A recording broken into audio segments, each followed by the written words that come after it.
fighting for the right to sit on the throne at top of FC. That is magnificent! Ice cold! The confidence is oozing out of him. It's life-changing, it really is. Yilmaz! Your FC Pro Open champion! Hello and welcome to the FC Pro Open Final 2025. Things are a little bit different today because we're joined by the casters and a live audience.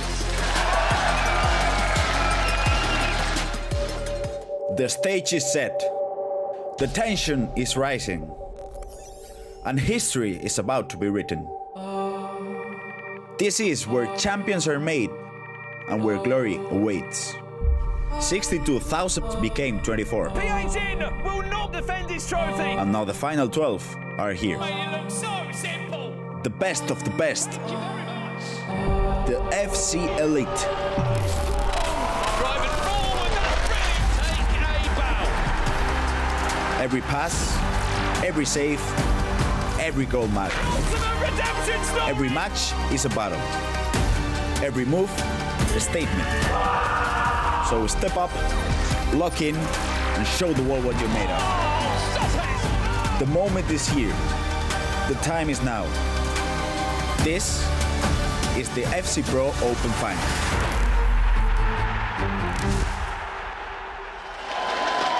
Hello and welcome to the FC Pro Open Finals 2025. We are coming to you live from London and we're not alone. We're joined by an absolute incredible audience here today. Now joining me on the front desk, straight out of Plymouth, Pie-Face 23, Mr. Brandon Smith and Ryan Pessoa. Lads, we are down to our final 12. Thank you, guys. Yes. We are down to our final 12. Listen, Brandon, first things first, we're going to be crowning a brand new FC Pro Open champion because KTzn didn't make it. I mean, if it can only be like it was on Monday night, we'll be in for a great night tonight. But yeah, new champion guaranteed. Someone is going to be walking away with $100,000 in the next few hours. And now, of course, Mr. Ryan Pessoa, the first round of fixtures tonight are super important because if you win the first round of fixtures, you guarantee your place at the World Championships. How incredible is that in February?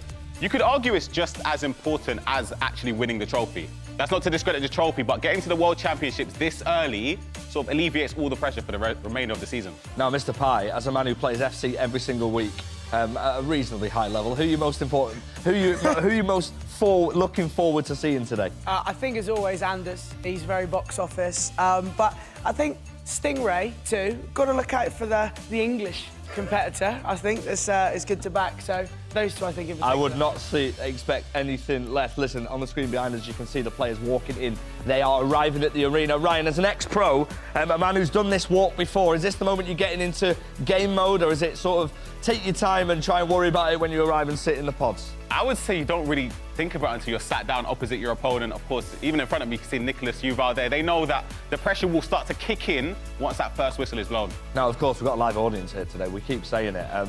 Mr. Brandon Smith, as we look at the bracket here, the audience is going to play a huge part today because essentially everything you guys say, our pro players will most probably be able to hear. So keep it polite, but there might be a few mind games here. There's certainly a few players as well in this bracket, FG, that will live up to that crowd as well. He's certainly someone who's in the quarterfinals. The current world champion, Anders Vejrgang, will be playing up for that crowd, I can assure you. But look at that fantastic first round of action. Every game has something on the line. You win your first game, you qualify for the World Championship, and then you're into some huge cash games. Yeah, absolutely. I mean, look, we won't keep Mr. Anders Vejrgang waiting too long because he's actually already waiting. He's giving me the evil stare if you just look over there. He is with Casey. Yes, I am here with the current world champion. He's been absolutely dominant in the last year. But Anders, we have to talk about something that happened recently. There is an opponent that you played last year in the FC Pro Open Finals. There's maybe a little bit of a rivalry, but we don't see him here today. So I have to ask you, is this tournament now here for you to win? Because we do not see a KTzn. I would say it was also before, because I always say that he is not that good as like he won last year. I hope he's going to enjoy watching the show home from Brazil, and I'm going to do everything I can to win today. Now we have to talk about, you are through to that first stage, but there's a game that has to go on first. It is AbuMakkah versus Faku Cohen. Do you have a preference on who you're going to go in that next round with? I mean, AbuMakkah is favorite. He is ranked number 1. I think if I win today, I'm probably ranked number 1. So if I play him it's an important match for a lot of reasons, but after he choked the first place, you never know if like he's still mentally down, so Vejrgang can surprise 100%. Well, I appreciate the want to go against the best opponent. I think that brings a lot into the competition. But I have to ask, we see a lot from you, a lot of passion, a lot of celebrations. Will we see more fireworks today? I can't see in the future. I want to deliver also like with some celebrations and everything, but the most important thing for me is to win the games. And if I feel in the moment that the most important thing for me is to stay calm, I'm gonna stay calm. I'm doing everything I can to win today, and if I have the confidence to do it, I'm also gonna celebrate a lot and show confidence. All right, well, I'm sure we'll see a lot of entertaining FC from you today, Anders. I will let you get back to it. But I believe Pieface is in the audience chatting to some people. Let's go see what he's doing. Thank you, Casey. Yes, we are here with our wonderful studio audience, and we've got two younger gentlemen here. Boys, how are you doing? You having a good day? Yeah, good, thanks. Good, now, I got a question for you. Who do you think is going to take home the trophy today? Probably Anders. Yeah, Anders probably. You're both thinking Anders. Why is that? Because he won it last year. Hey, do you know what? That's smart play. But I tell you who is smart. We're going to throw over to Grav and Richard over on the desk there, boys. Yeah, smart. Sometimes. You also can't argue with logic. He did win last time. Current reigning FC Pro World Champion. We've got a little bit to get through before we get into our games. We're going to start with something very special. You might have seen it announced not too long ago, the FC Pro Open Champion SBC, and I want a little bit of audience participation, okay? Is everyone up for this? Yeah, so, for sure. There's a few icons that you can pick. If you won this tournament today, would you take Ashley Cole? Silence. Silence. Fernando Hierro? I would. Silence. Schweinsteiger? Yeah. Okay. John Barnes? Oh. Nah, not really. What about this one? Ruud van Nistelrooy? I would. Okay, Ruud's a favourite. And Dennis Bergkamp? We are in London, aren't we? The winner of the tournament will pick it, and you're going to see that released very soon after today's finals. Let's also have a look. Each week we have a certain set of squad building requirements. Today, the finals is no different. It's a tough one. It's a rainbow team, basically. You've got 15 mil to make it, Grav. How hard is this for a set of requirements? It is hard. If you remember last year, you did have unlimited coins, so you could do whatever you want. But this year, especially with the unique rarity, it's hard. And for me, the hardest thing is picking just one item out of Winter Wildcards, because there's so many. I might go for Vitinha. What about you? Well, let's have a look at the person who came into the FC Pro Open, ranked number 1, Jafonso. What has he cooked up here? This is his team. Talk me through it, Grav, because I don't think, as we see it here, this is how it's going to play with the bench. Yapstan, Elise, Rafael Leao, surely they start. You just mentioned how the Winter Wildcards for me, the Vitinha is a better option, but Haaland, most expensive one, he's incredible as well. And as you mentioned, I do think Vitinha is going to go off the pitch, probably Stam as a starter. We also got Thierry Henry, team of the year icon. For me, what do you think, Thierry Henry or R9? I think Henry is better. I love him. I think he's incredible. I'd go Henry as Henry well. as well. His opponent is a man who, I'll be honest, I didn't think we're going to make it. KTzn. He started on Monday with 3 points to his name, with a minus 18 goal difference. He went through, it was remarkable. He picked up 13 out of 15 points. He is the form, he's the momentum player.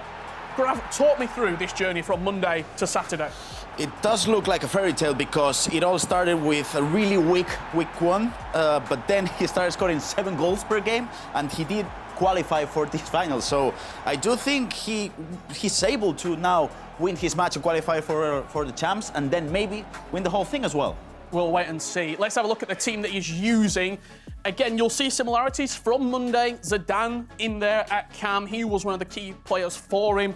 How is this Cole Palmer going to fare? Is he going to be maybe a catalyst, maybe someone that he couldn't afford in the previous budget on Monday to come in and really shake things up and maybe progress against Jafonso?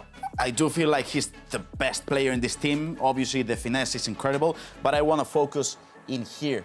Because as you can see, you have the midfield with tiki-taka on Reinders, with incisive pass on Zidane, and with bullet pass on Vitinha. So you have everything. You can pass however you want on the midfield. Could be won or lost in the midfield. One final thing before we get kicked off. The FC Pro Live items. They've been upgraded all season long. And tonight, you're going to get your final upgrade for them. These are all the eligible items. If you've got one in the audience, if you've got one at home, the player that is stood behind them is the one that will get you those upgrades. The only upgrade that you can potentially get is to win. You're going to get a huge boost if your player representing your item is successful. Enough talk. Me and Grav, we're going to sit down. We're going to watch the FC Pro Open Finals kick off. This is Must Watch FC.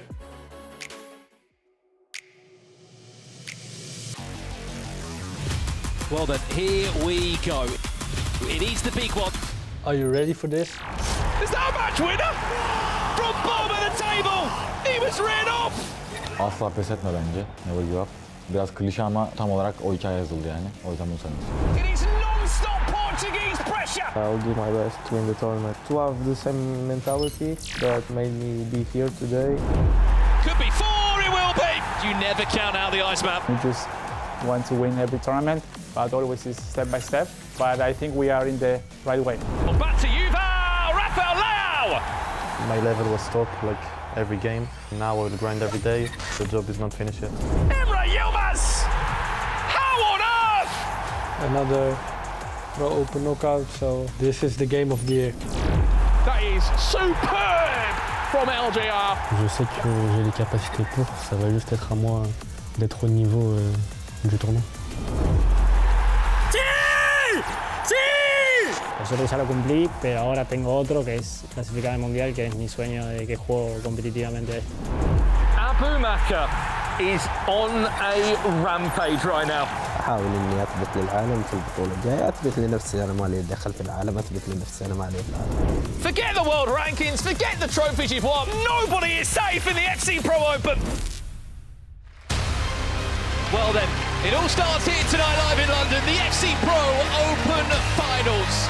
A $500,000 tournament, and still so much to settle. We start here in our first knockout round to decide which 4 players will be going to the FC Pro World Championships. That might be months away, 5-6 months away. But how much of an easier ride your season could be, Ryan Peixoto, if you do win this opening matchup? Yeah, absolutely. You could argue Jafonso's side of things. After week 1, you would have thought he would have secured that spot already. Didn't perform extremely well in week 2. And the opposite, KTzn, arguably again, Richard Buckley thought so anyway, wouldn't even reach this stage. So he performed extremely well, finishing 3rd in Group D, as you see with the stats. Incredibly well to even reach here. He only won 1 game. Yeah. 6 days ago. And then we saw him on Monday night, Ryan. As Richard Buckley said, he didn't drop. He didn't lose a game. He might have drawn 1, but he picked up 13 points, and he was fantastic in that. And it was literally a comeback story like no other, which was good enough for him to get into these finals here. Who he's up against, though, is the Esports World Cup champion in Jafonso. And we are not hanging around for too long here.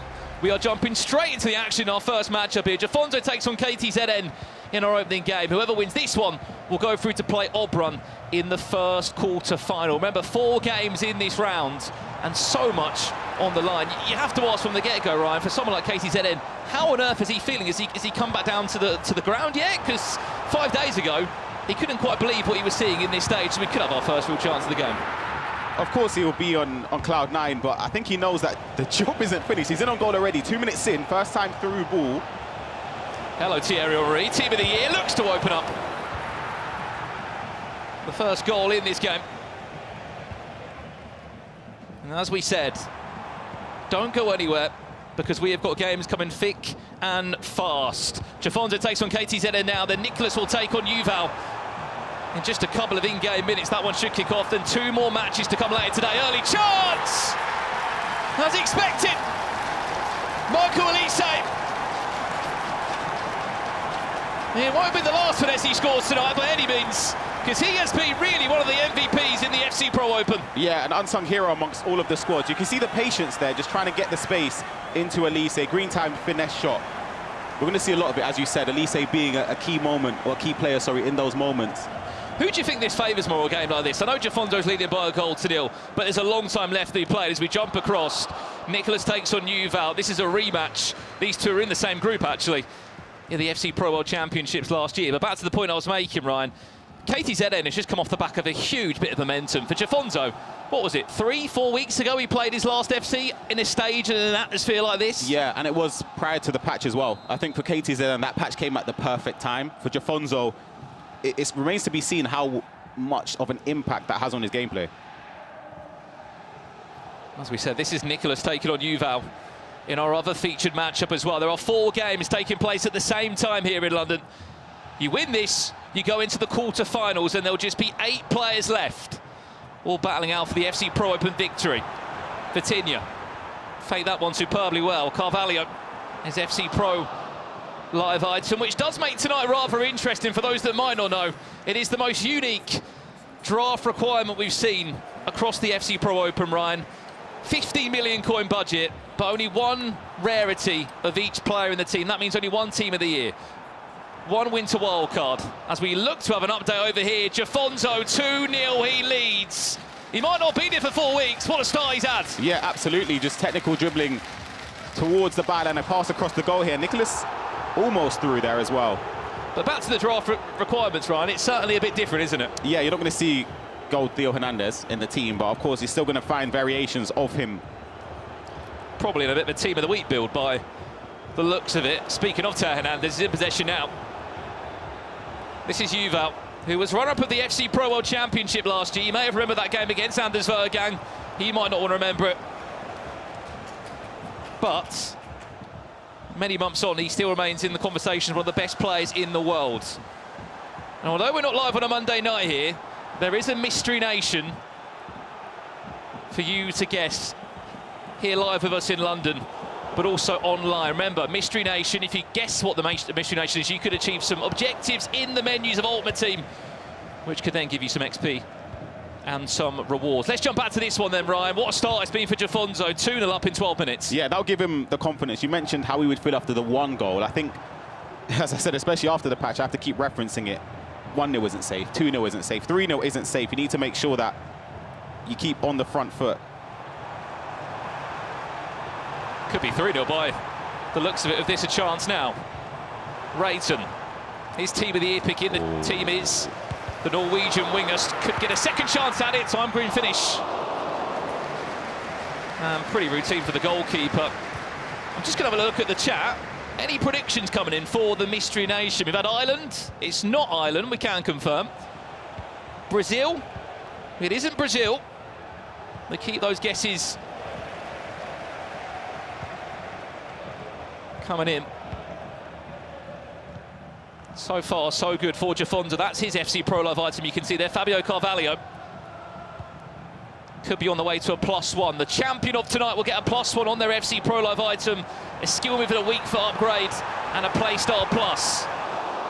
He's having so much joy, Ryan, down that side of the pitch at the moment. It's the right-hand side of KTzn, but 3 or 4 times he's just been able to open him up, and very fortunate not to be 3-0 up. It's been so dominant from Jafonso so far, but I think that's what you get when you play a 4-2-1-3, and for KTZN's perspective anyway. You sort of just soak up the pressure, hope to counter-attack. Let's see what happens here. Punched in, needs something to stick now. Does the Galatasaray FC Pro player, who had a -18 goal difference just on Monday night, had 3 points to his name, somehow ended the day on 13 points. It was one of the most dramatic endings we've seen to a group stage in the FC Pro Open so far.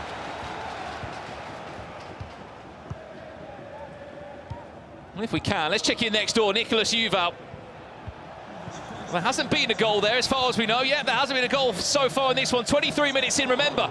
If you win this game, you qualify for the World Championship. For Nicholas, that would be 8 World Championships in a row he's qualified for. I don't think you'll find consistency like that ever again in this esport. Yeah, he's a Hall of Famer, to say at the least, for Nicholas, and I'm sure that he'll want revenge. You spoke earlier about the World Championships last year, Yuval knocking him out of the competition, so I'm sure Nicholas hasn't forgotten that.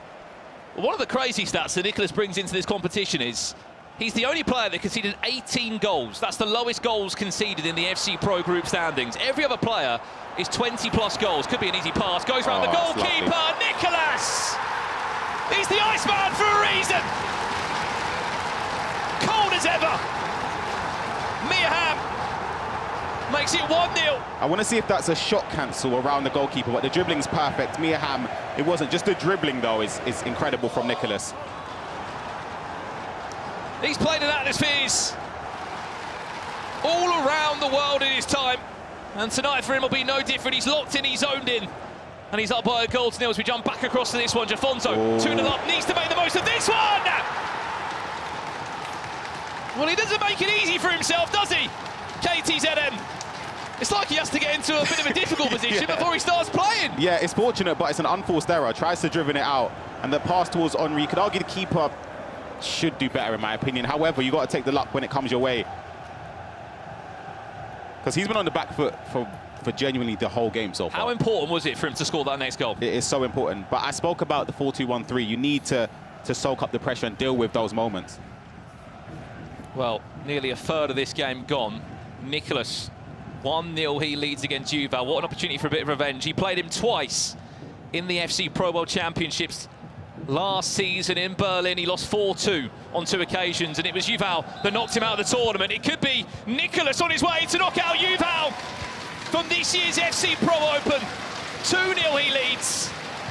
It could be on for an 8th World Championship. Yeah, that's a tough pill for Yuval to swallow. There you see the first time through ball over the top. Mihan with the pace in behind. And the calmness, the composure associated with Nicholas, as always, to put it into the corner. Well, you timed that right, Kay. She joined us as the goal goes in. Welcome to the commentary desk for the FC Pro Open Finals. I'll tell you what, it might be in for another goal. What a start. What a fantastic start. Quite a bang to heat as we start off here in the FC Pro Open. Jafonso starting off strong, Nicholas starting off strong, but these games are just getting started and you never know what's going to happen. Lovely. Hello, are we in for a second? Nice. Yes, we are! That's nice. KTzn! Let's just equalise this game. It's just 2-2. It's the build-up here. He plays it into Liao, manages to get the ball, and with Theo, accompany the person you want, but just turning there with Henry. It's a great goal from KTzn. Kate, you've got the Twitch chat in front of you. We can see you at home. We want to speak to you as much as we can tonight. Mystery Nation, I hope you've brought us something. Do you know it or not?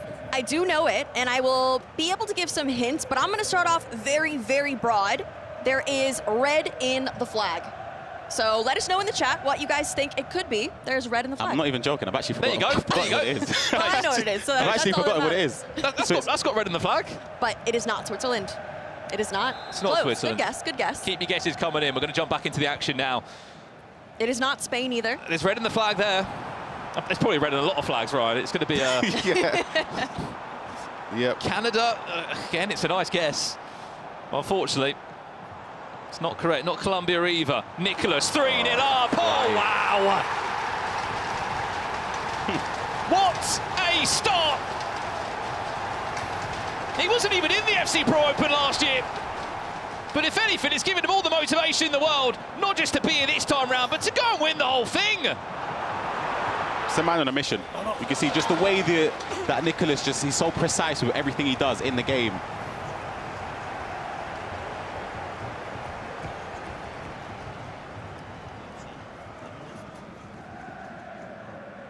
Now, this game to me is a bit interesting, Ryan, because we have 2 players that played at very different times for their qualification for this stage. We have KTzn as we speak. As I was about to speak about KTzn, we see Jafonso go up 3-2. But what I was saying, it's interesting because KTzn is coming off a massive motivator on Monday. We haven't seen Jafonso play in a while. That's why I find it so hard to answer or give a prediction on him. But, of course, he manages to restore his lead in this game. It's great play. Finesse shot as well from Liao. It's a tough one. KTzn, I've learned not to rule him out of any scoreline or any deficit. It doesn't matter. As long as there's time left, I still potentially see him recover in this game. Yuval, desperate for a goal back, desperate for a way back in. It didn't go in, it looked like it did. It was very nearly an own goal. But I think we all had a lesson to learn on Monday night, Ryan. Yeah. Including all of us, Richard Buckley especially. That we all sort of writ off KTzn, but he was able to come back in and pull back an incredible comeback. We can get the match fixtures up just to show you what else is about to kick off around us here in the FC Pro Open. There are 4 games taking place. Emre Yilmaz takes on Leandro Peixoto, the lowest ranked player in the world rankings. And AbuMakkah, who was a quarter-finalist last year in this competition, looking to make himself there again. Nicholas, he could have put this game to bed in the first 45 minutes, Case. No, absolutely. He is coming out so strong. But honestly, I'm not surprised. Nicholas is one of the most consistent players in the entire scene. Yuval is one of those players that I think, you know, he is putting himself in these positions that we shouldn't be surprised anymore. But going up against such a strong player, the Iceman Nicholas, is always going to be a very, very difficult task. And that's what he needed. little bit element of luck there. The build-up was great from Yuval, but... Aggressive goalkeeper movement from Nicholas. Absolutely. He predicted probably a finesse shot or a Trivela from... Oh, my days. KTzn, it's not Monday night again, is it? You just can't rule him out, I'll be honest. You never can. This was the goal that we just saw as well. I wanted to... Just watch the goalkeeper movement there. Yeah, you can see it. It's double tap triangle. He's moved them completely out of the way. Thierry Henry near post. I was just about to say the most impressive thing from Nicholas is not actually scoring. It's the fact that Yuval, for me, is one of the best attackers in this tournament. And he's, I was going to say kept him up from scoring, but then, yeah, Yuval scores. Well, KTzn, believe it or not, you would have expected him to stay in London off the back of Monday night, but he flew back Tuesday morning to Istanbul, probably had a day at home. Apparently in that day he got a haircut, jumped back on the flight, and now he's here to try and win the whole thing in the FC Pro Open. Is he offside? It is Henry that's just offside there. And you're probably thinking, what variant of Henry is that? It is the Team of the Year Henry, who has got 12 play styles in total. One of the few players, Ryan, to have that many play styles. Do you think that's why he's such an important hit in these teams? Everything. This addition of trickster with him, the finesse shot plus as well. For me, the best player I've used, Pat Paul. I know you are an Arsenal fan, so it's probably a bit there's no bias. Yeah. I promise you. I promise you, best player I've used. If you haven't seen Ryan Peixoto's pack luck in the last 2 weeks, I don't really want to talk about it, Case. Yeah, I can't talk about it. I'm very jealous. Pele? Yeah, that's getting... Must be nice. Quite a few. He finished a show here on Monday night 2 weeks ago. Jafonso looking to find Elise on that finesse shot. If he can find the angle, beautiful. takes his time, recycles it well. That's lovely. And that is why he is one of the most feared players. Just take a look at this goal here. If you remember the first goal, once he gets the ball with Elise, KTzn does well. He predicts the finesse shot. The shot was cancelled there, turned back, composure, Henry, saw the keeper move. You don't need to aim it into the corner there. The keeper's made your choice for you already. Just shooting it slightly to the other side will guarantee a goal. And Nicholas, just before half-time, Johan Cruyff in the box, technical sprint there. Oh, the ball was lovely. Mia Hamm, near post, 4-1. Nicholas against Yuval. We know that Nicholas is a huge Johan Cruyff fan. He was so successful for him last year in the La Liga FC Pro, where he went on and won the league and the cup. But that relationship case that he's got with Mia Hamm, oh my days, that he is cooking. It's special. No, it's very special, because not everyone even has Mia Hamm. It's definitely a preference in your striker there, but it works very, very well for him. Well, Ryan, you've been in tournaments, you've been in World Championships before, you're 4-1 down nearly at half-time. How do you reframe that mindset? Because surely you're panicking, you're thinking, I'm so close to a World Championship, I'm going to throw away, I'm going to have to go back to a league, I'm going to have to find another way. I think the worst thing you can do is think ahead and sort of think about what's going to happen if you lose the game, etc. You have to sort of live in the moment. You can see how deflated Yuval and his coach looked as soon as the whistle blew. You kind of just need to just act and just sort of embrace the moment now. Realize you're down by 3. 9-minute halves is a very long time, Case. You can get back into it.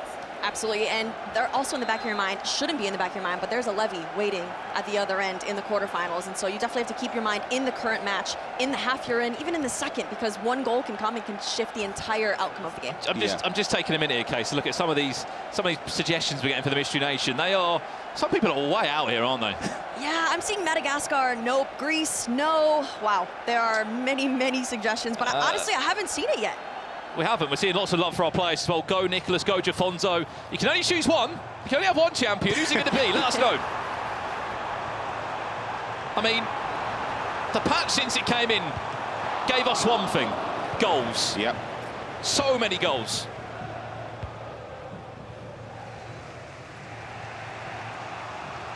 Seven goals in the first half here. One thing about KTzn though, he will never give up. He was 2-0 down, he came back in the game at 2-2 and 3-2 down, Ryan, 3-3. He simply cannot count him out. Yeah, as I said, I'm not even... He would have to be 5 or 6 goals down for me to rule him out. Just having a little look as well at Jafonso's drafted lineup coming into this today. He has only gone for his one Team of the Year item, which of course you're only allowed one Team of the Year. Goes for Raidson. She was rather popular in a Team of the Week build Case during the group stage, but she seems like a viable option here tonight. No, she is. I think that with such expensive Team of the Year items, she's a really, really good one. I'm not going to say she's cheap because she's definitely over 2 million, but in terms of all of the Team of the Year items, she's a very good very good choice. For what she offers, I think it's worth the budget. 2 million coins, she's got 5-star weak foot finesse shot plus as well. She's got passing play style, so she offers a lot going forward. You think she's cheap because you're rich. You packed Pele. You have everything. True, that's true. That is true. Well, the one thing that he doesn't have, he can't sell those players, can you, Ryan? No, it's tradable. What? Okay. Oh, that's the thing with oh my goodness, that is a horror mistake. Oh, that's that's a bad mistake. You make those mistakes, you will be punished, especially when you're up against an esports World Cup champion. He wins the ball here with Jaap Stam. Oh, I don't know what. Does the player get in the way? I think he wants Gusto to move out wide, and because Gusto moves back, the pass doesn't really go anywhere.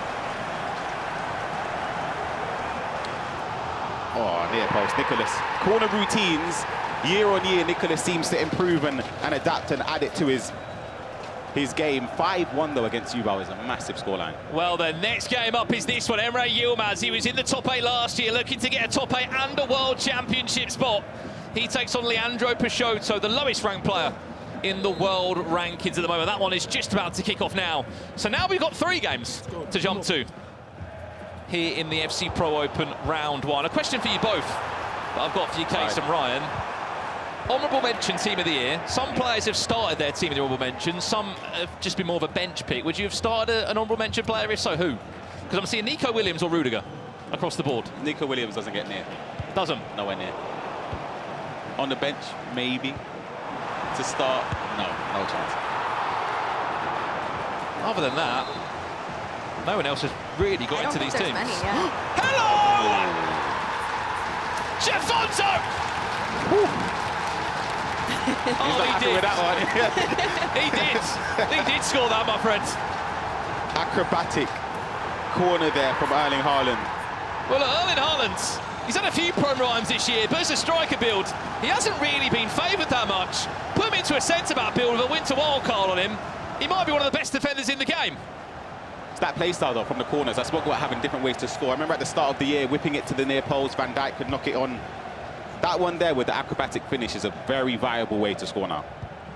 Well, it was Jonathan Tah of Anders Vejrgang not that long ago scoring a bicycle kick. Now it's Erling Haaland for Jafonso. This game is a bit different though. 4-goal swing in the way of Nicholas. Remember, 4 players from this round will qualify for the World Championships. They will join Obrun, Levi de Weerd, Stingray, Anders Vejrgang at the World Championships, but also in the quarter-final stages. You know, I have an interesting stat here for you guys. Nicholas here, if we look at the last stage and the group stage, he conceded the least amount of goals from anyone in the competition. That's only 18 goals across all of the games that he plays. So looking at this scoreline here, not too surprised. And the jump between that as well, Case, is ridiculous, because most players are conceding, like, what, 24, 25 goals for him to be... Paulo Neto conceded, what, 14 in one game? Yeah, let's not talk about that. There's one player, obviously, that's in the knockout stages that conceded 38. AbuMakkah, 38 goals he conceded. What a difference that is to Nicholas, just to shows how good he is. Even in this new patch, Ryan, to keep the games low scoring. That's the most impressive thing for me. It's just against Yuval, as I said, I rate him as top 3 attackers in this whole competition. So to keep him to 1 goal so far is very impressive. And you mentioned AbuMakkah. We'll be seeing him against Faku Cohen in a couple moments' time. 9 goals in this one. He is 29 in-game minutes away from qualifying for another World Championship, Jafonso. Sort of made his name last year, Case. You were there in the MLS where he won that competition. This man has won $436,000 playing FC. He won 400K just last year. Just goes to show what year he had. Absolutely. And in the blink of an eye, your tournament, your being well known in the world can absolutely change. And I think that he came out of last year kind of as a shining star in the scene. Not everyone expected it. Players knew here and there, but very, very well. But then, on the other hand, we have KTzn. Had kind of a roller coaster, but he comes back in games like these. Do not come out. Do not be Richard Buckley. Do not come out. Look at that driven pass from Vitinho. Gravison spoke about the play style plus as being so important. Pinged pass there. You can have it drilled into the attacker first time. And then the composure to get the finish as well. And that is what they're all playing for, that trophy. PHN, the defending champion, his name might be on the trophy, but he's not here in attendance tonight to defend it. We are guaranteed to find a new name here. Will it be unfinished business from Anders Vejrgang, who lost in that incredible grand final? He waits in the next round in the quarterfinals to get going tonight. If you are tuning in for certain individuals, let us know at home who you are supporting tonight to go and win the whole competition. 29 in-game minutes here. Nicholas, honestly, I think you start writing his name as a World Championship finalist as soon as you can. He does something really well. I don't know if you noticed it. He does precision passing out of the defence a lot, just to make sure that the passes go to the intended target. So that one's just offside.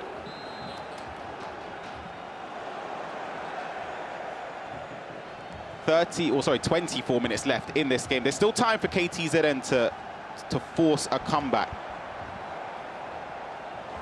I just think for Jafonso, because he knows how close he is right now, Brandon, and obviously in week 2 it didn't go his way. He didn't get a lot of points, considering he was top going into that match week. I feel like he knows that to mess up, I would say, twice would be unforgivable for him. Well, the one thing that everyone has in common here tonight, Ryan, is that no one went unbeaten.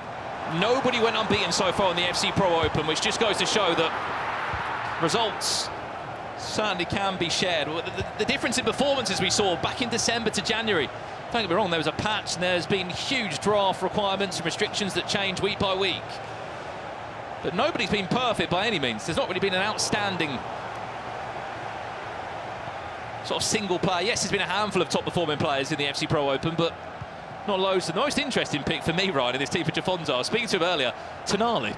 Yeah, I saw that straight from kickoff. I understand with the incisive pass plus, but yeah, it's an obscure one. You never really see him in a lot of the teams. 18 minutes away, Jafonso away, but KTzn is going to make this a thriller, I can feel it. No free kick there, that one waved away.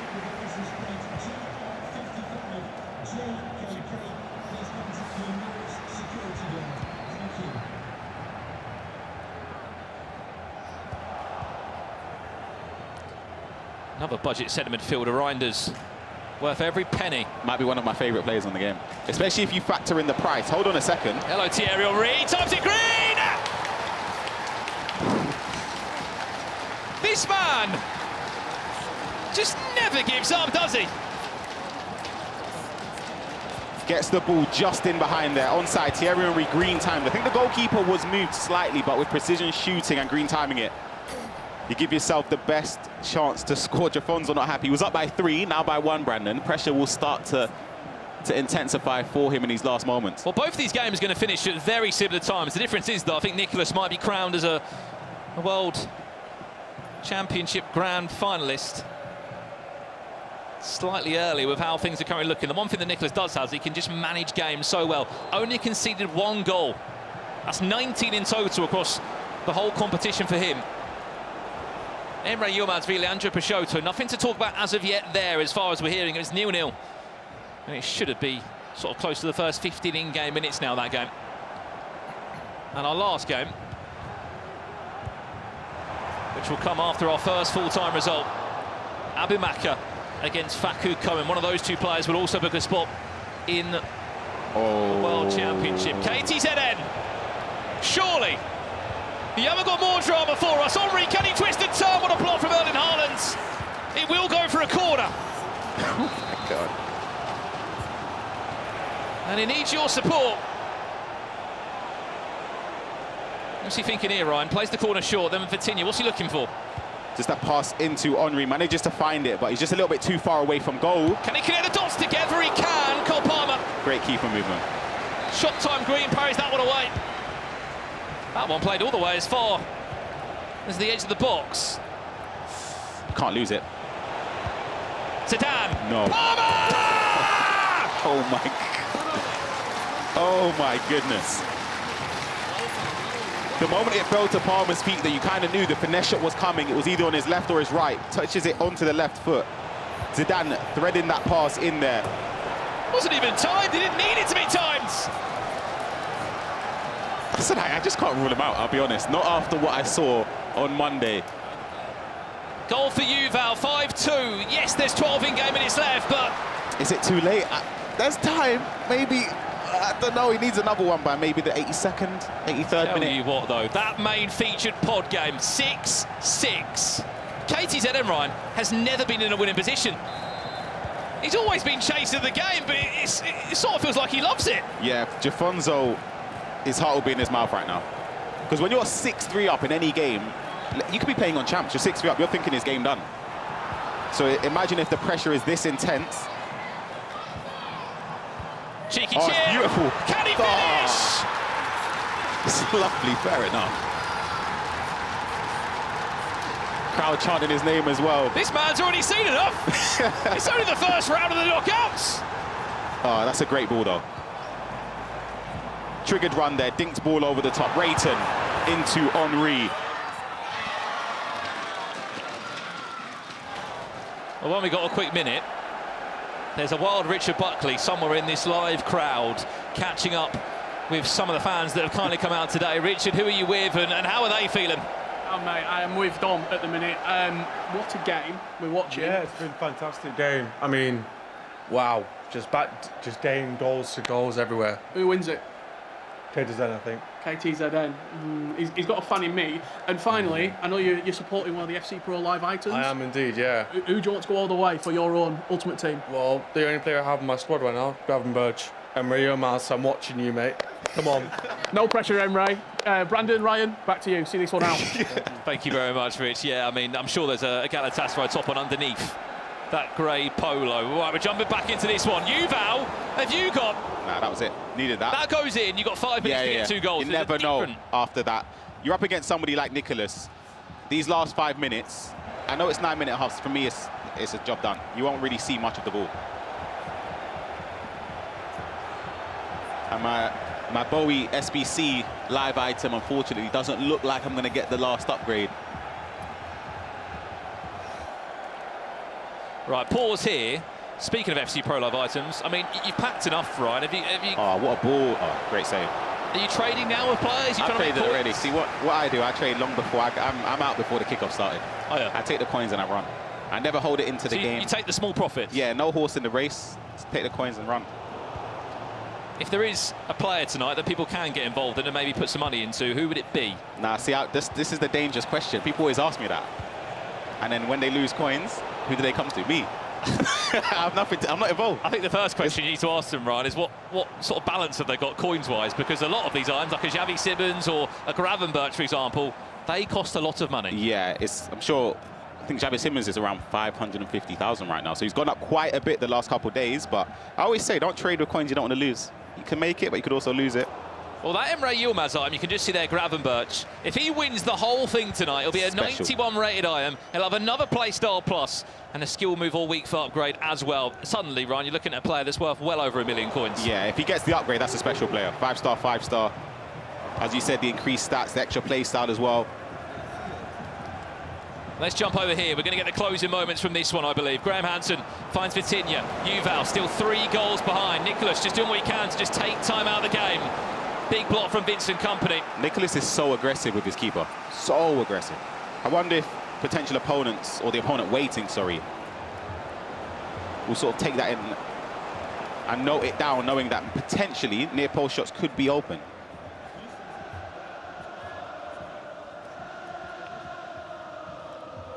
Well then, he's 2 minutes away, Nicholas, from an 8th World Championship in a row.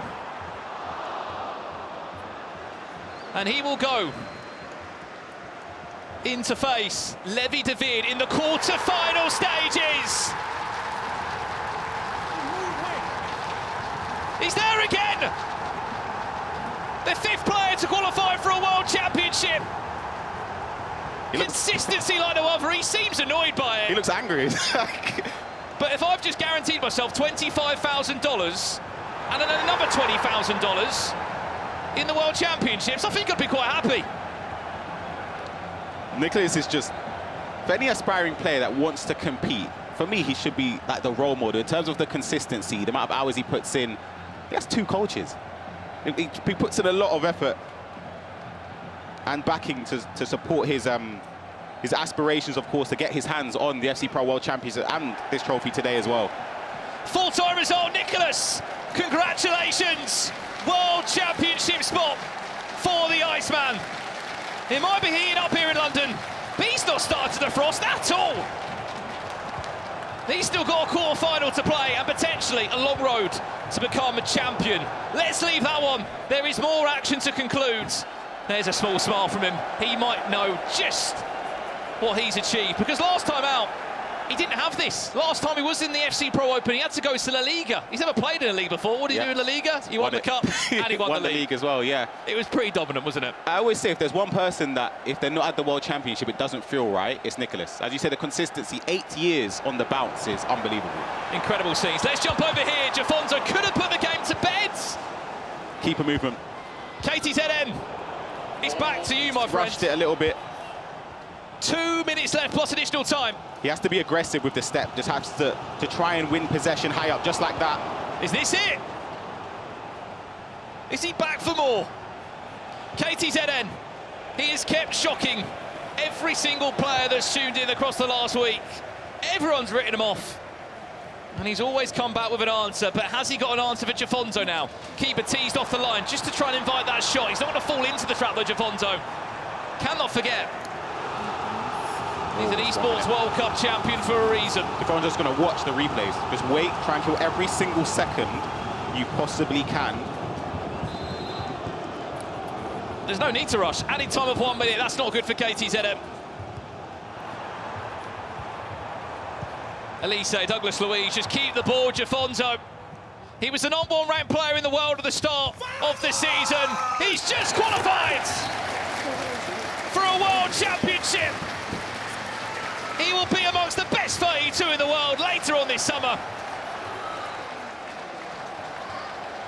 Commiserations to KTzn, and what a tournament he has had. He has brought us one of the most entertaining weeks of FC Pro action, but Jafonso will be there. Congratulations. He's now got a huge quarterfinal to prepare for against Obram. Yeah, massive game. Huge congratulations to Jafonso. As I said, he should have had it done from week 2 in his group. In my opinion, I feel as if he was somebody that sort of let the lead slip and the points. Right, let's jump over here for a split second.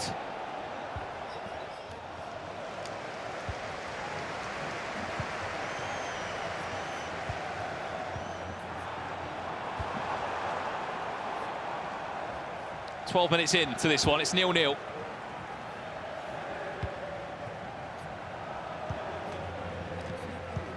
And we'll go back to that one very shortly indeed. The headline news, though, 6 players already qualified for the World Championship. Nicholas has done it again. Jafonso. That 6 is already looking incredible, by the way. Yeah. We've still got such a long way to fill out all the 32 spots. And you're thinking of the players that aren't even there. Like Yuval, again, runner-up last year, FC Pro World Championships. KTzn, incredible run. Comes to an end. Absolutely, as we said, 6 players already locked in. Those are those key moments again. Jafonso is in the World Championships. He's in the quarterfinals tonight. But it's not just him there. Nicholas also doing enough to get himself a spot in the World Championships. We're off for a quick break in play. When we're back, we've got 2 more matches coming thick and fast here from the FC Pro Open Finals.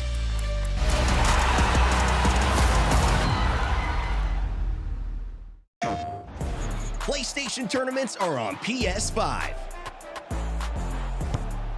Featuring FC25. Challenge more players and find more ways to win. Get ready to compete on a global stage with new and exciting daily tournaments, all at the press of a button. So whether you're a seasoned competitor or just starting, come for the challenge and leave with glory and incredible prizes. It's time to join the competition. Sign up now on PS5. PlayStation.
Well, welcome back to London for the FC Pro Open. You have just seen 2 of our players qualify for the FC Pro World Championships, and there is still so much more to come tonight. Ryan, that patch has done wonders because the games we've seen tonight have been incredible, but commiserations to KTzn. Yeah. He crashes out, but he never gave up, did he? No, absolutely. When it went 6-3, you thought maybe it could be enough for Jafonso to seal it out. But as you can see there visually, Jafonso qualifying. He'll be up against Oberon next in the quarterfinals. Nicholas up against Levi. And it remains to be seen who will be up against Stingray and Anders Vejrgang. I'm sorry, but look at those 2 first quarterfinals. Insane. Unbelievable games coming up here very shortly indeed. Oberon against Jafonso, Levi de Weerd against Nicholas, of course. Oberon and Levi haven't played yet. They've been waiting in the back room, warming up, ready to go. Before we get there, though, we still have quarterfinal 3 and quarterfinal 4 to finalise, as knockout 3 and 4 will come thick and fast. Emre Yilmaz against Peixoto was 0-0 last time we saw it, and we haven't had a kickoff yet in our bottom game between AbuMakkah and Faku Cohen. Let's check in with 2 of our good friends on the broadcast. FG and Gravison, what have you got for us from the action so far? Yes, thank you so much to Brandon and Ryan. Great work. Well, what we're going to be doing is we're going to be reviewing Jafonso's goals, a couple of them. Of course, we've got our expert here, Grav, who's going to talk us through things. Right, what have we got first then? Because that was a great win for Jafonso. He's just booked his World Championship spot. He's got a game against Oberon coming up later on. But what did you like so much about what he was just doing? For me, the main thing was the player locks, because we're going to break down the second goal. He went for a fake player lock, which people at home can learn from this clip. But then, in the third goal, he went for a normal player lock. So it's interesting. As you can see in this clip, he's running by the byline with Rafa Leao. And you can see as soon as he turns, if we just stop the clip now. Oh, could we? Yeah. As you can see, if we can roll it back just a little bit, just a few seconds, just roll it backwards, sorry, just a little bit, yeah, in this instance. As you can see now, obviously, Emre, at the moment, is offside, as you can see. Yeah. It's obviously, Just say that. he's offside. So how can you be able to put Emre on the map? So obviously, you gotta go for the player lock. So if you just press L3, R3, and just go with Emre in this instance, obviously, if you are a defender, you're gonna try to cover that pass. So if you just play the clip, you can see how he goes for it, and obviously he goes to defend that. But what he does there, though, as well, if we can just roll the clip back ever so slightly, yeah, he thinks really, really quickly on this moment, because it's a player lot to simply bring him back onside. Whereas I feel like this is where I'm going wrong, mate, because once I'm controlling the player, that player needs to get the ball. Like, yeah. I can't flick. I mean, you have to be so quick, because if we just stop in this instance, as you can see after the patch, what I really love on this patch, before this patch, Emre would just sit there. He won't move anywhere. But after the new patch, more attacking awareness, right? Move in that position. So as you can see, Jafonso knows this. So if we play the clip, he'll just go for a driven pass, and we will be put in the right position, and that's an easy goal. And that's because of the new patch, 100%. Well, let's take a look then, shall we, at the winning goal for Jafonso, that winning moment. We saw how much it meant to him. Our games are going to be ready in a minute or so, so let's talk through this one then. And again, the new patch. I feel like after the patch, when you pull the centre-back out of position, now the striker goes for the space. And I feel like that's the reason why I love the new patch, because before the patch, you couldn't punish this position. So if we play the clip, you can see how KTzn goes to player switch into Vincent Kompany.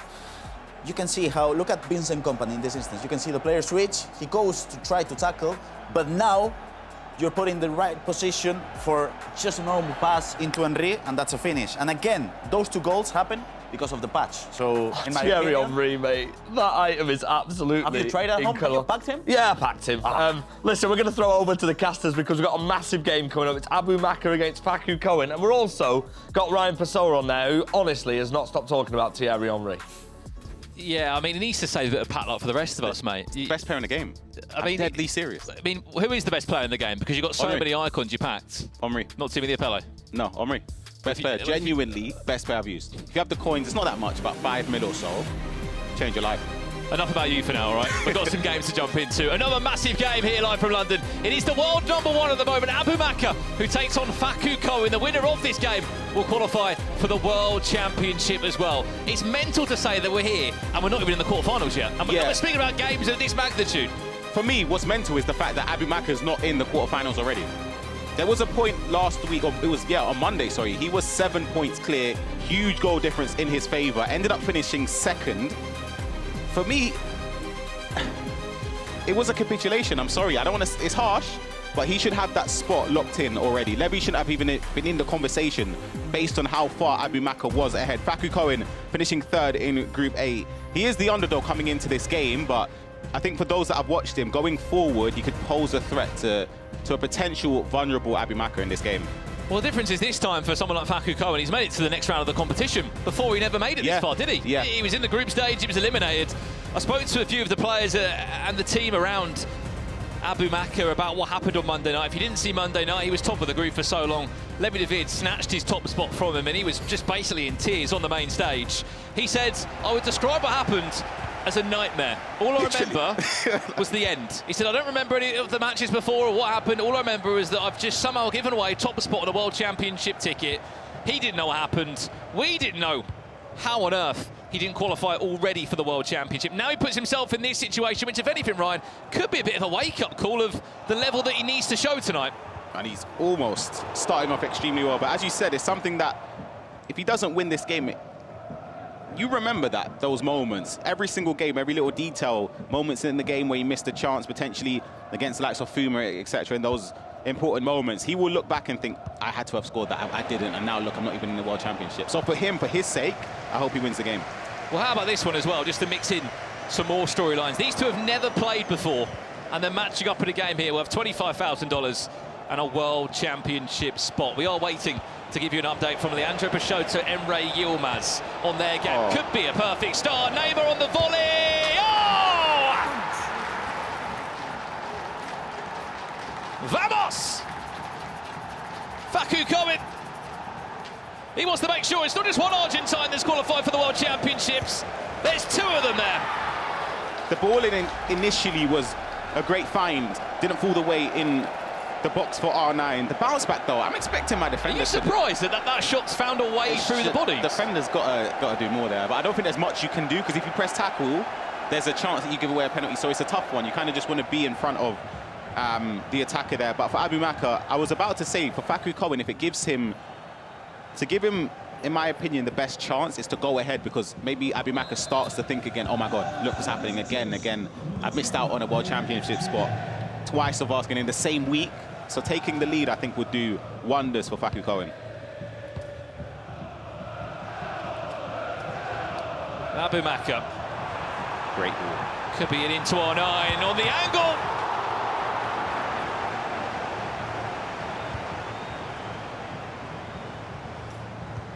Nearly 1-1. A lot of people have been speaking about AbuMakkah, about how much they've enjoyed watching him play this year on FC25. A very different sort of player that was top of his group after match day week 1 back in December. And it was off that, Ryan, where he went home and he played in his regional qualifiers, the Cups, picked up points, and that's why he's the #1 ranked player in the world at the moment on the FC Pro World Rankings. We'll speak more about that in a second. Griezmann on that famous finesse shot, which was time green and could have caused some problems. Yeah, it looks like a 4-4-2 from Faku Cohen. So defensively, you don't really have that support after the patch in midfield, but offensively, you can just dink the ball about, first-time passes. That's why Reinders is selected, tiki-taka playstyle plus, pinged pass with Douglas Luiz as well.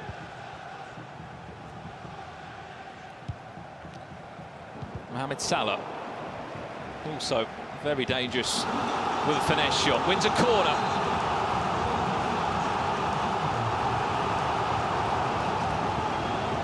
Reinders, Mohamed Salah, waiting for a chance to break through. There's a through ball. De Jong's in the way, could get there for a second time of asking, chance to break through now, but Manneman finds the feet of R9, the 4 million coin man. Can he ball roll, can he dance around? Neymar! Great movement again. That one parried wide, quick corner to come in.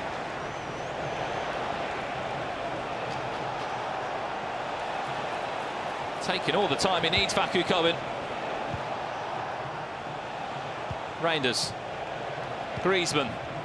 Neymar, fantastic cancellation of a skill move. God. And very nearly puts Yapstam on the floor.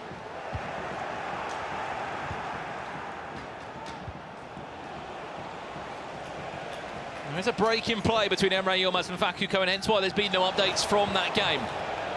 As soon as it is back live, we will take you there, but it was 0-0. No updates to talk about so far. Very, very high press there from AbuMakkah. All the cards and free kicks are going the way of AbuMakkah at the moment. Oh. Don't do that though, do you? Especially on the counter-attacks we've been seeing from Facuko, which are so fast.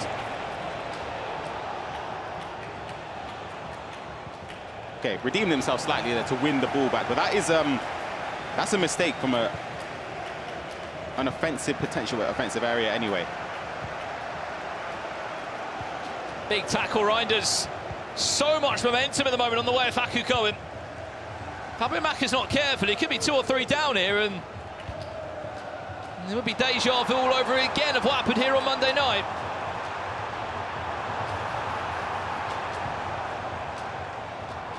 Rayton into on 9. That's what he needed.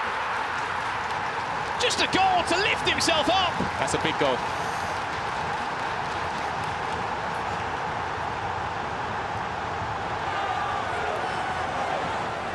Look at the composure there.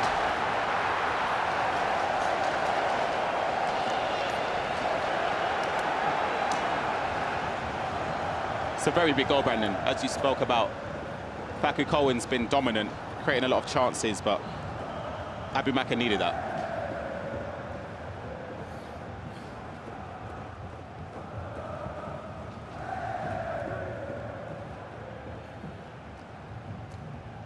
Well, he certainly needed that, Ryan, didn't he? Because he had such a slow start, AbuMakkah. And if it wasn't for a few good saves, he could have found himself 2-0 down at this moment in time. For those that are tuning in online as well, let us know in the chat. Who are you supporting tonight? We can see you. And we'll listen out for some of your predictions. That one played short, just offside.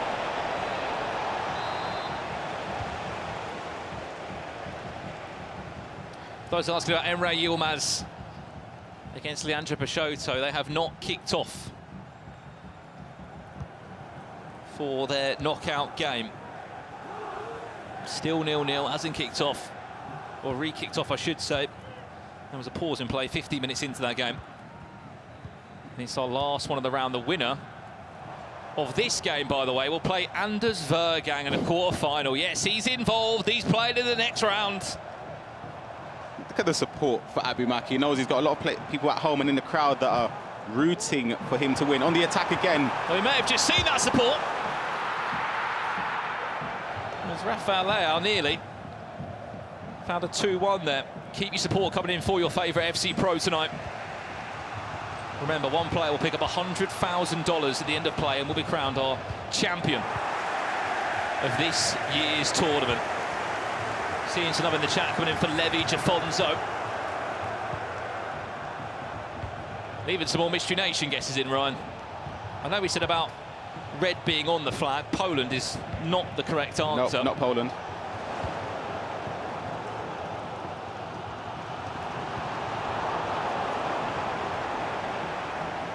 I think AbuMakkah's playing a 4-2-1-3. I just saw once he won possession there. It's how the wingers sort of spread out first, or through ball in behind. What would you say is the formation to go to at the moment? I don't know. I use a 4-2-1-3 myself, but... Leao. Oh, no! It's that first touch! That makes all the difference there. A lovely heavy touch inside. Just open up the front post finish. And we know he's worth 4 million coins. We know he's one of the expensive buys in the team. You get him in that area, he's never missing. Yeah, this is a lesson for those at home and in the crowd as well. Once you pass that ball into the attacker in the box, if you take a touch back from where it came, it just gives you the momentum and a bigger chance of scoring, especially if your opponent doesn't read it.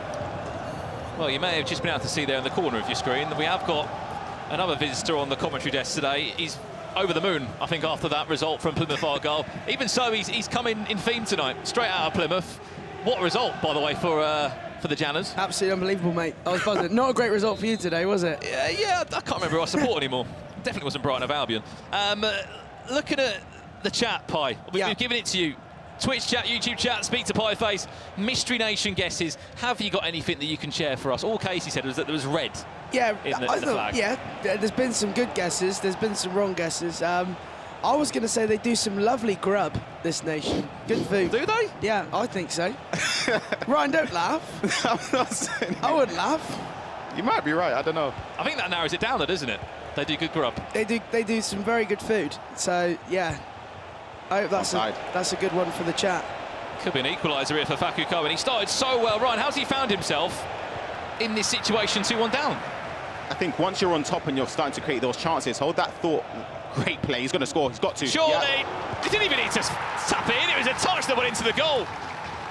I need to see that get on the replay a second of how AbuMakkah lost possession. Yeah. The high press there, you can see Yapsam's not the person you want to try and play around with in your own half, near your own box. Great play. Obviously, it doesn't really matter. Nick doesn't even need the shot there. You can just walk it into the net from Faku Cohen. I hate to point fingers, but that's 2 or 3 times Yapstam has made. Yeah, but I feel like you get that with every centre-back on the game. I don't think it's a player or personnel issue. I think the issue is with the person controlling them in the sense that you don't want to dribble with players. It's hard enough to dribble with players that are more nimble, let alone one of your centre-back. Pi, our players tonight, 15 million coins, only had one rarity from each promo in the game. Who would be maybe like your top 3 picks of who would be in your team if you were building? Yeah, Ryan, I know you love Henry. Sure, he was going on about Henry as well, non-stop. I have packed him, so he is very, very good. He is.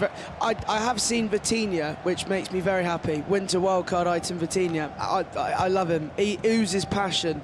It's the ping pass for me. Technical plus. Fantastic card for a cheap beast. And is it Reinders? Reinders, we like Reinders, yeah. Yeah, apparently he is. I mean, well, when he's able to go into an evolution, I think he might be even more of a beast. From a pro perspective in that, Ryan, against what Pi said, any changes, or would you agree with that, Furi? Henry, Reinders, and Theo Hernandez actually. He was a lock in everything. Surely got to go in. Chance, Faku Cohen, Neymar for a second. Oh, what a save! Goes near post. I don't know if it would have been blocked if he shot far post there across the face of goal. Not sure how he's not scored there. That one goes all the way through. Rudiger. It's not the plays you want. Still building into our 9 again. Van der Sar. He's having a blinder. Really is showing his worth in this team and why maybe he's one of the best goalkeepers in the game. Few red time shots and that one. It's a shame I don't think anyone's using Yashin, which is making me a little bit disappointed. He's very good. Really? After the new patch. After the new patch. As well. He's not one of before the patch, I wasn't a fan. Nah, stinker. No, you can't be. You can't. I promise you, I put you in between the sticks before. Wow. He can't play. He can't play. That hurts me. You like him? Yeah, the new one, though? Maybe the new one. After the patch, he's awesome. Absolutely. I think the only way that Lev Yasha got in teams was if he was outfield, right? Not. That was like last year, right? Was that last year? Yeah, he was the centre back last year, wasn't he? Right, we've got a break in play. Let's jump over to a game that you've all been asking for. There was a small technical pause in this game. It is live now. Emre Yilmaz against Leandro Peixoto.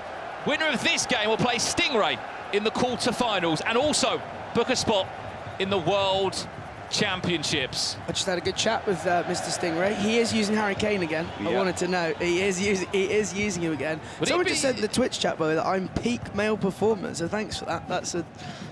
I'm not sure that's quite true, but greatly appreciated. You always pick out the perfect comment.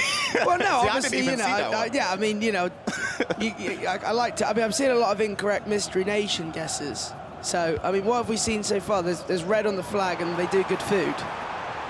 Here's a chance. Ronaldo off the post, no goal. To report on. Trying to think of another. So far. Another hint for a mystery. Has to be a light hint. Yeah, I know. I don't want to go too strong on the hint. I've got to think of one that can. I've got to think of one that I can work with. I mean, they've got some ballers that play for them. That's true. That's a good hint. That's a good hint. They've got some ballers that play for them. Right, Pie Face, are these correct? It's not Serbia, who do have some ballers. That's a good goal. Leandro Peixoto. Who else would it be than the Frenchman? Scoring for him. And they've had to wait a little bit of time to get this game going. And Ryan, how can that unsettle your rhythm as a pro player? You played 15 minutes, you've had to stop just due to a technical pause. You've had to wait 15 minutes real life time to get going again. How important is it to get back in your rhythm, score the opening goal, and start, you know, feeling it again? Yeah, it's incredibly difficult for both players, to be honest. It's not unfavourable for either one of them, but I think for Emre in this situation, defensively there, I don't know if it's a big mistake. I think LJ got a bit lucky that the pass went into the space with Sawa instead of going to feet. There's one thing though with Emre when it comes to his face cam, actually just you never know if he's winning or losing. He's angry no matter what. Yeah, and the chat are going mad for Emre. They are wanting. I've seen a lot of support for him in the chat. Back over here now. Second half has kicked off. 2-2 AbuMakkah against Faku Cohen. Also, I know, Ryan, you love my investments. Ryan, you always sell at the perfect time. I've bought Javi Simmons. I've gone for it. Yeah, so you might have bought the ones I listed. Yeah, I probably have bought. I probably have actually bought yours. But yeah, that's not financial advice, chat. Don't listen to me. But I did. I made loads on Insigne. Yeah, I remember that week. Yeah, Casey done me a madness there. I doubled my coin, so I was very happy. I mean, Ryan, I think might be the most successful trader out of all of us on the FC Pro Live items. Yeah, he does. It seems like he wants to trade rather than commentate after time. Yeah, I'll be honest, I'm on the companion app. There's someone at home that does a watch-along as well, by the name of Tom Stokes. Not someone you want to listen to. But your club burnt to the ground, that's, yeah, you don't want to follow advice of investment. I heard a rumour that man's always got about 27 million coins. That's what I heard directly. He said, I think he actually, I can't remember who it is, but I think he has got a lot of coins. Yeah.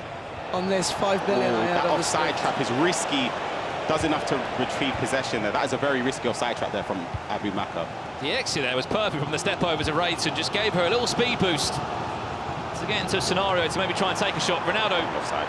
Will just be offside. Update over here. And it looks as if Leandro Peixoto has found a second in this game. He might be one of the only few players using Eric Cantona, our team of the year. But he is performing perfectly well. If you're a Gravenberch owner, maybe look away. First time through rules, they're still very effective if you can just time it right as well, in or on goal. Cantona wouldn't be a choice that I would use, to be honest, but obviously for LGI it's been fruitful so far, in on goal. Speaking of an good keeper movement there. That was some crazy keeper movement. Amazing. Both players this game have sort of saved a couple goals each from their goalkeeper movement. It's one of those, isn't it, Ryan? For those that might be tuning in, they have seen some R3 segments from the FC Pro Open. Goalkeeper movement is such an easy thing to add into your game at home, but you've got to be confident with it. Yeah, and you kind of need to wait for the perfect time. And also not, as I said, you don't want to just move to the side. I think moving backwards and then to the side is the best way to do it. You don't find people moving backwards at my level. The level, but I love keeper movement because I don't use it, but I find that I play against more people that can't use it than people that are good at it. Yeah. So the amount of times you'll go through, you can take an early shot and instantly they're going to move their keeper. Yeah. You just wait for them to move them out of the way and then fly it in the corner. The worst thing a player can do on champs, isn't it, Pi, is if they move their goalkeeper a bit too aggressive, you know, every time you go through, just wait for them to move. Then choose where you're going to go. Yeah, and I think there's a lot of players that do it muscle memory-wise, where they just naturally do it and they always go to one side. It's very, very rare that I move my goalie. High risk, high reward. Goalkeeper movement on FC 25. If you're good at it, that's why it is that's why it is a skill. Effectively, if you are good at it. 30 minutes gone here. Emre Yilmaz has not been able to get going so far. He was in the last stages of last year's competition. He doesn't win this game, he will be going back to the drawing board to work out how he's going to get his World Championships. Well, it's probably one of the worst games to lose, Ryan, in the nicest way possible. 100%. It just is. The amount of work you've gone through, the pressure you've gone through, the stress you've gone through to even get to the knockouts. Remember, there was 24 different players that made it to the FC Pro Open group stages, from hundreds, thousands that signed up online all the way back in October. We had our offline qualifier of Swiss round. You might remember that one, sort of early November, late October, and then from there onwards, we've just whittled down the pack week by week. The one saving grace is that it's still early in the season. You expect somebody like Emre to have opportunities again to make it to the World Championships. But as I said earlier, just getting the job done at this stage of the season, the pressure off your shoulders is immense. We've had some good Rogue Nation get... Oh, sorry, I didn't mean to interrupt you there, but I was going to say we've had some good Rogue Nation get... Kazakhstan was just a guest that I've seen in the chat for the Mystery Nation. Had some grub there before, or...? I haven't actually, no. But, no. Peru was another great... That's a good guess. I'm not sure what they do food-wise in Peru, but it has got red on the flag, so... Yeah, it's on the, sort of on the right lines. Yeah. Cantona on his way for a first-half hat-trick. If he can manoeuvre this attack perfectly. Rafael, what a way to go into half-time. Vitinha! So he doesn't have finesse. He's got passion, Ryan, but he doesn't have finesse, Vitinha. I'm surprised he didn't try a first-time driven pass there. That's what I thought would have been the option. Update, goal has gone in over here. The tables have turned. It's the famous cheeky chip. Faku going 3-2 up in that game. What a horrible week it would be for AbuMakkah if he was to go and lose this one. Yeah, what week was it where we saw a lot of chipped goals? Is it week 3 or was it last week? It was week 3. It was week 3. So many goals in behind just chipping the goalkeeper, especially if you green it, got a good chance to score.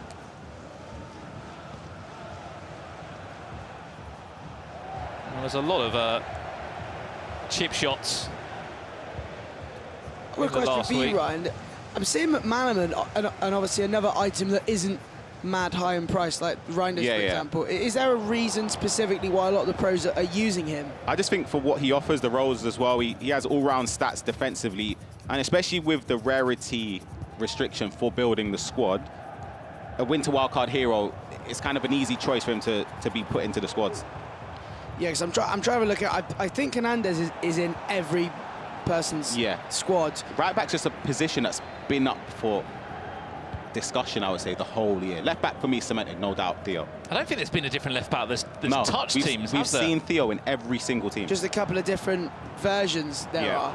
Right back wise, are you going team of the year Cafu? Not for me, no. No? I'd go Dumfries. Would you? Yeah, but then that means you can't use Leao. Because numero for item rarity restriction of 1.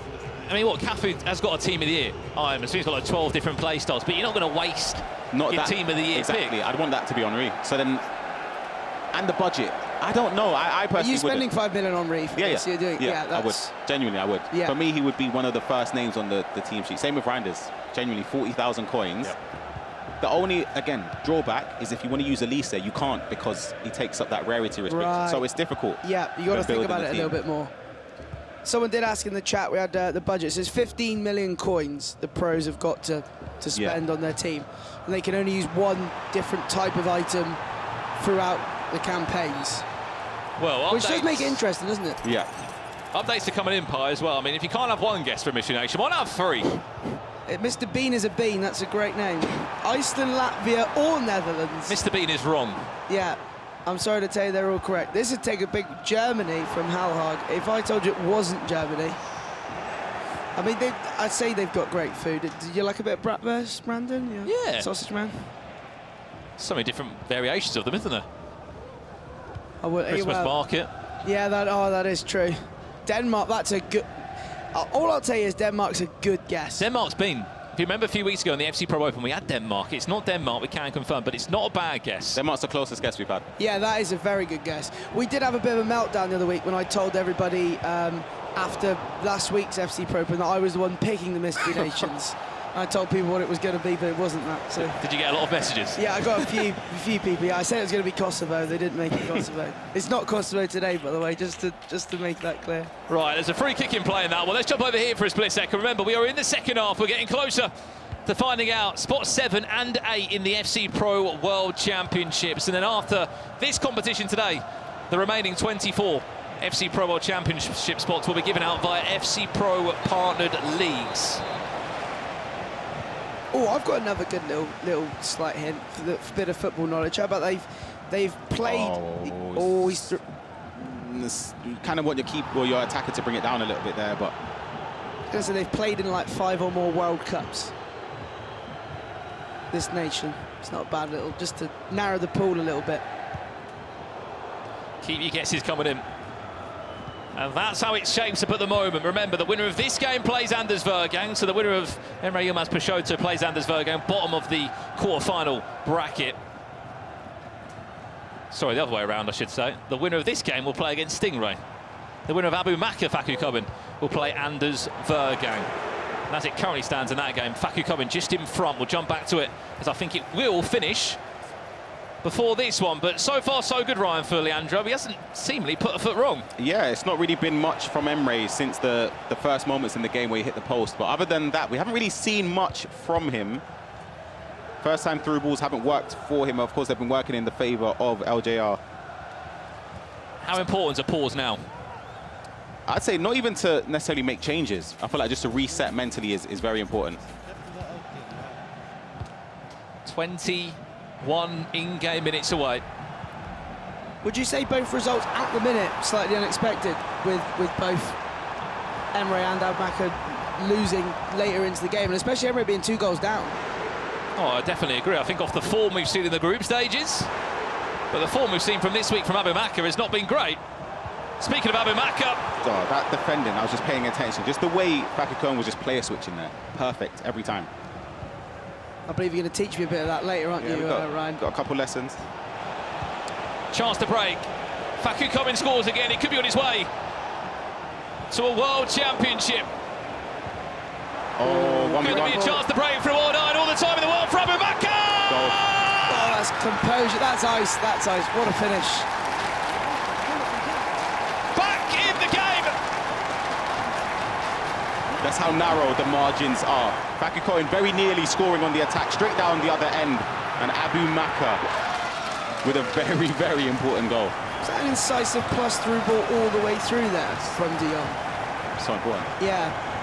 Probably my favourite playstyle plus, I think, especially Same. for a midfielder. That was ping pass, but I just think incisive is... I like to play sort of a tiki-taka short passing way. That's lovely Beautiful from Emre. football. Oh, that is missed. Yeah, that's a crucial mistake there from Emre, just aiming it the wrong side of the post. Nothing seems to be going in favour of him today. Yeah, I thought I would have had him down to bury that one. I think his reaction tells you all you need to know from Emre Yilmaz at the moment. Frustrated. And simply hasn't been able to get going. When it comes to finishing, Ryan, are you, with precision shooting, I, again, don't really have the skill level to work that, but is that key? I'll be honest, in these tournaments you have to use precision, right? I used precision for a couple months. I use assisted right now. I don't really notice much of a difference for like foot champs or rivals. I don't think I need to use precision to score, so I don't use it. Right, but in a level game like this, it's yeah, it's it's needed. so important, yeah. Back over to this one now. 15 in-game minutes left to determine who plays Anders Vejrgang in the quarterfinals and who also gets into the World Championships. Nice defending there. Griezmann, known for that deadly finesse shot if there was an angle to try and find it. Miyaham. Thought the keeper movement was going to be happening again there. Quick corner comes in, Rayton. Interchanges back of R9. Can she find the angle? She'll find the cross towards that post. It's not really the player you want there, though. I do like that team of the year rating. I think she's good. I would prefer it if she had a slightly better, because I don't rather play with a wide formation, if she had a better role and at cam. Yeah, she only has half winger plus, which is a little bit disappointing. Chance to break. Well, you might have expected a bit more there from Rayton in that area. Very good step. Some great defending on show from both. Both players. I mean, that is a bit of a mental through ball. Rayton somehow got there. Van der Sar. That was a nasty pass.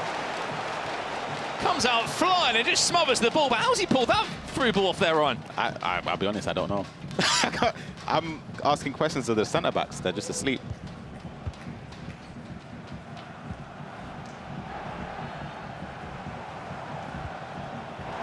Oh, she's got ping plus as well. She had incisive. Oh, she had incisive. That's why that flashback KDB for me. I know it's a lot of squads, but incisive and pinged. Well, the right back's gone missing it. It's a massive job to do. Into our night. What a tackle! Oh my goodness! Wow. Ferdinand, that's unbelievable. That tackle might have just kept your tournament alive. Chance to break down the other end. Can R9 get round? Yes, he can. Massive chance for AbuMakkah. What? No, that is absolutely mental. What have I just seen? Twice. End-to-end action in the FC Pro Open Finals. With the counter-attack of dreams that might have just clinched you a spot. Look at this. Look at the tackle. Are you crazy? That is an unbelievable slide tackle. How many passes is it? 1, 2, ball in behind, 3, 4 passes. Arnhem Ronaldo muscles off stand right here as well. And the composure to go near post. Waited for the keeper movement, as you said yourself. That is a massive goal from AbuMakkah. Well, he's one of the quietest guys in the scene, AbuMakkah. But when it matters, a huge outpour of emotion from the Saudi Arabian. Well, that tackle from Ferdinand, that's the goal. That's the goal. That's absolutely unbelievable. Especially if it goes wrong. Absolutely. So it wouldn't be. It'd be a penalty and backs against the wall. Time for AbuMakkah, but he's just flips it on his head. As I said, twice he's done that, where it looked as if he was going to concede, and then a couple passes later he's one-on-one. Well, if you have just joined us, tuning into the FC Pro Open Finals. We're in round 1 of the knockout stages. The winner of this game will play Anders Vejrgang in our next round tonight in the quarter-finals. You may have just seen the best counter-attack from AbuMakkah, who is 4.5 in-game minutes away from qualifying for the World Championships and also setting up that tantalising quarter-final matchup.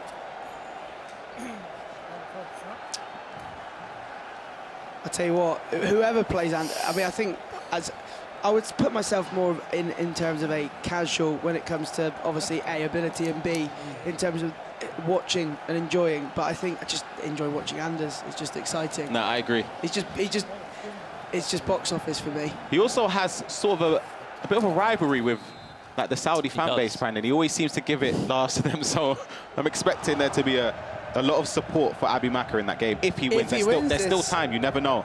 And what do you do here, Ryan? Do you just go for one attack, or are you just full sending? Go for it. You go for it. Just full sending. Yeah, because there's time to win the ball back afterwards with 9-minute halves. Yeah, but here's a chance. Maybe we're not done yet. Oh my lord. I don't know if it was even timed or not. I'm not sure. It didn't. I didn't see the indicator pop up. This is a massive goal, though. The game between Emre Yilmaz and LJR. Erling Haaland leaping to give Emre a chance back into the game.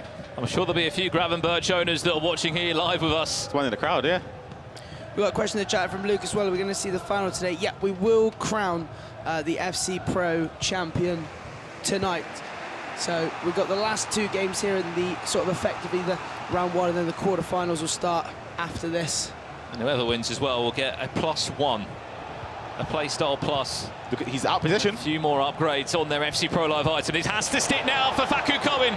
Fabio Carvalho just left in no man's land. Has to try. Oh. Chance. That's good defending. Really good defending.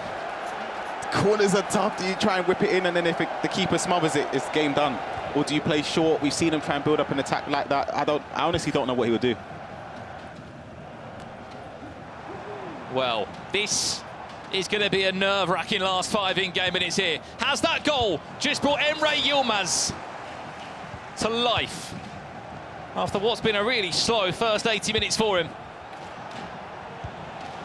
in this first knockout round? Mohamed Salah does so well to bring the keeper there as well. So well.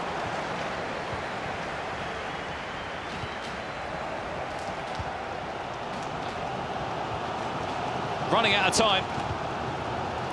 As we're building into the last few attacks, that's Hernandez just onside for Emre Yilmaz. Face a player along just to try and make his attack. He goes on his own. Was it the right decision?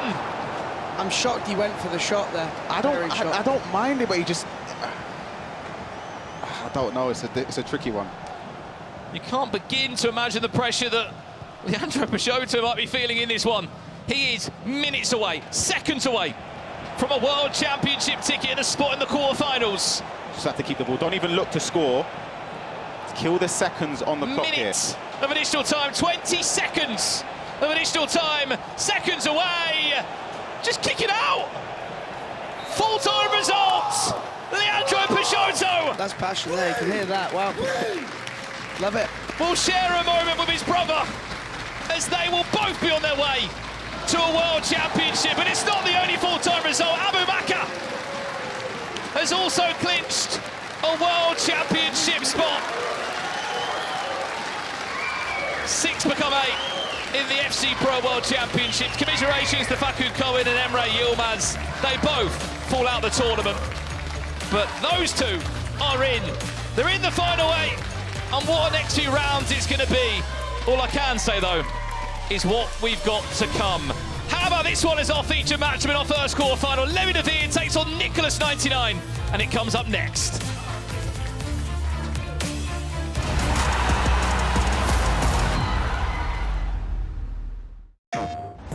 PlayStation tournaments are on PS5. Featuring FC25. Challenge more players and find more ways to win. Get ready to compete on a global stage with new and exciting daily tournaments, all at the press of a button.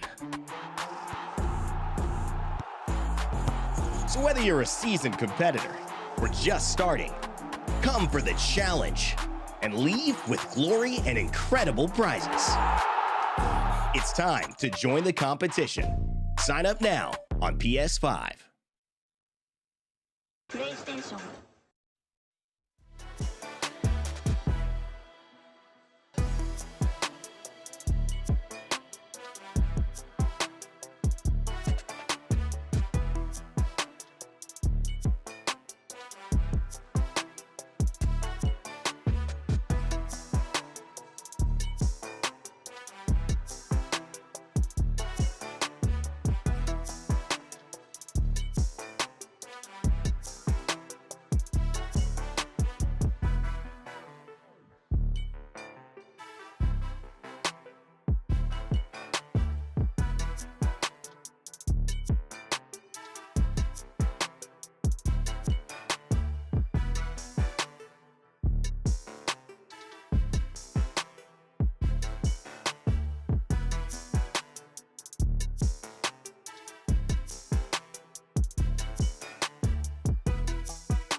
Right, play FC25 and win prizes on PlayStation tournaments.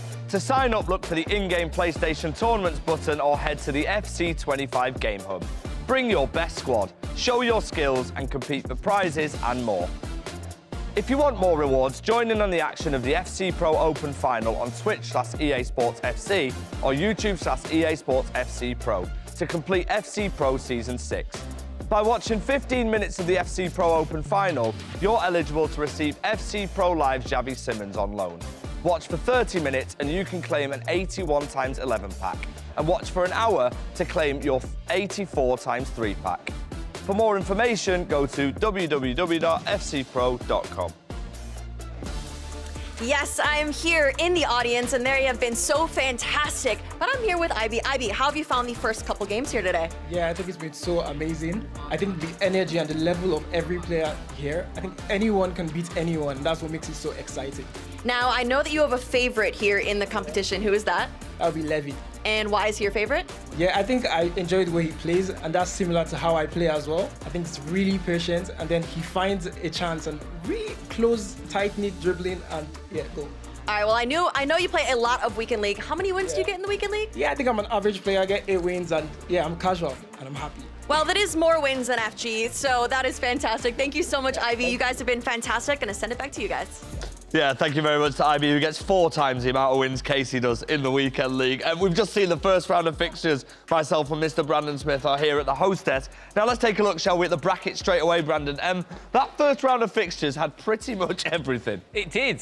For one split second in that, I thought maybe we were going to be going to extra time for the first time tonight. I'm sure we will at some point be going to extra time. Hopefully a sprinkle of penalties in there. But look, 4 already eliminated, 4 players already qualified for the World Championship. Just look at that quarterfinals bracket. It's unbelievable. Yeah, it is absolutely incredible. And then matches are to come very soon as we look at the highlights. And what a way to start with Jafonso. You see what it means, that World Championship spot for a player in February means everything. Absolutely. Very different matches, those two as well. Nicholas, a lot more in control. Jafonso, he had his...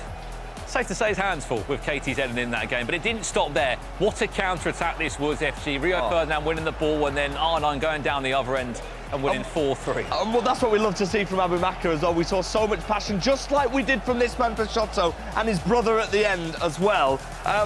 Look, I mean, these players have made it to a World Championship now, and now their eyes are solely on the FC Pro title.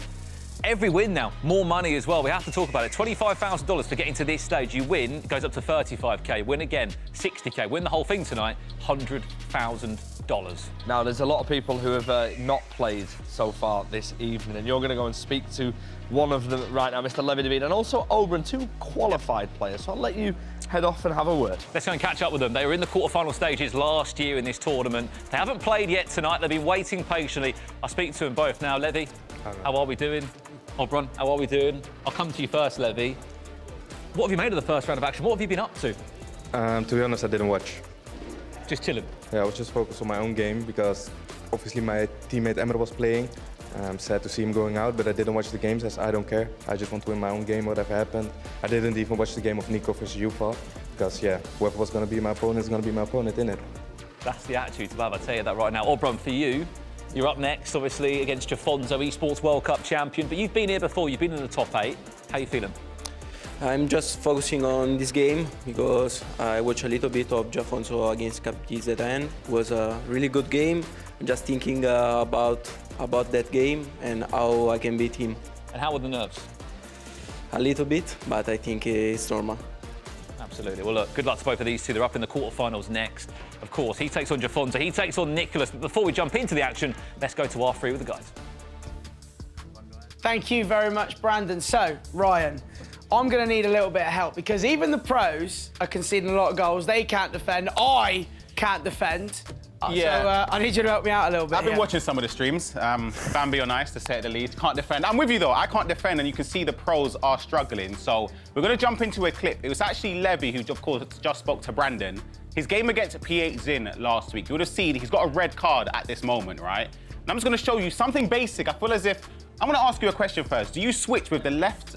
the L1 or the right stick to switch player? No, I use the L1 to switch. I don't switch Mind-blowing. stick. I don't know. For those at home, one thing I can say to improve, you need to be switching player with the right analog stick. This so one I should be using the analog stick Absolutely. in defence? 100%. You can direct it to who you want to. And in this clip right here, you can see it's a dangerous area, right? Levi selected his R1, so the second man press is selected right there. The player in control is the midfielder right there. It's Vitinha. So if you can see this clip unfold, the way he's defending, he's holding R1 to select the second man press there. He's currently selected on Vitinha. So in this position, it's a threatening area. As the clip will unfold, we'll let it play out slowly here. It's just flicking the right stick to the right players. If we can pause it just here, perfect. Currently in an offside position, but the danger man here is R9 Ronaldo. You want to get the ball to your strikers in those offensive areas. Defensively, you'll be aware of that as well. So, as I said, second man press right here to target the man in possession. Currently selected on the defender, Ronald Koeman. That's from the right stick, so he's flicking, but the danger is R9. You want to try and get to Theo Hernandez here. If you press L1, there's not a guarantee that it goes to him, so you need to flick the stick pipe face. It's very simple. It's a very simple thing to do for those at home. And it makes sense. The transition, I guess, for me, is what's difficult. I've got another question here. Would you highly recommend using that second man press in these scenarios? Right here, yes. Because it's a midfielder, they want the person in possession to be under pressure. You don't want to just leave them to have all of the danger area to themselves where you're not controlling anyone. So he switches to Theo, fantastic defending. However, there's a mistake again after here. He gets the ball with Randers here, tries to play a driven pass, but he redeems himself, switches cursor to Fernando Hierro and jumps ahead. So Right. just to remind people at home, it's nothing extraordinary. It's very simple.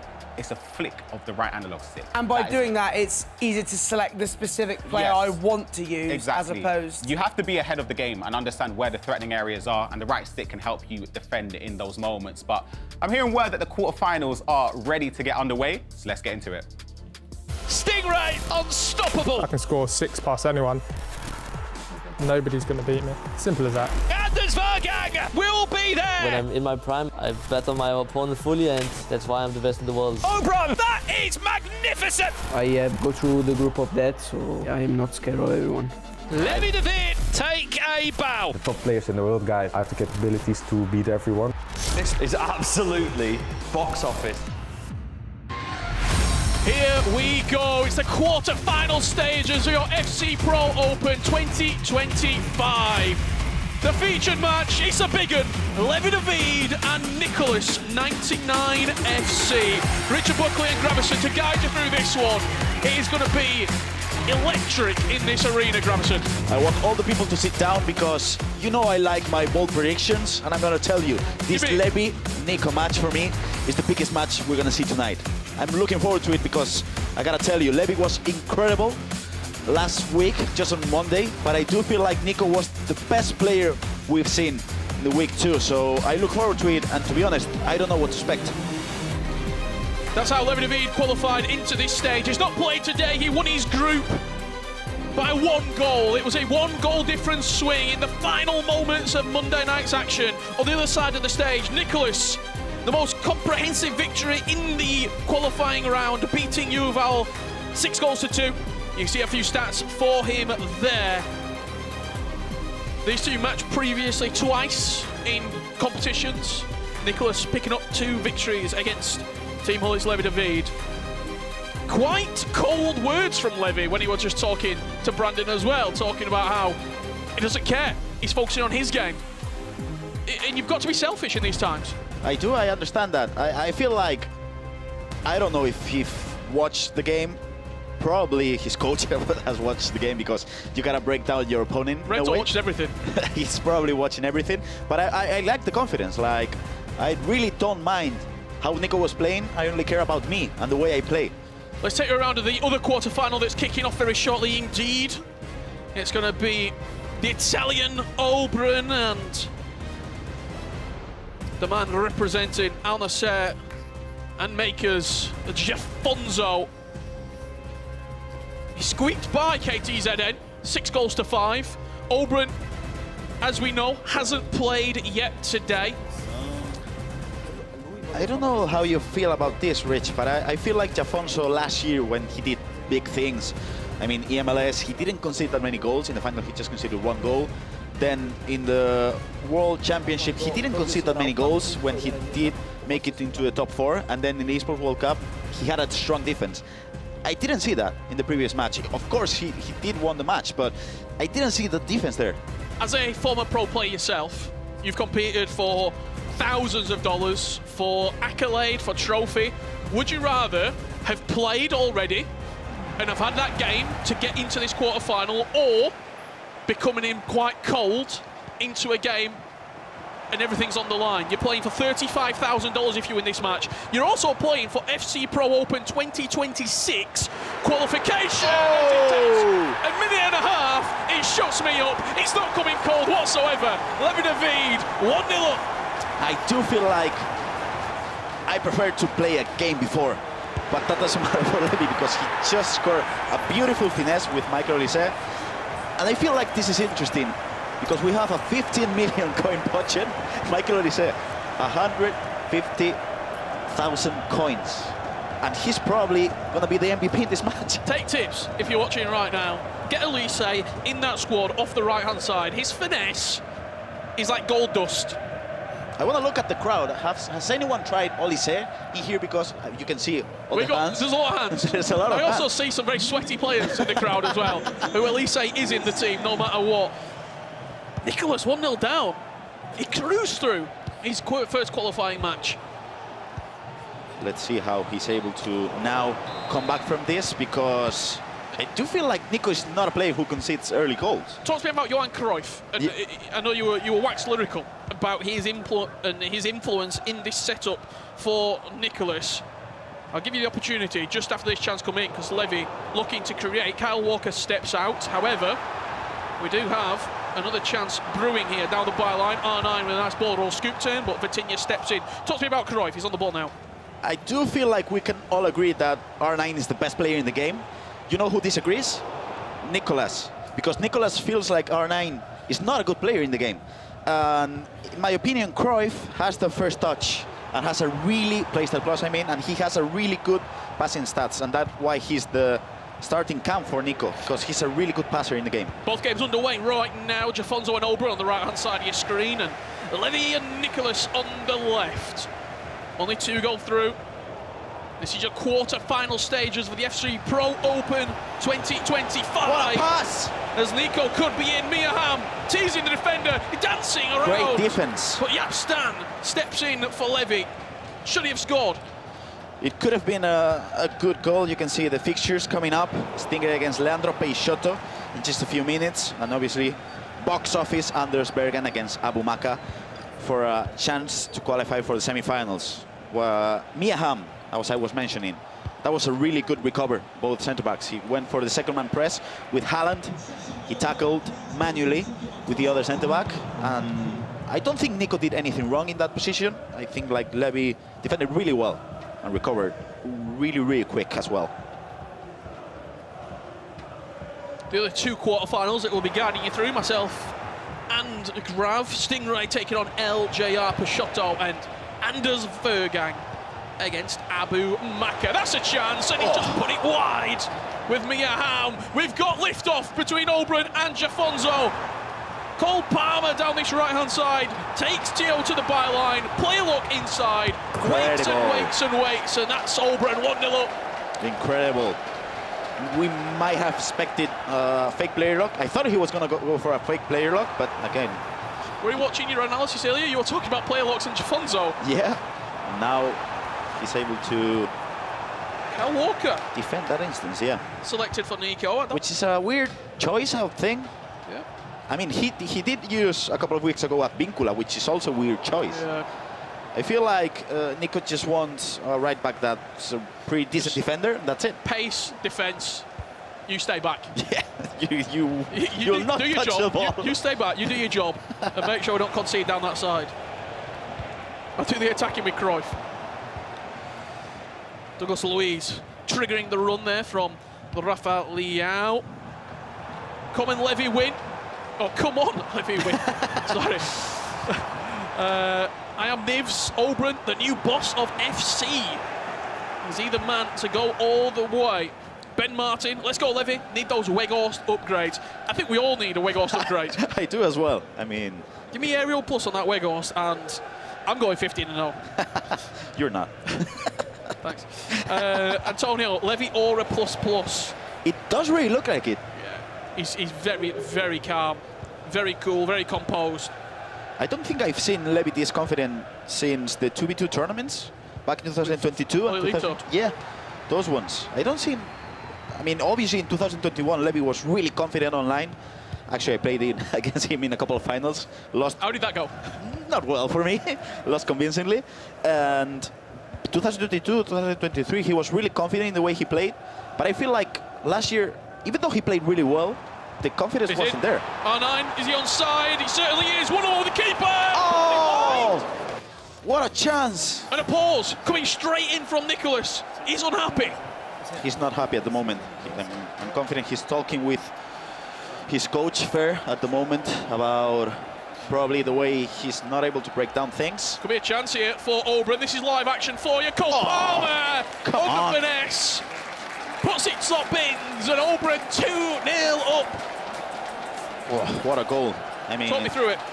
You can see how he was able to use the playstyle plus, fake player lock, now a normal player lock, control, another playstyle plus, twists and turns, finesse, beautiful goal. When he got the ball there with Palmer the first time, why did he pass it to Douglas Luiz and get the 1-2? Because a lot of people, when that ball goes into Palmer, would just take the finesse shot first time. That's the thing for the people at home. When you're playing against 70 depth, you're expecting an offside trap automatically. Okay. So if you go for the driven pass, you know you're gonna have this great chance with Cole Palmer. So it's just a thing of, you know, moving the defense back and forth. Jafonso trailing 2-0, but he does come forward on the kickoff here and trying to half that deficit that he finds himself in. Just offside is Thierry Henry. Oh, what is this? I mean, I think he tried to go for, again, to try to punish the offside trap. Because I'm confident, we'll see when the tournament ends, but I'm confident Jafonso uses 70 depth. Here's Oberon coming forward. You can find all those tactics codes at the end of the day as well. Keep your eyes on social media. Nice pass. Rafael Leao, just Offside. offside. One thing we did see last week was Rafa Leao, not the number of foot version you see, and obviously because now we have 15 million coins, he's in every single team. Back to our featured match. Levi de Weerd leading 1-0 here against the Iceman and Nicholas. Quarterfinals of your FC Pro Open 2025. That's just a hair too long on it. And just as we leave it, you talked about that kickoff. Again. We got the ball underway. Finesse. He goes long, and Oberon makes it 3-0. Does Jafonso need to change those? I think it's the depth. I think it's the depth, yeah. He won. First thing, that's not an easy thing to do because it's manual, the pass. But then I think he's punishing the depth, yeah. Levy, big chance. Fires the Dutchman. 2-0 up into a lead. And Nicholas, I don't know if you can just see him there, looks a little bit exasperated. Yeah, he is. As you can see, if we break down this, it was just a normal driven pass. He went for yeah, I think he slipped a little bit with Vincent Kompany. Where's Van Dijk going there? I don't know. I really hate Van Dijk in the game, in my opinion. Wow, that's strong. Yeah, yeah. Well, let's change the word. I don't like Van Dijk as much because I feel like he's a bit slow, you know? If it's not the Team of the Year version. Yeah, he's a bit slow, in my opinion. Obviously, we don't. You could have maybe got Van Dijk in, but not sure how that team would have looked with the budget and restrictions. 15 million coins, and you're allowed one max rarity of item. One Thunderstruck, one Winter Wildcard hero, one Team of the Year player is all you're allocated. As Nicholas finds himself in a bit of a hole, trailing 2-0. Johan Cruyff with the Trivela, but Jaap Stan and Henry van der Sar just do enough to scoop up at the back. It's a direct corner. Going for the acrobatic kick. But again, we've seen Nicholas score many corners, so let's see about his routine, because he went for the short one into a player lock, scored a beautiful goal. Now he went for a direct one. Kyle Walker is getting run ragged on this right-hand side here, up against Rafael Leao. Douglas Luiz looked for that driven pass into the area. Van Dijk a little bit slow and cumbersome on it. Elise on the finesse, and that's going to be 3-0. Levy is locked in right now. And again, another Virgil van Dijk mistake. I do think he had all the time in the world to just go for a normal pass, but again, you can see Virgil van Dijk, he was slow when he was sprint jockeying as well, and that's an easy goal by Michael Olise. 3-0. If you're a Jafonso fan, look away, because Oberon leads 4-0, and he's playing superb FC right now, is the Italian. He's happy with it, yeah. You can see the driven passes. I mean, he's using at least 2 players with the playstyle plus, Douglas Luiz. And I feel like at the moment he's just controlling the match. And I don't think we're going to see Oberon concede a lot of goals in the way he defends. So now Jafonso is against the ropes. Here is Jafonso. Offside. Again, just offside. Does he go for the long one? He has Haaland. You play that short offside sort of free kick, and then he's just full power manual. I mean, it's an hour square up the field. It's literally nothing pretty at all. Nice cross. But Cole Palmer has bundled it into the back of the net. Jafonso looks to the coach. What on earth is happening here? I mean, it's really an unfortunate goal to concede, because I think he scored it with the chest in a way. But I do feel like the build-up was really good. You can see how he went for through pass, triggered the run of Cole Palmer. Every single time Oberon's come forward, he scored. and he's triggering runs. So for the people at home, if you want to play like Obrun, he's passing forward, but he's triggering runs as well. And I always like to say that FC is all about angles and spaces, And in this instance, how he created the angle just with a normal ball roll. So, did you like? Ooh, what a pass! What a volley out. Oh. Goal. Levy's 4-0. Jafonso 5-0 down. This feels strange. These should be tight games. This should be a tight game, in my opinion. Obviously, the Levy against Nico, you can see the pass by Aitana Bonmati, Team of the Year version. It's incredible. He had all the time in the world to just control, look for the finesse. The only player to use the Team of the Year Bonmati as what well a pass. in these squad building restrictions. Thierry Henry with, oh, come on! You see the trickster fake shot into a finesse, green time. And Obrun is simply unstoppable at the moment. Incredible. It feels quite ominous, really. It does. Let's see the replay. You can see the player lock, which was incredible. Teo Hernandez out of position. Now the trickster, oh, come on. He opens up an angle, 6-0. Is that a manual pass that he's gone back in field with, where you saw the arrow come up?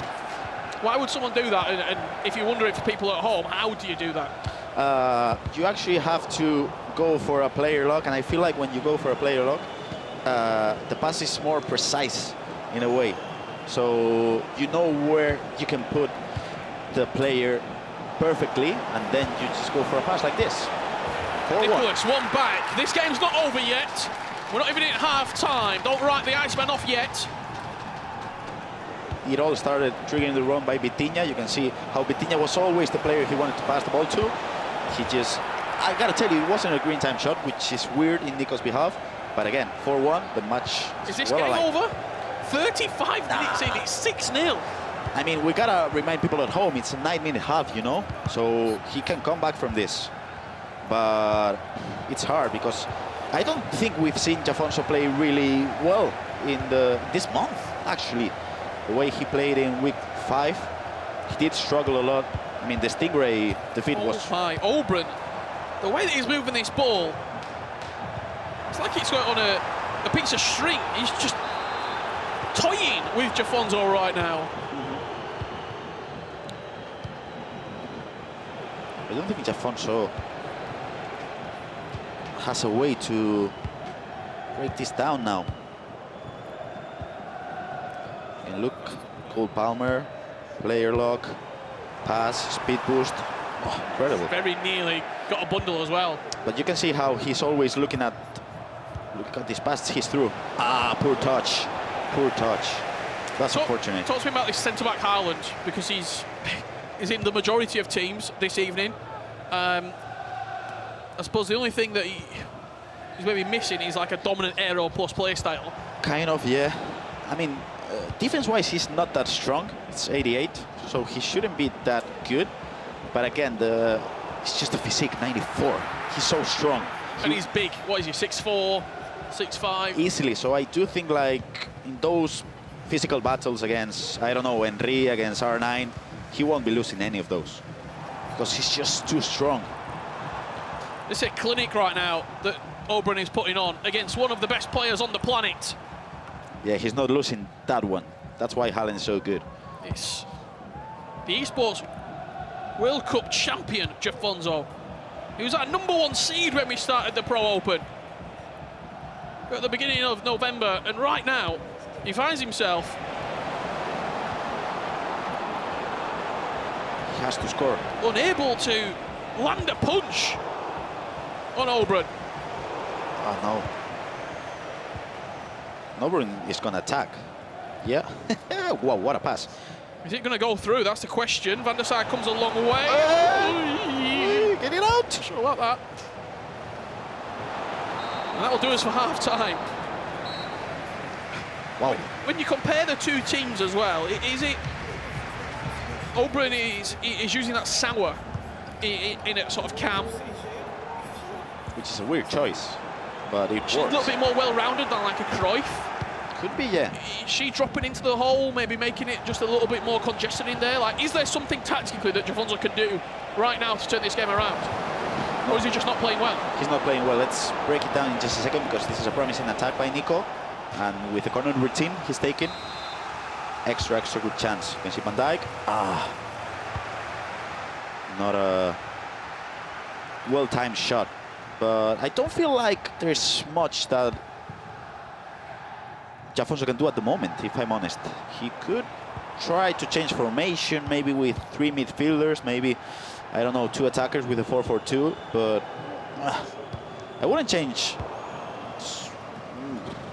a lot of things tactically, because I feel like the game is being lost mechanically at the moment, not tactically. Okay. Levy leading 4 goals to 1 against Nicholas. The winner of this game, banking $35,000 and the FC Pro Open 2025 qualification. Is it going to be Levy for back-to-back years? He's a semi-finalist last year. Yeah, and I do think, this is a mistake. Will it be punished? Not on this occasion. And if you remember the semi-final, he lost fairly convincingly, and I do feel like he has a chip on his shoulder. Jafonso, is that a cross? No. 6-1. Are you telling me there's a chance? I mean, the comeback is on, if we're honest. It's just a goal, but it's all about momentum in a way. If you're able to score 1 goal now, 1 goal in 5 minutes, you're much alive. 1 goal at a time. Levy's probably thinking, if I can get a couple more, this game could be out of reach from Nicholas. I don't know if you feel this way when you're playing champs, but when I was competing, and let's just say you're losing a game by 2, 3, 4 goals and you have 30 minutes left, I break it down. So, for example, I score a goal in 10 minutes and I go on and on, you know? Well, we've got a couple of convincing scorelines at the moment, so let's head on over to FG, who's in the audience. What's happening, FG? Listen, mate, I'm having the time of my life here. That's what's happening. We're in the audience right now. We've got Anders to come, Stingray to come. Who are you most looking forward to seeing? Probably Anders. The way he's been playing, he's just a brilliant player. His playing style, the way he builds up his play, he's just brilliant. I think he's in for the win today and to take the whole tournament home. You're really, really confident he might take my job in the future, right? I'm going to come across to you as well. And what have you enjoyed so much about this evening? It's been nice seeing how all the players have just played really. They've done some amazing passes, shots, and amazing build-up play. And it's nice seeing this amazing competition, and it's just great. Yeah, it's amazing to have you here. Last thing, quick one. Who's the worst caster at FC? I don't think I'm going to answer that. Richard, I'm sorry, but... We'll head over to Richard, shall we? Sorry, what's his name? Get him out. I don't know if he caught that. Levy just hit the post as well. 5-1, the scoreline could have been. But small margins keeping the flame alive at the moment for Nicholas. And as I was just mentioning, if I'm Nicholas, I have 3 goals to score, 25 more minutes left. If I were in Nico's shoes, I would be thinking about scoring every single 70 minutes, approximately. Well, while you see what's happening in the bottom right, let's allude you to a goal alert. Oberon, 7-1, Levi de Weerd, 5-1. We've got our semi-finalists edging ever closer. Wow, that's a tough goal to concede. The player lock again. I wouldn't say every single goal, but approximately every single time he goes for an attack, he goes for the player lock over the main. This was really an easy goal, and the assist as well. Michael Olise, 150,000 coins. You gotta buy him. But we do have another quarter-final that's just kicked off. It's Stingray, the Englishman, taking on LJR Peixoto. Big game, big moments, and once again, it's a clean start for Stingray. He's not played today. LJR just beating one of the favourites, Emre Yilmaz, 2-1 if you are joining us here. The quarterfinals of the FC Pro Open Finals. And that's a huge chance squandered in the opening 3 minutes. So first things first, you can see how Stingray is playing the 4-4-2 at the moment. If you look at the mini-map, and you can see Leandro Peixoto rocking the 4-2-1-3. So first things first, tactically this is going to be a really interesting match. And this guy, Harry Kane. He loves him. He loves him and he's through. Rafael Leao, first chance of the game for Stingray. Will he make it count? You can just see the box is loaded. R9. Oh, hello, hello! Stingray is here to play. Electric from the Englishman. A superb way to get this game started. Incredible goal. I'm gonna ask Ryan if he can break this down in all three, because I certainly can't. You can see the Makiri fake into just a perfect normal elastico. You can see how Zach Moore was celebrating that one. See that little wink to the camera? Yeah, Stingray was happy with that one. Incredible goal. Wow. I saw Stingray about 12:15 today. Yep. Granted, what time was it now? 6 o'clock. Yep. Just in the practice room, grinding, playing, getting warmed up, getting some reps in. Truly believe that this tournament is there to be won. Does Stingray? He's not just come to make up numbers. He's not just come to make up a quarter-finalist. He wants the FC Pro Open title. And you know what's interesting? Obrun was sitting at the players' lounge at, I think it was 3. He wasn't playing because he doesn't need that much practice. Right, I'm going to go out on the limb. Yep. The players, Nicholas, qualified for the World Championship, now losing heavily. Jafonso, qualified for the World Championship, won his first game, won his final, now getting beaten heavily. Is there something to it that you come in, you play the game, you know what, I'll be quiet again because Peixoto's just scored and now it's 1-1. You can see how he's going to go for just a normal shot with numero foot Rafa Leao. I thought he was going to open up the space with a all-round finesse, but he didn't. Nico coming forward, drags that one wide. Should have been a pass into right, and he had all the time in the world. But yeah, that could be a thing happening, Rich, if we're honest. Well, here is Jafonso. It's a consolation. Reiten into Tonali. Douglas Luiz bounces the shot off the defender, but Rafael Leao will green time it into the bottom right corner as we are joined on the commentary booth by a very special guest, Mr. Pieface. Hello. You been enjoying the action so far? Mate, it's carnage, is it not? I can't believe some of the scorelines so far. 8-2 is madness, absolute madness. But I think it's good to see goals in games, right? Especially from a viewer perspective. Wow, R9, what a speed boost. He's going to go for a pass. No, he doesn't need it. Have you tried R9 this year? I have, yeah. How is he? Because I haven't. I feel like he's wasted with my skill level, mate. He is very good, though. Yeah, he is ridiculously good. Finishing just as you'd expect, absolutely outstanding. Do you know what? Hi, having R9 is similar to like me having a Ferrari in the garage. Yeah. I can't drive. You can't use R9 to what you can get out of him. User issue, I think, might be a fair comment when it comes to those sort of like levels of cards. I always say this. I think for me, when it comes to items in the game, I like a good mid-price one with passion. Like, as I said earlier, I'm a Vitinha. Are you liking Harry Kane up top for Sting? Yeah, I was chatting to Sting earlier. We had a good chat. He said he was gutted he couldn't use his new HBC. item. Yeah, can't use that 94. Good value, I think, on that card. I think it's a must-do, actually, that SBC. You're a fan, are you? Yeah, I'm a big fan because of the playstyles. Yeah, Finesse Plus is massive, absolutely massive. Here is Stingray coming forward with Harry Kane into Hullick, round the corner to R9, reverse elastic goal, opens up his face. And Stingray leads 2-1.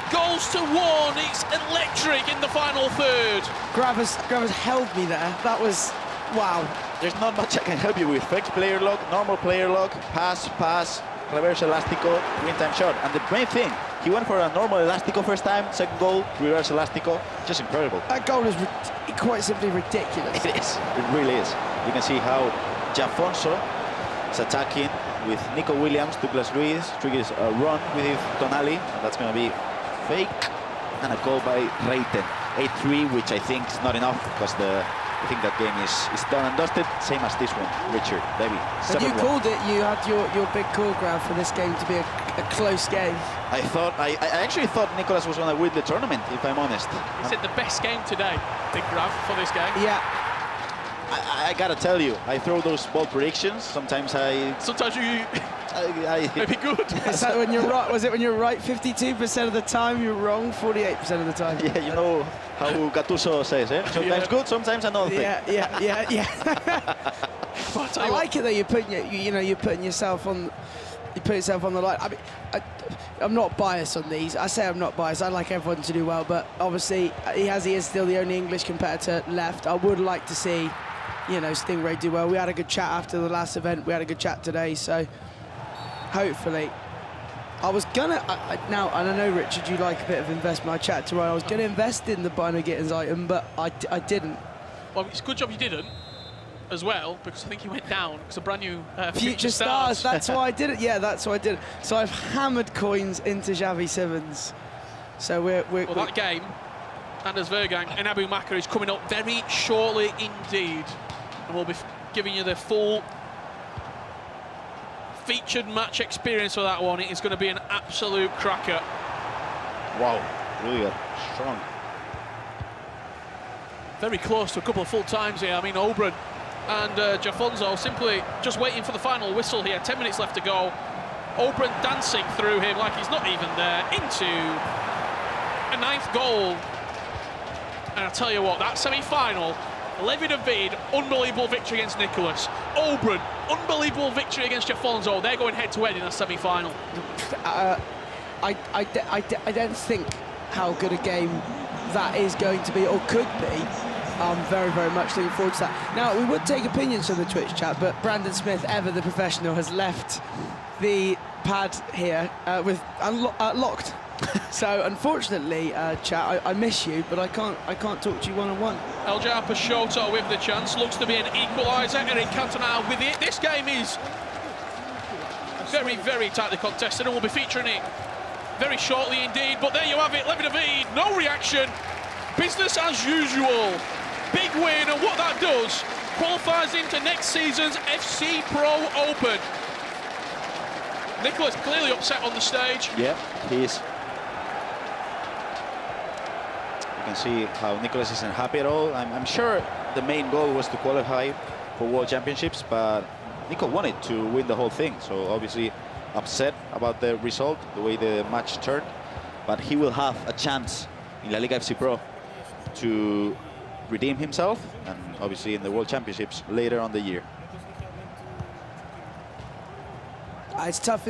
It's always tough to see go, because this is their livelihoods, isn't it? It's everything to them. So 7-1. I'm shocked. I'm honestly shocked. I really didn't expect 4-3-5-4, something along those lines. Grav, is what I was thinking. Just to ask you, why I've got you as well.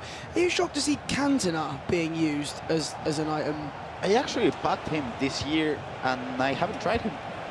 But I think Rich did try him. I packed him as well. He's very, very good. Jafonso with a consolation. That's winning 9 goals to 4 as we look to wrap up the 2 first quarter finals. Stingray and LGR Peixoto live, still underway. Let's have a look at this goal for Jafonso. It's too late. Canary has been really good, assisting and scoring as well. But again, 9-4. Game is done and dusted. But yeah, I actually want to go back to Spain to try Cantona first, but you know who else I want to try? That Cole Palmer 2 of the year. 2 million coins, it's not that much actually. Packed him. Packed him. Did you? How is he? Really good. Oh. His winner wildcard item is actually solid. Yeah, he was good passing, but now he's only got 1 place up plus compared to the 3. I do think that's a massive difference. I like the fact, I know a lot of people get angry with the Dead Ball Plus, but I think it's quite nice to have someone in the team with that as a... I think if you've got 2 or 3 play styles, I think it's quite underrated, personally. I mean, I've got an Evolution Colin Rani where he's only got 1 playstyle plus, so I'd rather it wasn't just dead ball, but his free kicks are outstanding. Well, here you go, Anders Vejrgang getting ready. Who's ready to watch Anders in this audience right now? He's going to be kicking off. 3 or 4 minutes time, the world champion looking to win the FC Pro Open for the first ever time. He walked out with his hood up and it just gave me Star Wars. I just want to dun, dun, dun, dun, dun, dun, dun, dun. That's kind of the situation I had there. It's going to be... What a goal. Oberon. He'd be gutted, I think, to have scored 5 and lost. What a goal. 9-5. 14 goals. Split between these two. Second half much better for Jafonso, but the damage was already done at the halfway point. I think Oberon's probably just switched off as well as we've got into the last 15-20 minutes. He knows that it's not going to happen for him. A game that's well and truly even. Pass. Is Peixoto. For FC Lorient going 3-2 up here. That game not even at half-time yet. Plenty more action is going to be coming your way from the quarterfinals of the FC Pro Open. We've got two semi-finalists locked and loaded, Levi de Weerd and Oberon just waiting for the full-time whistle. Safe to say, by the way, Peixoto doing very, very well today. I would almost say kind of under the radar, a little bit unexpected, especially beating Emre in the first round. Now he's 3-2 up. I know the game's not done against Stingray. Unexpected, potentially, Richard, at the start of the day. Yeah, and there's also plenty of time left. There's no time left in this one. Oberon, he was the best player in the global qualifier. He cruised through the group, top of the table, and now he finds himself not only in this year's FC Pro semi-finals, but coming back next year as a guaranteed FC Pro Open finalist. Congratulations to that man. He takes on Levi de Weerd in our semi-final. And again, job done for Jafonso and Nicolas. They did qualify for the World Championship, and obviously they have to got it because they're eliminated, but they're qualified for World Championships. He's Oberon. When you've seen what you've seen, qualifiers, FC Pro Open, is he the best player in the world right now? You could argue it, because we got to remind people that Group C was a carnage. You had everyone. I mean, Tex was the bottom of the group, and that's Tex, one of the best players in FC history, so you could argue with that, Rich, yeah. And coming back from what you said before, Pai, I'm really bad at free kicks and corners, and dead ball for me, the dead ball plus is really important. Yeah, I run, I've got my road to glory. And hold on, could be in on goal. It's a long ball. Oh! I guess he was offside. I would assume he was offside. It's probably what they blew out. But yeah. I've got like a crazy team with no one with dead ball. It's who do you put on there? I just think it's a bonus play style. It's valuable in a multi-play style situation. If you've got any questions as well, for Pai, we'll try and get you to answer a few in the second half. Or any more Mystery Nation teasers while we're waiting for Anders to kick off? Waiting to give them again. Right, Brandon Smith. There's no code. I don't know what the password is, so I can't read. I missed the chat. Chat, I miss you. Mystery Nation. Yeah, have you ever been to this country? Brandon, come and fix this. Where are you? I know you can hear me. Where's Brandon? Come on down. He's probably making a video. That's yeah, probably is. Just, I don't know, say words. There you go. Got a couple coming through. There's lighting here. There's good lighting here. It has to be Italy. Is it Italy? Yes, no. Have you been to Italy? I have, actually. No, it could be then. No, it's not. It's actually not. It's actually not Italy. Turkey, bro, easy. There's been a lot of guesses, and it has got... I'm trying to think what was the hint we gave earlier? Red on the flag. It has got red on the flag. Can we give another small clue? Yeah. Okay. Yeah, I've got one. I've seen the nation in a team. I've seen the nation in a team or two today. Were we on the same wavelength? Yeah, we were. Yeah, this nation does definitely appear in a few of the teams today. Wow, what a pass. Oh, lovely. See Eric Cantona. Oh, the goalkeeper movement. Incredible. Incredible. Oh, we're in. There we go. I've unlocked it. Chat, we're back. Oh, I feel so happy. I can see you again. Peixoto leading 3-2 here up against Stingray. Peixoto's journey to doubt. He beat Emre Yilmaz 2-1, and now taking on Group A winner, Stingray. That's what's coming up. That's what's guaranteed. A semi-final between Oberon and Levi. But who is going to be rounding out that top four? We need to find player 3 and 4. We've got Stingray and Elja Peixoto right now, and AbuMakkah and Anders Vejrgang getting themselves comfy in the booth. They're going to be kicking off very, very shortly. And you have a little small peek at the chat, Pai. Who's there? Talking to us? Oh, shout out to the Twitch chat. They're I've seen a lot of people disappointed with Emre earlier, getting knocked out. I know you, Val, getting knocked out. The boy SBC. Unfortunately, that dream is over. So if any of you have got items that you're waiting on that these players are representing, good luck. Hopefully you can make some coins, or you can lose them like me. That's what normally happens. Actually, saying that, Oberon, he made me loads on Insigne. So yeah. I made quite a few, and I've got a soft box. He did say he's from Naples. And that's where my granddad was from. So, you know, the soft spots continue. I actually lost 1 million coins on I think it was, yeah, on Nake, on Tex. Oh yeah, I was tempted. I was tempted because I did want to see him do well, but yeah, no, I like it. It adds to the. It does add to the. It does add to the element, especially with the Mystery Nation involved. And just to the viewers, well, if you haven't linked your accounts. Hold on, Stingray, he's probing. Great block from Virgil van Dijk. That was a period of maybe 10-15 passes on the edge of the box, trying to unpick this Peixoto defence. He stood up well to it on that occasion. But I guess of Algeria, I can tell you. Do you know, is it bad if I eliminate a continent? No, you know what? What time is it? Eliminate a continent. Right, so I'll tell you, it's not a country in Africa. So there you go. I'll try to help you out a little bit there, chat. Okay, it's not a country in Africa. Theo Hernandez. He's got pace. He's direct. Driving towards Stingray's goal. Eric Cantona, extra pass. Mohamed Salah. Oh. Would you have shot a bit earlier there, Grab? I feel like it was on. Yeah, and you can see Ruud Gullit's run at the moment. This with the 4-4-2 is really a good counter-attack. Look at Harry Kane, the way he's moving, the way he's looking for the space. This could be good. Ah, what a poor patch by Ruud Gullit.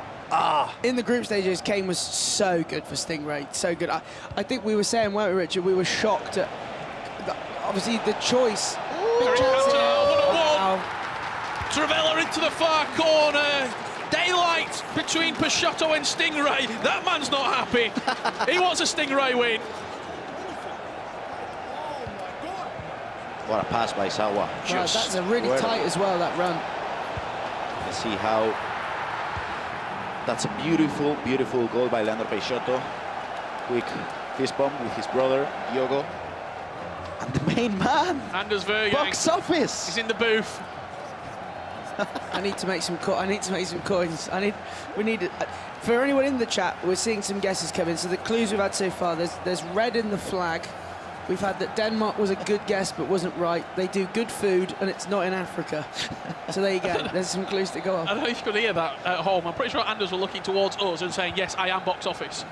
Oh, good man. Hey, make me some coins, please, mate. I'll tell you what, I'm going to be billing Anders if he goes out here. So anyone want to buy a Xavi Simons? On the other side of the stage, AbuMakkah. He left it late against Faku Cohen.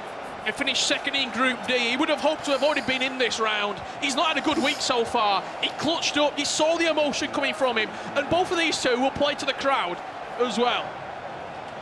I want to see the crowd reactions when Anders scores those beautiful goals. What a game, though. We've got world number one versus world champion. I mean, in the quarters, which, if you think of it actually almost from the rest of the tournament perspective, there's two, maybe arguably the best players here going up against each other in the quarterfinals, which is massive for the other people in the tournament still. I mean, look at this from Peixoto. I think, again, he probably came in as sort of the lowest, and he's performing ridiculously well. Maybe that's due to slightly less pressure. Grav, could that be? It could be. He did play perfectly in that week 5, I think it was. So. And here we go. We are underway. Anders Vejrgang kicking from left to right against AbuMakkah. Falcons Mike. The main man. Come on, AbuMakkah. I believe in you. Wow, Let's what a pass. Anders. That's Abu just offside. Just offside. That was close. It was close. It's Prince. Stingray to win. Come on, the boy. He needs all the help he can get at the moment.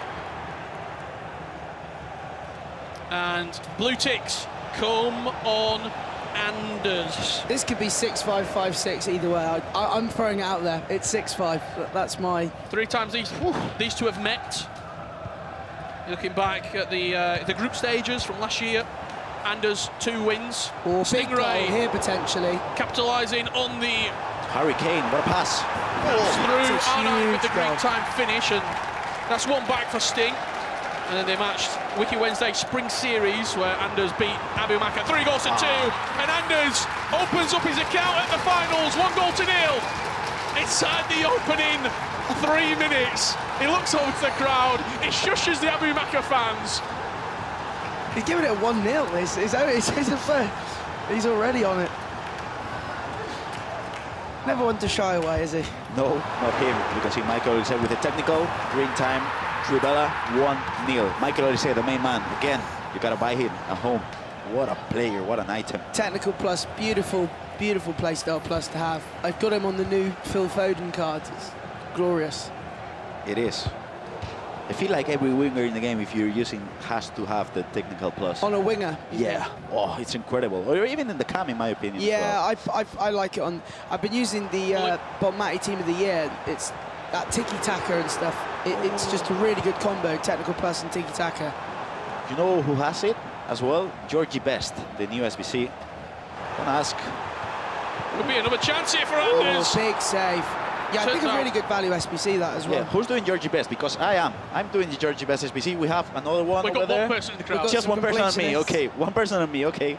I love you. I did Mbappe because I'm now addicted to tricks to plus and I love it. I can't get enough. I concede like 7, but I'm scoring some silly goals, so it's exciting. Anders looks to add a second into R9, just around the corner. He's going to head it down. Henri! Oh! Russell's the side netting. It was offside. It wouldn't have counted anyway. This game, it's got a long time left to go. What is happening with Stingray right now? There was about 10 minutes left to play between him and LJR. 4-3, right, Richard, in that game, I think. 4-3, still the scoreline. AbuMakkah trying to find himself back into this game. He does have support in the crowd. Could be your voices that help him through this game. Got a lot of support in the Twitch chat as well. Here is AbuMakkah. Rafael Leao shoots at the near post. Buffon and Anders equal to it. It's a short corner played, Rayton into Reinders. Edge of the box for Leao. Goalkeeper movement again from Anders. Superb. And look at this counter-attack. This is where now Anders is dangerous because you can see Ferdinand is out of position, but he gets the ball back. Good defending from AbuMakkah, very good defending. It's on. Wow, Haaland. But now you can see AbuMakkah hyping himself up on the camera because I feel like he's not shining away from this battle. No, he wants it. An absolute gent as well, it's safe to say. Yeah, agree. Anders down this right-hand side. Michael Olise into Henri. What a pass. Finds goal. the top left corner. Oh, he's up. Finds the second goal. And Anders Vejrgang leads 2 goals to 0. And wants this crowd to get loud.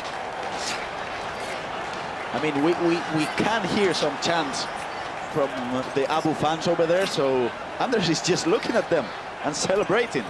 Is it quite sick that, and I feel like this happens with me all the time in weekly, but you kind of want to see him a couple of goals down for the alternative Anders approach. Oh, not happy at all. He's off the chair already. We're not many minutes into the game. 3 minutes left to play here. Stingray needs a goal, and he needs it now to force extra time and continue his FC Pro Open journey. Run Hullet. Rafael Leao, 1-2 with R9, cues the run. Oh, that's unlucky. That's good defending that. That was really a really good pass. That's the issue with R9. His passing stats, not great. At least he's provoking and is provoking conversation, shall we say, in the Twitch chat. Peixoto, the only player who won that first qualifying match, who is leading right now. The other 2 games earlier, Jafonso won earlier, now out. Nicholas won earlier, now out. And Peixoto just seeing this game out. He's happy just holding the ball with Sawa. 1 minute left. Let's see how Stingray is able to just go for the constant press, but no. Some very good game management. Yeah, it is. Now just 20 seconds left, 10 seconds left. He's done enough, has LJR Peixoto. He will be at next season's FC Pro Open. He will be one of your 2025 semi-finalists. He knocks out Stingray. 4 goals to 3. What a tough, close match. And 1 game left in the quarterfinals. It's the Great Dane, Anders Vejrgang, representing RB Leipzig, and Team Falcons, the best esports organisation in the world for AbuMakkah. Both of these 2, huge fan bases behind them. as you can hear an Abu chant rain out in London. He needs the support. Trailing 2-0 at the moment. This could be a chance. Wins himself a corner. We've had a couple of people asking in the Twitch chat as well regarding sort of like what the Mystery Nation is for. So just, I wait for this attack here. Just to let you guys know. So if you have a look in the objective section, there's a objective where if you score, I believe it's 3 finesse goals with a Mystery Nation, which we keep giving you some hints for, you'll get a coin boost for future games, I think the next 5 matches. But don't forget as well, if you do link your account to whether that's the Twitch or YouTube, you can gain some in-game rewards, some packs and stuff. I believe you can get a mega pack and a draft token just for linking there you go. Your account. And it's not Africa, right? Not in Africa. No, so it's not in Africa. There's red on the flag. They do good food. That's what we've got so far. And it's a nation that has appeared in more than one team at today's event. So AbuMakkah, brilliant feat with R9. Haaland again. Great defending. What a centre back, and he moved the keeper as well. Have you used that? I haven't had a chance to use him. Do you like him? I think he's the best centre back in the game. Yeah. I did have a chance to use him. I think it was 3 weeks ago, but I sold him because he's gone so up. Anders with a chance to make it 3. Drives at the near post. Van der Sar with the save. It's a bundle in the middle. Douglas Luiz will come away with it into Henry. Can he find R9? Yes, he can, and that's 3. That's Anders. Abu just couldn't clear his lines there. Well, I'm hearing boos. I'm hearing some boos. I'm hearing boos. I'm hearing claps. Box office, Anders. He can't. At the end of the day, I think he's so good for it just because he provokes. I don't know if you heard that, but from what I could hear, it sounded like Anders said, "This guy was #1 in the world." Oh, Jesus, Lord. But he's provoking conversation, and I think anyone bringing eyes to events like this is I mean, yeah. But he also truly believes that he should be the #1 player in the world on those rankings. For sure. I mean, we did ask him, I think it was 3 weeks ago, and he felt like he was the best player in the world, so he doesn't believe in the rankings. Essentially the Twitch chat are giving their opinion from the Twitch chat. They're loving it. There's it's a bit Marmite. Some loving it, some not massive fan. But yeah, please feel free to send in your thoughts and opinions in the Twitch chat, in the YouTube chat. It's great to know your thoughts on the games. The winner of this game will play LJR Peixoto in the semi-final, and that other semi-final that's locked and loaded, Obrun and Levi de Weerd. As Anders adds a 4. Wow. Is there a need now at 4? I mean, do you just get on with it? Maybe at 4-0. That was an incredible goal. I gotta. He's here. He's ready to compete. And he's ready to score more goals because we see the replay. You can see how he went just for a pass. And again, if that's the hardest thing in my opinion. If you're defending this, you gotta go for the manual interception. You gotta press X if you're using advanced defending. You gotta press circle if you're using tactical defending, because if not, the ball is just gonna pass through your legs. But again, it's so hard to defend against Anders in these situations. We have Pai leaving us. Thank you for being here. Love you. Great job as well. Now it's gonna be Rich and I commentating these last few minutes of the game. We were in store for some fantastic quarterfinals. As it stands right now, 3 of these have been very, very convincing scorelines. Obrun won 9-5 against Jafonso. Levi de Weerd 7-1. Yeah, you heard me right, 7-1 against Nicholas. And the only tight game we saw was LJR against Stingray, 4-3. Right now, we've played 37 minutes. And Anders is leading 4-0. What I find interesting is we have Leandro Peixoto from Group B. We have Obrun from Group C. AbuMakkah, big chance, dinks it over the keeper. There's one back. That's what you need to do when you're attacking against Anders. He's gonna pull the defenders out of position, so you gotta try to predict those passes. As you know, the defense with Stamp was fairly bad in my opinion. You gotta try to predict those passes.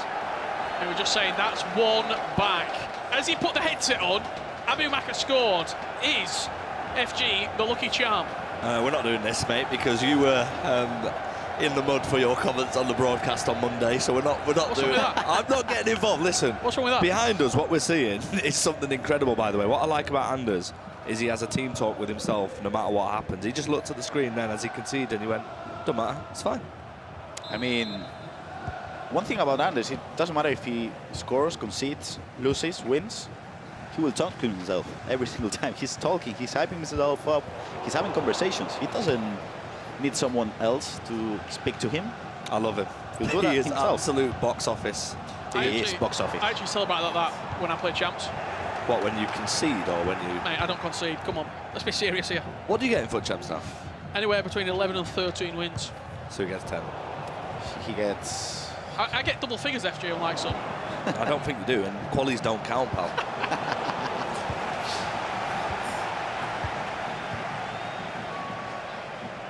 Trying to think. Could be another chance here for AbuMakkah. Buffon's been really, really good so far for Anders as well. There's been 2 or 3 chances that have bailed him out.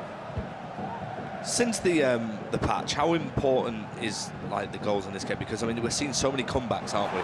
Yes, we have. There's a 3-goal lead right now, but in reality, we're seeing a lot more goals from both players. I feel like you gotta punish the way your opponent pulls out the centre backs, but it's so hard to do with the way Anders plays because look at the player switches he's doing. He player switching to Talot. You know how hard it is to player switch from the left center midfielder into the right back, and he did. That through ball just getting on the toe there of Yapstan, and that will do us for half-time. 4-1, the scoreline at the moment. AbuMakkah ended the half on top, Gravison. The game's not over yet. It's only 3 goals. He's got a lot of time to build into this matchup. Some of the other games, it was 6-7. Yeah, that's the thing. If we look back at the Nico Levy match, half-time 4-1 as well, I do feel like when you're in that position, you at least gotta score 1 goal. I mean, AbuMakkah, because once you concede that goal, mentally it's so tough. So when we're going into that second half, then how important is it to get a goal super quick? Because I mean, look, he's 3 goals behind against Anders, and Anders being ahead is, I mean, playing against Anders is bad enough, but him being 3 goals ahead is even worse. So in case of AbuMakkah, do you go all out attack in this position? I mean, you have to, right? Not yet, I don't think. I don't think you have to go all attack, but I go wrong. but I feel like you gotta not even listen to your coach. The main thing you gotta look for is just scoring a goal. Just while we're at half-time here, show of hands in the audience. Who thinks AbuMakkah can turn this game around? Oh, few hands. Oh. Okay, and who thinks Anders Vejrgang is going to win this game? Okay. Well, hang on a minute. That guy over there voted for both. He did. So, you know what? I like that. Yeah, I rate it. You can't get an answer wrong, right? If you choose both. And if Anders scores here, it could get changed ever slightly. On the finesse, just bounces off the post. Is the momentum, is the tide starting to swing AbuMakkah's favour? Let's see if it is. Wow. Aggressive defending from Anders, steps in with Stam and walks away with the ball. I mean, that aggressive defending is so risky and so abnormal as well, right? Because if I'm playing Weekend League and I'm aggressively defending, I'm 4-0 down, I've quit. That's what I'm thinking. If I'm AbuMakkah, I might change in formation. He's using 4-2-1-3. I might change in some roles, maybe, to look for a shadow, a striker or something. I don't know. I don't know how you... Oh, what's happening here then? Corner. Acrobatic kick from Haaland. Oh! He has another chance. It's whipped in early, but on this time, AbuMakkah brings the goalkeeper. Van der Sar clinches hold of the ball. At what point in this game is it all-out attack mode then? Because you're 4-1 down, Grav, and you said, I mean, Buckley, you said not yet when I asked you at half-time. At what point in this game should myself and the viewers and the people who find themselves in this position every week in the Weekend League start all-out attacking? I would say 70. This is good. Oh, Haaland again. What a centre-back. I would say 70-minute, kind of. But I don't know. Rich, do you agree? 70, 75. Obviously, the difference between what you're doing at home and what we're doing here with the pros is the 9-minute to 6-minute halves. It's a big difference, yeah. It's 3 minutes. Long time. It is a long time. 4-1, Anders Vejrgang still leading in this matchup. AbuMakkah starting to create, starting to find his groove ever so slightly in this game. Needs to get that Mo Salah higher up the pitch as well. Does AbuMakkah. R9 with a good turn, but just plays straight into Anders' hands once again. He did try to predict a tackle, but this time Anders decided to just cover the pass. Oh, he's through. Chance. Anders, good save from Van der Sar. Wow! No, he's alive. He has to score a goal at least in the next 5 minutes, in my opinion, if he wants to have a chance. Wow, what a tackle. Gravenberg is able to hold the ball, and now this could be dangerous. You just see that technical dribbling there. He only sprints when he feels as though there's a chance to exit into space, does Anders. Douglas Luiz edges it onto R9. That's rushed. I mean, that's rushed. It's rushed, but it's a half intelligent. chance. I mean, if you see Anders just pulling out the centre backs, you gotta try to predict something sometimes. So I do feel like it was rushed, but it wasn't. There we go. Superb from Anders. He took the free kick quick. And he's found himself 5-1 up. That is incredible. The short free kick. He's actually jumped over the pod now as well. It was absolutely incredible.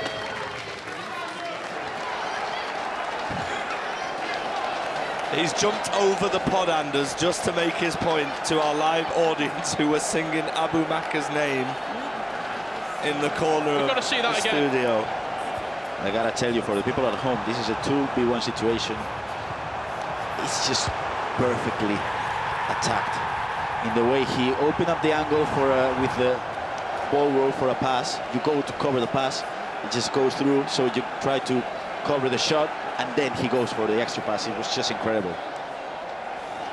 The extra pass is so important. We've seen throughout the broadcast this year during our R3 segments and the FCIQ segments. So don't say we didn't tell you so. Don't say it. You gotta look for FG's FCIQ. Yeah, there's no IQ, unfortunately. I'm unbeaten in the weekend league, Rob, so far. Really? That's what happens when you're not playing the games. Well, I've not lost a game either. 0-0. What a performance so far from Anders Vejrgang. I mean, just what you expect. We come to expect it. We say there's almost so much pressure on him that half the audience are against him, but he thrives upon this pressure. And in order to beat this man or to take this man down, you're looking at this performance, and there'll be pros all around who are watching him, saying, how can we stop Anders? And it's only his first game.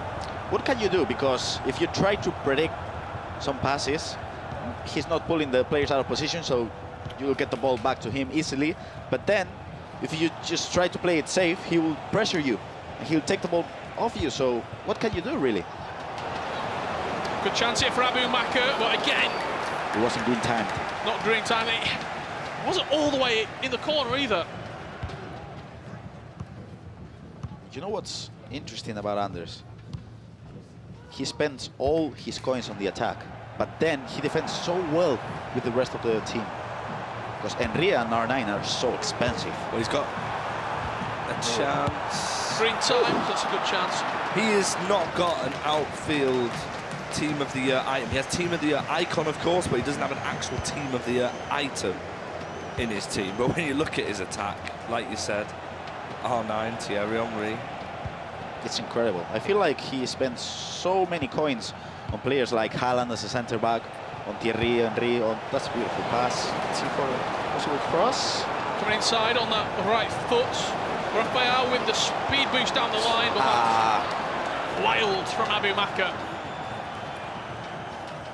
That's a problem with precision shooting. If you're not, it's hard, I gotta tell you, because in those instances you have just milliseconds to aim correctly. So if you are doing anything differently in the controller, you can see how the shot goes wide.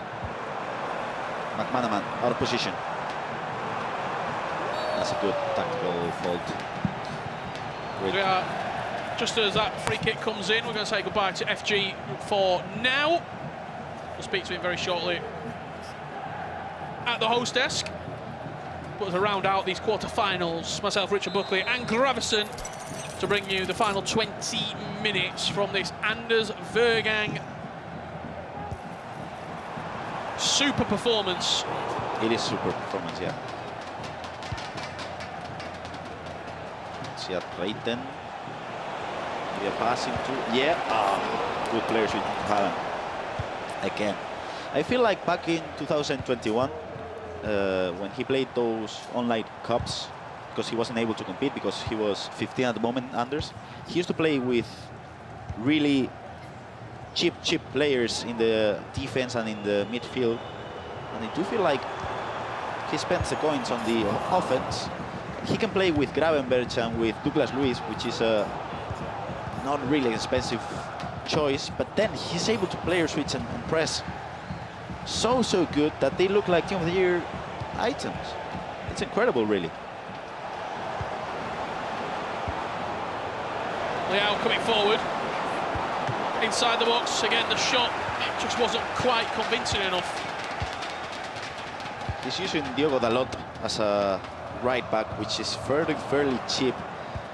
And I don't think he's that great, but if you see how Anders defends with him, he'll take the ball back from Leao easily, as he just did. Look at Olise. Oh, what a tackle. This is offside, yeah. Oh.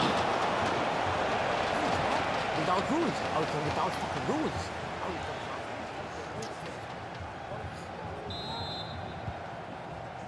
5-1, 10 minutes left, and it feels like Anders is through to the semi-finals. Apologies if they hear any unsavoury language there coming from Anders Vejrgang.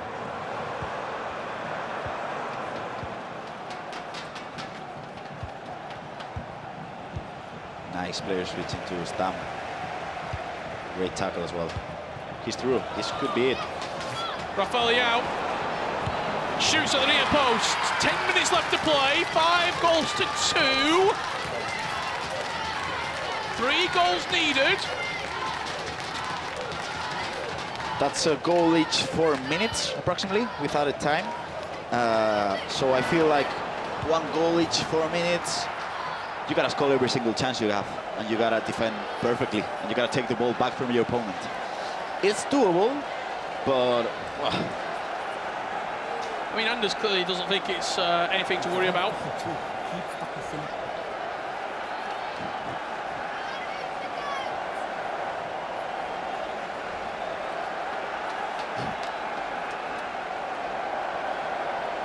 AbuMakkah still locked in on the other side of the stage.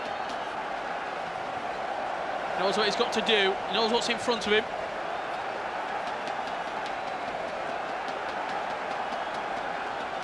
he knows he has to play perfectly for 12 minutes of FC time. And even if he does, he probably won't be able to have a comeback. Just like Graf, build the story, thanks. I mean, I'm open to have him shut myself up convincingly. I'm open for storylines. The reason we are in that pause right now, changes coming in, there is subs being made right now on AbuMakkah's POV, and Anders he's ready to go. I mean, you can see him right now, he's pretty calm, pretty cool. He's got 10 minutes left to play. FG, Pieface were both saying about how when's it time to just throw everything forward. This is it. This is it. You gotta use the formation with every single attacker on the pitch, probably 4-2-4, in something with 4 strikers and not even a deep line playmaker midfielder. You gotta attack. Let's see if he's able to do it. 5-2, 10 minutes left to play. And the constant press is in. Does he win the ball back in enough time? That's the question. Anders with a nice switch of play just to open up the pitch, and we'll also know that there's a lot of space in behind that defence if he can time the pass correctly. Presses L2 and R2, gets the free kick, pulls it back in no rush whatsoever. No rush.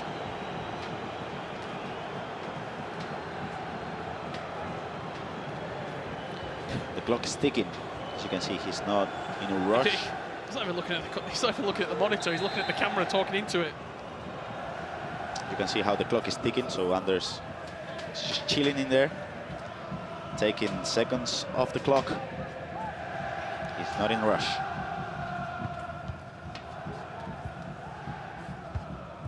Then he wasted probably, what, a full minute in game there? Yeah, probably. Now with Theo, he's able to get the ball back. Oh, he has to score in this instance. Has to score right now, he's not going to.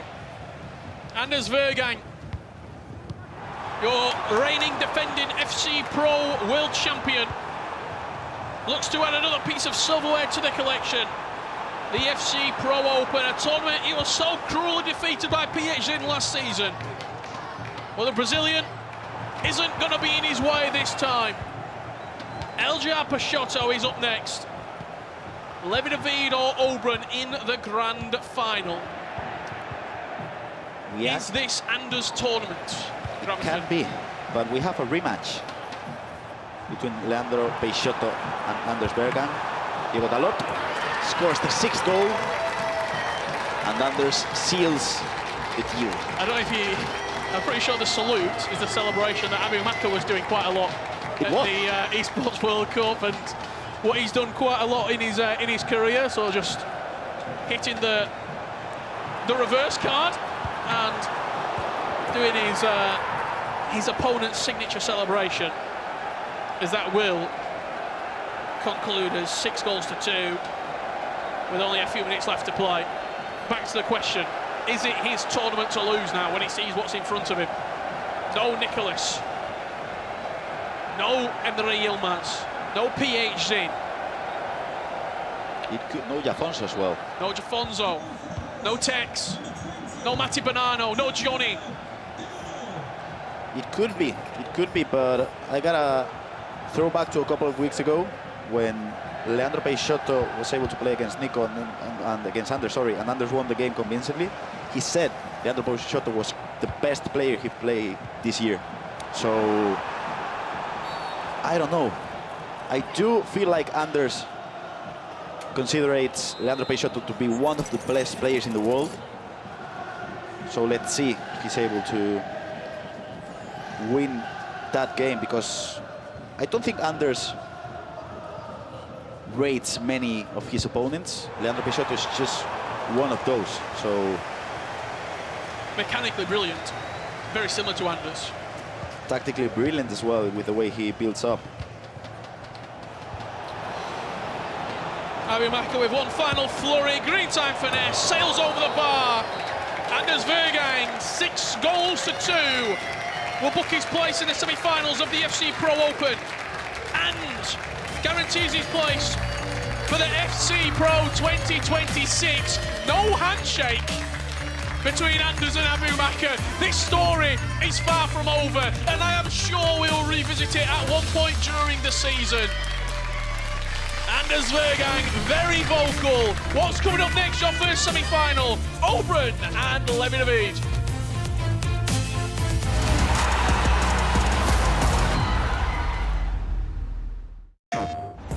PlayStation tournaments are on PS5. Featuring FC25. Challenge more players and find more ways to win. Get ready to compete on a global stage with new and exciting daily tournaments, all at the press of a button. So whether you're a seasoned competitor or just starting, come for the challenge and leave with glory and incredible prizes. It's time to join the competition. Sign up now on PS5. PlayStation.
It is now time for FC Pro Leagues to take center stage.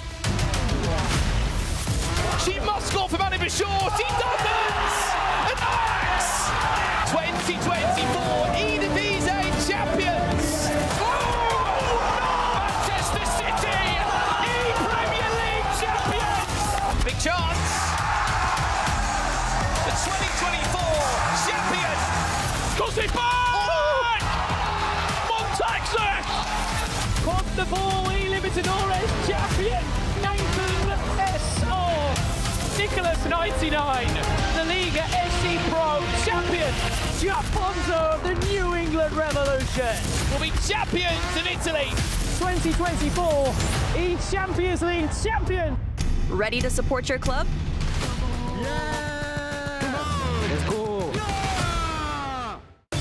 Yes, welcome back. I cannot wait for more FC action this year. As you've just seen from that trailer, we've got so many more partner leagues to come, Rich. Yeah, we certainly do. It's time to fill up the rest of the World Championship sports. We're talking E-Serie A, Virtual Bundesliga, FC Pro La Liga, E-Premier League. It's all left to come in this season. No, that means there's going to be a lot of tears, there's going to be a lot of elation, maybe some more non-handshakes. But also, what's coming soon in FC 25? We've got a brand new patch, and this one is actually very, very good. Let's take a look then at the pitch notes, Mr. Pieface, and we will start. And this is one that I'm sure that the audience here will be very happy about, and I'm definitely very happy about. You can now do 2 players at the same time in the evolution slot. Yeah, huge fan of that. Fantastic update. The thing is, there's so much Evo customization available now, especially with these new future star items and the amount of evolutions available. I mean, you're going to save yourself, time. It's fantastic. Yeah, thank you for listening to us on that one. And then there's a new overall seat search filter in Football Ultimate Team. So if you're an SBC king, a little bit like you, yeah, it makes it a lot easier, doesn't it? Yeah, I mean, it's a fantastic addition. I think this year they've made sure that completing SBCs has been as easy as it's ever been, especially when you can set ratings and stuff. So now you can specifically search for an item of, say you wanted an 86 rated, you can now filter through those to make your life easier. And now I've got a personal message to every single person who matches against me and can't beat me, sees my username and quits when we're drawing. You can't do that anymore because I'll get the win. If you're quitting a game against your opponent when you're drawing, they are getting the win in the new patch. I have prayed for times like this. I'm getting 15-0 next weekend, Rich. That's not going to happen, but that is a massive update when you... it's one of the most common annoyances, I think, that the community's had for a very, very long time. That getting addressed, I think it's a real big positive update. Mate, it absolutely is. I've had people in penalty shootouts. Oh, the worst, yeah. I mean, but to be honest, it's not going to happen anymore. What we have got in FC 25 right now is the Future Stars promo. And what a promo this is. Pi, you were streaming till late last night. Did you manage to get any? Yeah, Levi, I've used him, enjoyed him. Pink Pass Plus, really, really nice playstyle plus for him. I haven't had a chance to try out any of the other items. No Spurs, I'm a little bit disappointed in. There is a Team 2 coming soon as well. I mean, one thing about Lavia, Mr. Richard Buckley, he is unbelievable at FC 25. He actually got 15-0 once this year. Did he? He did indeed. We lost to him on Rush earlier this year. Him, Cole Palmer, Joao Felix, well, at least and Jadon Sancho. Can't compete when he's playing Rush against people like that, can we? Let's take a look at the bracket as it stands so far. We are getting towards the business end of the FC Pro Finals. We're going to be crowning a brand new winner today. KTzn never made it. Mr. Rich, what are you looking forward to? Look at our 2 matches that have got to come. Well, we've already found our World Championships. We've already found our re-qualifying players for next season's Pro Open. One thing left to find out, who is going to be lifting that trophy. $100,000. It is going to be a real big moment. We've seen some extremely convincing performances so far. Yeah, I mean, just a reminder to you guys at home, I mean, Levi de Weerd was in exceptional form earlier on. Yeah, insanity. I've called 6-5 a couple of times. This might be the one where I call 6-5, and it is maybe 6-5. But no, some of the performances we've seen from these players today has been insane. Yeah, perhaps another shot with Stingray going out. He is no longer with us in the competition. He was hotly tipped to do really, really well here today. The only player, LJR, who played that opening game and then won. The other 3 were automatically quarter-finalists and only had to win 1 game. He takes on Anders Vejrgang. I mean, we've seen how box office Anders is already. We have got 2 of the biggest matches to come so far. I can't wait for these semi-finals. Let's get into it. I am the one to beat. I will get the crown. No one can beat me. The trophy is mine.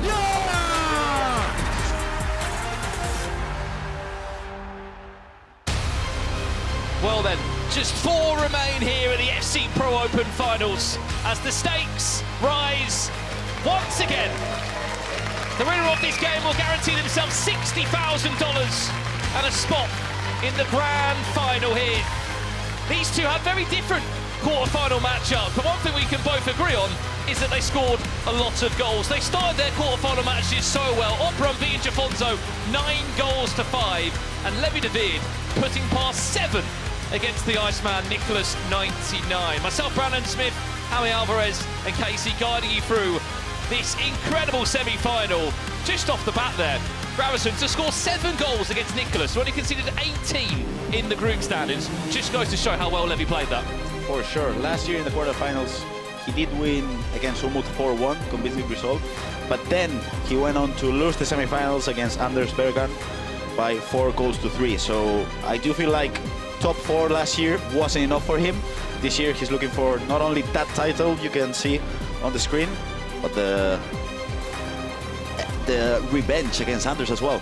And on the other side, Case, both of these players had a great start. Oberon was 5-0 up, I believe, in 45 minutes. How do you describe what on earth happened there? Yeah, I mean, what a great start for Oberon against Jafonso. Between the two of them, they actually scored 16 total goals. Oberon has already done better than he did last year. Last year, he got knocked out in the quarterfinals. He's already locked in that World Championship spot. And so I think his eyes are on that prize. He's trying to make it all the way to that final, but first, he's going to have to get through Levi.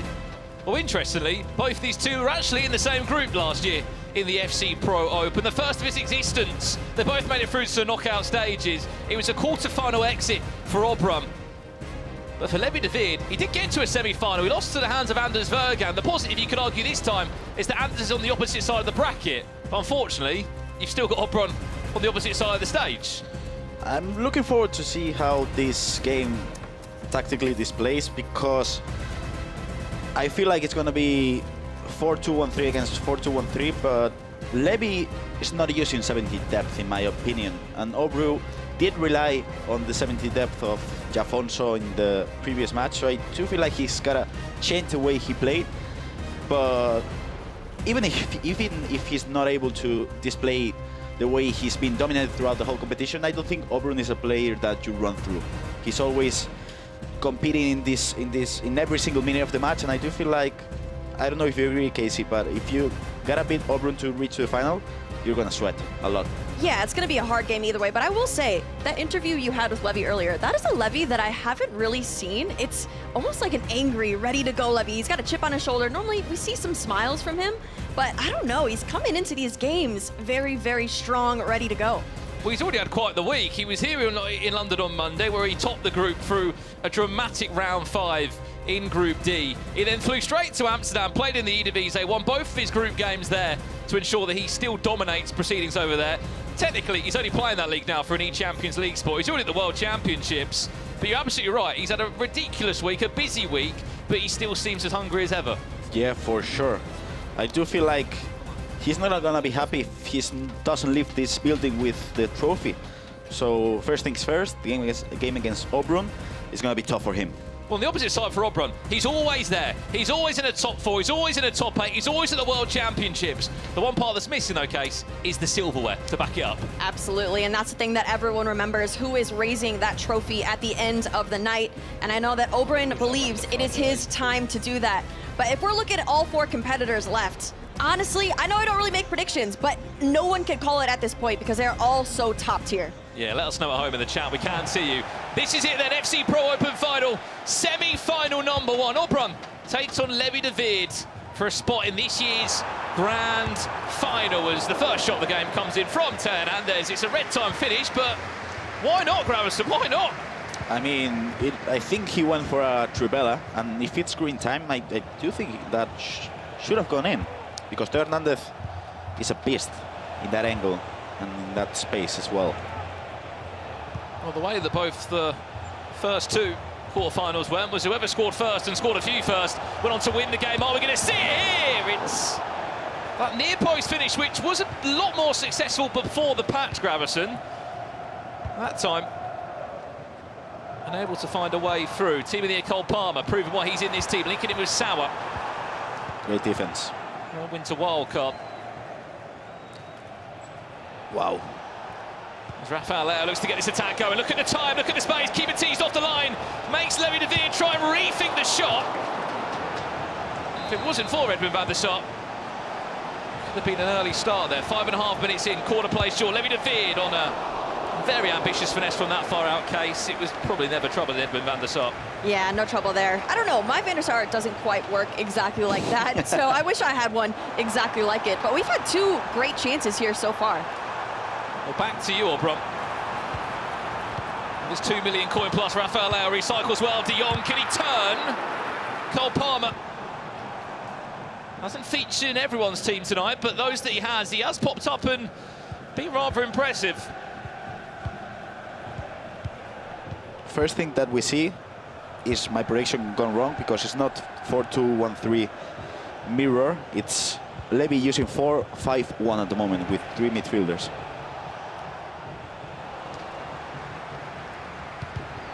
Press is ridiculous there. I'm able to pick up the ball. I mean, let us know at home in the chat. Who are you back in this game? Who do you think is going to make it through to this year's grand final? We already are guaranteed to see a brand new winner this year. KTzn did not make it through the group stages, just on Monday gone. And there is the love coming through. Come on, Levi from Guna Double. Especially, there'll be a few people. Days, no way. Wow. That might have Wout Weghorst in their club case, that are hoping that Levi can go the full way today just to get the extra upgrade.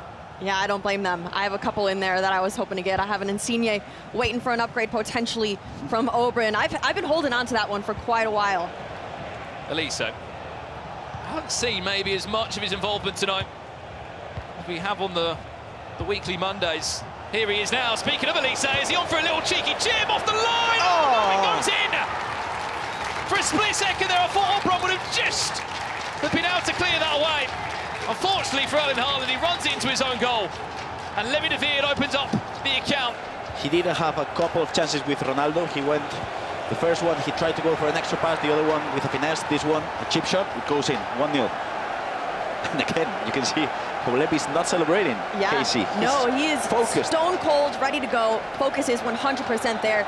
But we have enough energy in the crowd to supply Levi. Actually, here's some chants for Levi as well, so he's got a lot of fans here in London.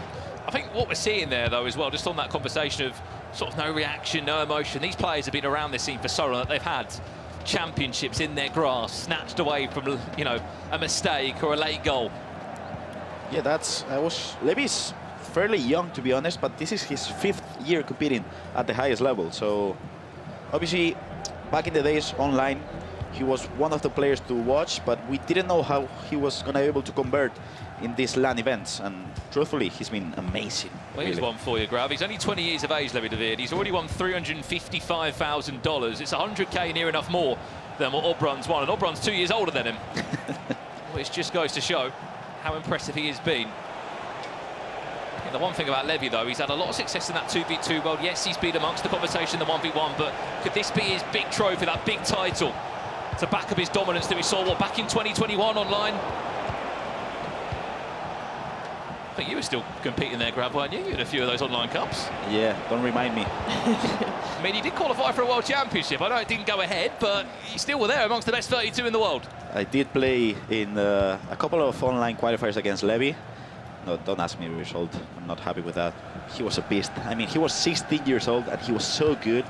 The way he, not only he was mechanically gifted, but the way he competed, he was a beast. So I was looking forward back in 2021 to see how Levi was going to play here on LAN, and he's not disappointing anyone because he's top 4 in the world at the moment in this tournament. I still remember, like it was yesterday, he was 16 years of age. He was playing in PlayStation tournaments with Liverpool, I think, against Real Madrid as his ball comes in. He was competing for about $200 back then, and he was just grinding out these tournaments in the midweek, head-to-head tournaments. Now he's playing for $100,000 tonight. Just goes to show the journey he's had.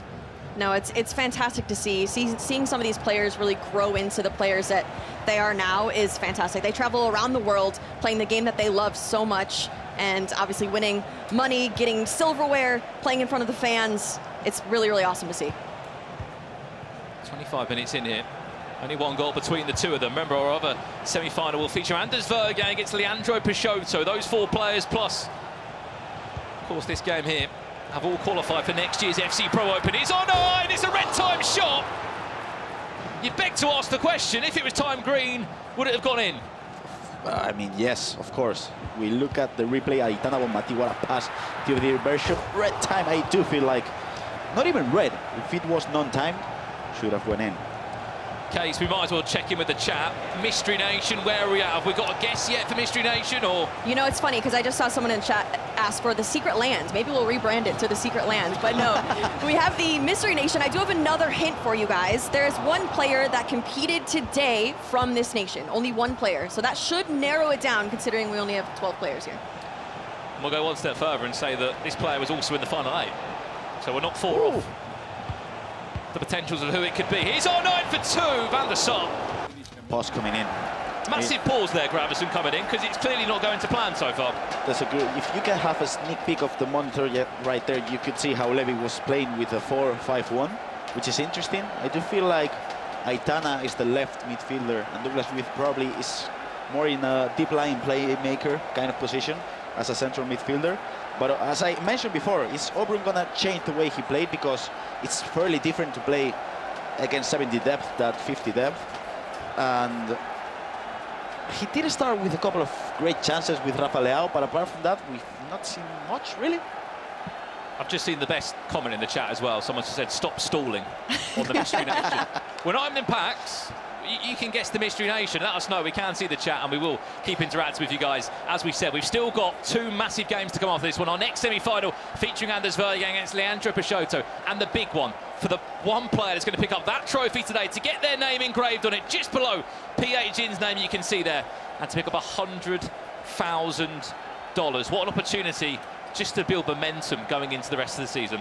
Absolutely. It really kickstarts your season. We see a lot of players rise to the occasion here, and it propels them the momentum that they need, whether they're competing in their own leagues, leading into the World Championship. There's so many amazing tournaments that happen in the summer.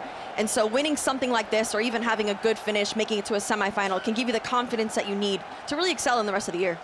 For sure. I mean, if we look at last year's top 4, let's see how this is played. Ooh, that was close. We see players last year that were able to make it to the top 4. They did have a great season, all of them. And Anders was able to go and win the World Championship at the end. So I do feel like if you start really well at the start of the season, it's gonna probably end up the same for you in a winning mentality. Let's see this chance come in now for Auburn. Looking for a way back into this tie. Cole Palmer looking for an option. Sauer, Douglas de Weerd, finesse! We'll go for a corner. Is it going to cause any danger? Haaland is there at the back post. Is it going to be dealt with? Haaland there, able just to give possession back. Auburn still. What a pass. Looking for the dink. Is he onside? No, he's not. And while we have an opportunity to do so, FG, I believe you are in the audience somewhere. Who are you with? Hello, my friends. Thank you very much. Yeah, I'm back in the audience, so we're having a catch-up with some of the guys. How are you finding the evening so far? Yeah, it's been going good. I mean, there's been lots of great players on display and stuff like that. I think Anders' box office, as you know, I was a bit disappointed with Stingray losing because he's English, of course, but I think it's been really good. Now, I have to ask you as well, were you singing Anders or AbuMakkah? I was singing, well, I wasn't supporting either, but I wanted Anders to win. I was in the stream the other day and I said, oh, I'm going to be here to watch him, so yeah. All right, okay, before we head back to our casters, listen, I'm going to give you an open space here. You can send any message to any person in the broadcast, both of you can, all right? So we'll go with you first. We'll go Grav. How did you feel about losing that penalty shootout to Harry Hesker from FIFA 20? All right, let's stand by on that one, Grav. He's already taken his headset off. He's ready to answer that one. And for you as well. Brandon, what did it feel like to win the best commentator, best esports commentator? Right, okay, well, there you go, lads. Let's head back to the caster show. We've got some questions to answer. Yeah. I'll ask Casey as well, by the way, how many wins she gets in the weekend league. But be honest, I've done quite well on the questions. I mean, who wants to answer first? Harry Eskef? Pens? What was that all about? I mean, it was tough, yeah. You gotta bring it back. Come on, it was 5 years ago. 5 years ago, but yeah. I did lose against Harry, against the PK's king, so nothing wrong with that. I mean, Harry is just... Hello! We'll come back to that in a second. Obrun's just made it 1-1 in this game. And suddenly, he's straight back amongst it. It's Cole Palmer where it all came from. What a goal. He's the big money man of the team, Thierry Henry. Showing his worth there. Massive goal, as you were saying, Gravison, about penalties. Want to talk about any more? I don't know. I want to send a public invite to Harry Hesketh for a rematch in PKs. Whenever he wants, I'll be over to the hashtag house. Happy to play. Yeah. You need a game against FG at some point as well. Another one. Another one, because I did win one of the games. You did? I did. And I get 8 wins in the weekend league. Thank you very much, FG. And to answer my question as well, what a moment it was to win that in November last year. Again, thank you very much for coming in and supporting us here today live in London. He wants that rematch. I'm sure he will get it in due course. 2 minutes away from half-time here in our first semi-final. 1-1 is the scoreline so far. Such an important goal just before the halfway point, Gravison, for Obrun to bring that momentum and that confidence back. And probably it all came with a pause, right? He paused the game, he was able to attack fairly differently in a couple of chances. He opened up the space with R9, but he decided to go for, with Leao, but he decided to go for a pass, and this is good. This could be a perfect way to end the half. Any time it's been played, is the angle too much? Oh! Pre-patch, that's a goal. It really is. The goalkeepers have been improved from those angles to stop those shots going in. Can Levy find the finesse? The idea was there with a Sauna time green, and that will do us for the halfway point. Still, so much to unfold in this game. Yeah, this game is so end-to-end. I think that there honestly could have been maybe 3 or 4 other scoring opportunities. I would have predicted it to be a little higher scoring match, but man, I honestly don't know how this one's going to go, because as we look at some of the highlights here, we only saw a couple goals in this match, but they were good ones. As we see Olise coming in, I mean, Van der Star's all the way out there, pretty much in Narnia. You can see how, in this instance, Team of the Year Cole Palmer passing to Emre, again passing to Leao, and a beautiful finesse for the 1-1. A really, really important goal just before the first half ended. I do feel like it's all to play in the second half, and I don't know. Any predictions? Well, I'm not one for predictions, Gravison, funny enough. I think neither am I. Yeah, we aren't, so do you fancy giving it was your idea? Then it will be me. I said in the quarterfinals the match between Nico and Levi, the one who won that match was going to be the champion, so I'm sticking by it. Levi to win the whole thing. Levi to win the whole thing. Yeah. Right. We'll just sit on the fence case. Yep. We're happy to let us know at home who is winning this game. 1.5 time, 45 minutes to play. You win this game, you're guaranteed $60,000. Again, we are so early into the season. We've still got leagues to come, the FC Pro Partner Leagues, the World Championships, and each Champions League at some point as well. What a way this would be to round out and kick off the first few months of 2025 for our pro players here. Back underway for this one. The winner will play Anders Vejrgang or Leandro Peixoto in this year's FC Pro Open Grand Final. We can only hope it will give us as much drama as it did last year. Oh, that was good. And that's the reason why, at the moment, Levi is using the 4-5-1 to try to counter the way Sawa, as a cam, goes for those first-time passes. Could be through pass, but it could be a lob pass as well, but it's working out well for him with Douglas With in that position. Hello, massive chance to break. Is there another chip? Trying to angle up the finesse shot. What a touch, though. Yeah. It was an instant touch, wasn't it, from Levi next to you? Elise was through. I'm surprised he didn't go for a chip there, because he did it before and it worked. To be honest, one time he went for a cancel, didn't work out. 2 times he went for finesses, they didn't work out. Go for the chip shot, it works. Trivella wasn't green, but it still pulled Van der Sar into a finish. This is good. Holland! Carried away, another corner to come in for Levi. It's non-stop pressure from the Dutchman. Holland again! Oh, he's close. 4th corner to come in now. 5th corner to come in. How many more corners does he want? And every time he's looking for a different variation of corner. Different way to try and unlock the door to Oberon's defence, big tackle there that time from Erling Haaland. Nice press. And still, just about able to get possession. A question for you, Gravison. I just saw it in the chat from someone under the name of Messi said, what do the coaches actually do? They help a lot, because when you're playing, you're in a tunnel vision. You have to focus on so many things mechanically that sometimes you don't see the big picture. And that's why the coach is so important, because he sees the whole match in general. So, for example, if your opponent is attacking one certain way, you're defending it. You're not noticing how the pattern works. That's why a coach is so important, because he will be able to break it down in just 90 seconds. And that's super, super helpful. Follow-up question for you there, Grav. So when you were playing, what kind of coach did you prefer? Was it one that is constantly giving you feedback, or did you prefer maybe just halftime, end of the match? What did you prefer? I'm similar to Nico, for example. I just want halftime, maybe a pause, and that's it. I don't want someone talking in my ear, because I feel like my concentration wasn't as good. So if I have to be concentrated on the game and then someone speaking in my ear, right, I'm just yelling at you back. Fair. Keep your questions coming in the chat as well. We can see you. We will get into conversation with you as much as possible. If you missed it, the headline news, we have our 4 guaranteed players in next year's FC Pro Open already. Elise bundled off the ball. Get rid of it. That could have been a terrible, terrible ending. What a pass. Massive switch of play. Oberon has not got going yet in his first 15 minutes. Could this be his chance now to try and make something happen in Levy's final third? Oh, what a tackle by Frenkie de Jong. Now he's through for a counter-attack. This is a brilliant FC match. Actually, it's just 1-1, but sometimes these tactical battles, these low-scoring matches, I feel like they're beautiful in a way. It just means the chances when they land, Gravison, there's just so much more weighing on them. How crazy is it that we're in a scenario where we're in a 1-1 game on FC25? Doesn't feel right. It doesn't, but in a way, if you break it down, it just feels like it's a chess battle. Sometimes they're switching formation, they're switching tactics. It's just the small margins. And you have to say the XG is so in the favour of Levy. He has been so on top in this game. I mean, I think you can count the chances that Oberon's had on one hand. Yeah.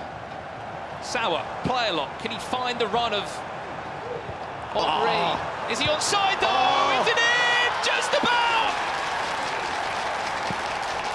I think Oberon enjoyed that one.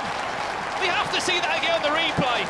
Speak about just sending a runner and just teasing your opponent. Watch this again.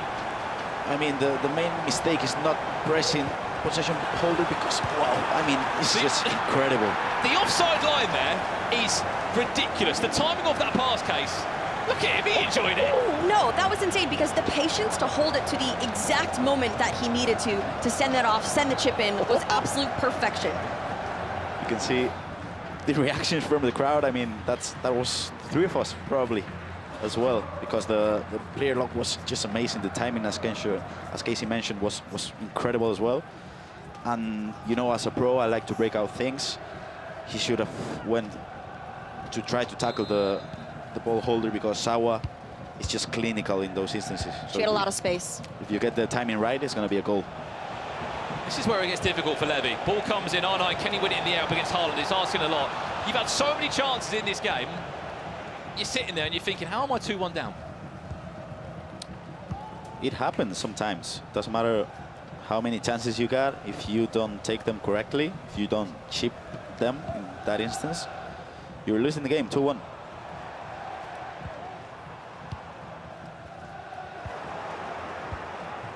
But now it's still 20 minutes left. The game is not over yet, Casey. No, it's not even close to being over. And I feel like earlier, Levy was knocking on the door, almost banging on the door with all those corners that he had and all those opportunities. And so I'm sure we'll find ourselves in another position for Levy to potentially get one back, because it does feel like momentum was shifting his way for part of this game. It's interesting to see if Levy's gonna be able to change formation, because 4-5-1 is fairly defensive. Just under 20 minutes left here. Remember, 9-minute halves. There is a lot of time. It'll be a slow last 20 in-game minutes. Levy's just got to back himself that he keeps getting into these areas. He keeps unlocking the door to Oberon's defence. It's just that final piece of the puzzle that's lacking. The press is good. And Lisa, there's that finesse. Goalkeeper movement, no point. And as you say, Perfect goalkeeper movement. This is where Oberon could now look to control the game.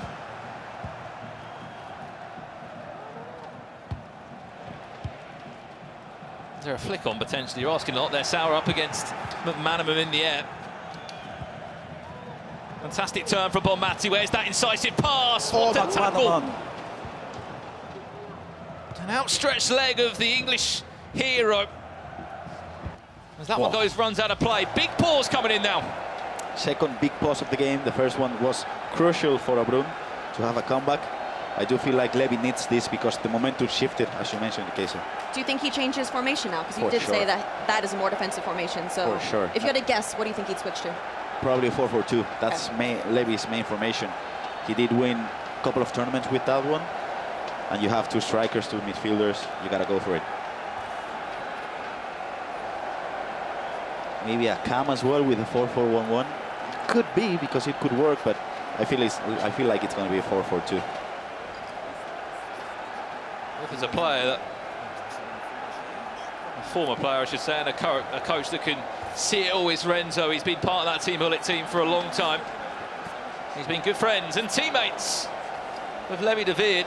Once upon a time they were teammates at the tests in the Eredivisie. In the last 2 years they've been on an unbelievable journey together. The consistency he has had, he really needs to lean into his coach to get him out of this situation now, as he looks on. Leandro Peixoto backstage live now. He is waiting patiently for his game up against Anders Vejrgang, which comes up straight after this one. Another huge semi-final there. I cannot wait for it. 12 minutes left to work out who is $60,000 richer, who's picked up some massive ranking points on the FC Pro World Ranking leaderboard.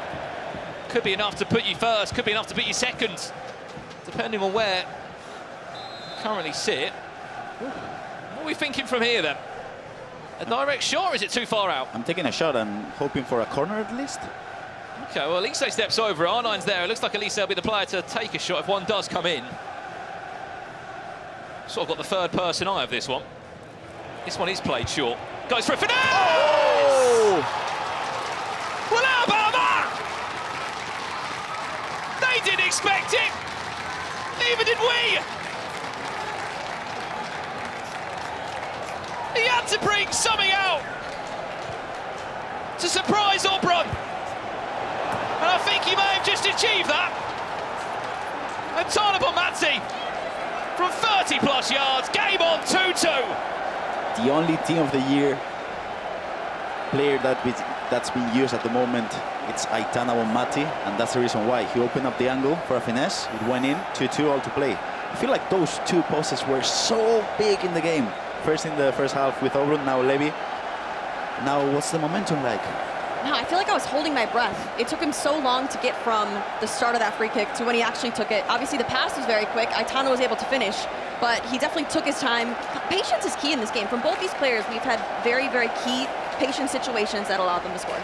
These are my favorite FC matches, competitive-wise. Those matches in which you're not attacking that well, your opponent's defending incredibly, and you gotta take a moment to just breathe in, try to think what you gotta do. And obviously, many players would have just gone for a direct free kick. No, I gotta take my time, take it short, open up the angle, score 2-2. Well, they're enjoying it here in London. As we said, we are getting closer and closer to finding one of our grand finalists here tonight. But for the first time tonight, how does some extra time sound? Because I think I'm quite up for it. I'm here for it. Yeah, we are, the three of us. Let's go. Well, it was extra time to decide last year's champion. We might need it again, but it's going to be a long old 10 minutes. 2-2 the scoreline. Levi de Weerd pulling back a huge goal from the free kick. How long is it going to last? Has Oberon. Look, ooh, got another gear. That's a really high line that Oberon's played there. He's been fortunate on that occasion. This could be big. Look at Theo. Has that goal sprung to life? Levi de Weerd to Hernandez! Oh! Just wide. If you're Oberon, you gotta take it. Now, take a deep breath. Try to be much more patient because that defensive line was way out of position. What's that run there of Sauer? It's been triggered a couple of times now as Oberon looks just to trigger these runs. It's an idea to try and disrupt the team. What a ball that could be. Can he get round Haaland? He can! Thierry Henry! That is incredible! Bellissimo from the Italian in a time where he needed something quite beautiful. What a ball that is on the replay again. AbuMakkah again, not the team of the version, but that was a beautiful, beautiful passing through Thierry Henry. You can see the reactions from the crowd because, I mean, Thierry Henry, I thought he was going to lose that battle against Haaland, but he's a strong 3-2. Yeah, I wish I could afford that man on my team. I really, really do. But as I look into the crowd, I see some upset faces as we had some Levy fans in there. But there is, in my opinion, plenty of time. I hope we go into extra time here. It's the incisive pass of dreams, isn't it? Every single time. You speak about what's a really important play style this year, Gravison. Everyone can have their say about different play styles, but the pass, it's just different. When you get someone with an incisive pass play style, they play the ball, it is perfect. For me, you can change play styles in different situations and positions, but the cam has to be the incisive pass because as you see the replay, look at the cam, look at AbuMakkah. That's a beautiful, beautiful incisive pass, and it's not even the plus because this version of Aitana has the finesse, but it doesn't matter if it's the white one, it will go through. 3-2. Sort of reminds you of Bruno Fernandes back in the qualifier when he was just those long balls every single time, the first time through ball. 3.5 in-game minutes left. Back to you, Levy, now to try and take us into an extra time scenario. Has he got more left in the tank? Maybe he does here. Needs to be magical. R9, he's looking for a free kick. It's not been given. He's just waiting for Oberon to maybe just dive into a tackle there. It didn't happen. It's a long ball that goes all the way across. Thierry Hernandez is going to win it back. 2 minutes left plus additional time to come in now. Levy with one of his final real chances to take this game into extra time. Oberon now, just look after possession. Let's see how the added time is. I think it's going to be so important. Maybe 3 minutes, 4. We had a long pause. You're in this situation now, Grab. Do you look to get one more? Surely. You got to go for it. Let's see the added time. 3 minutes, that's a long time. Added time of 3 minutes. Oberon hugging onto the ball now. He is seconds away from a grand final. Seconds away from $60,000. Very, very fortunate there to not get the ball stolen off his toes. You just saw Giovi there, his coach, not sure what he was doing, but he backed him. Is there a cutback across? No, the young misses him all the way through. 55 seconds of in-game time to get that ball down the other end. And to try and have one more chance to break down Oberon. This is the last chance for him. What a tackle. Great tackle. I'm not sure where that's gone. Is it a throw in the way of Levy? I don't know. We've played the 3 minutes. That's it. It's Oberon's throw, and it should be game, set, and match. Full time, not yet. Full time result now. Oberon is in this year's FC Pro Open Grand Final.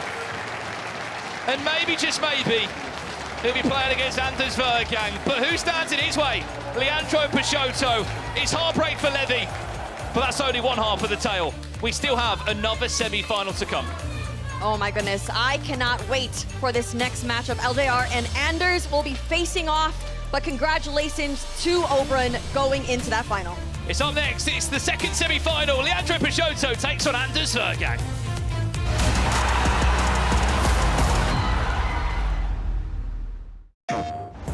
PlayStation tournaments are on PS5.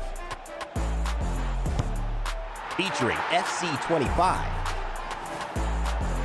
Challenge more players and find more ways to win. Get ready to compete on a global stage with new and exciting daily tournaments, all at the press of a button. So whether you're a seasoned competitor or just starting, come for the challenge and leave with glory and incredible prizes. It's time to join the competition. Sign up now on PS5. PlayStation.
Hello and welcome back to the FC Pro Open, the finals actually. I mean, as you can see, I'm in the pod. I'm not interviewing a player.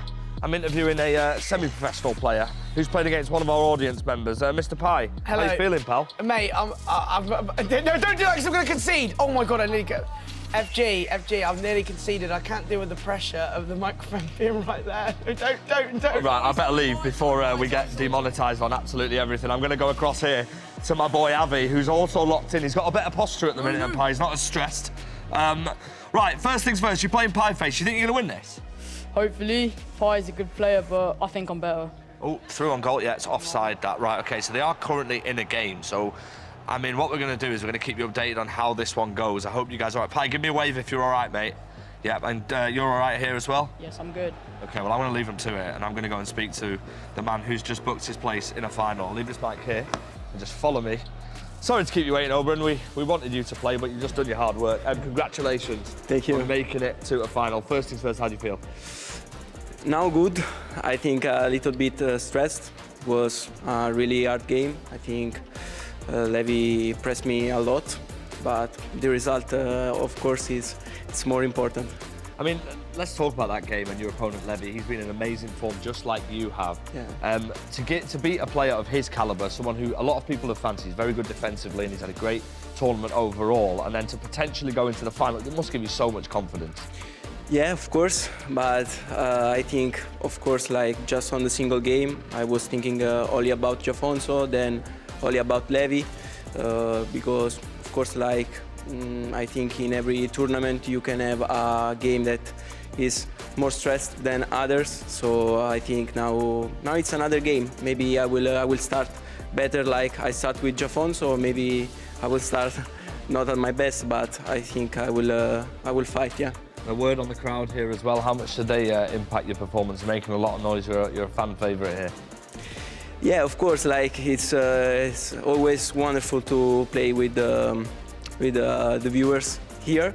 So yeah, but in the last game they were supporting Levi. So I don't know if in the final they will support me. Okay, so it's going to be Anders or it's going to be Peixoto in the final. Who do you fancy?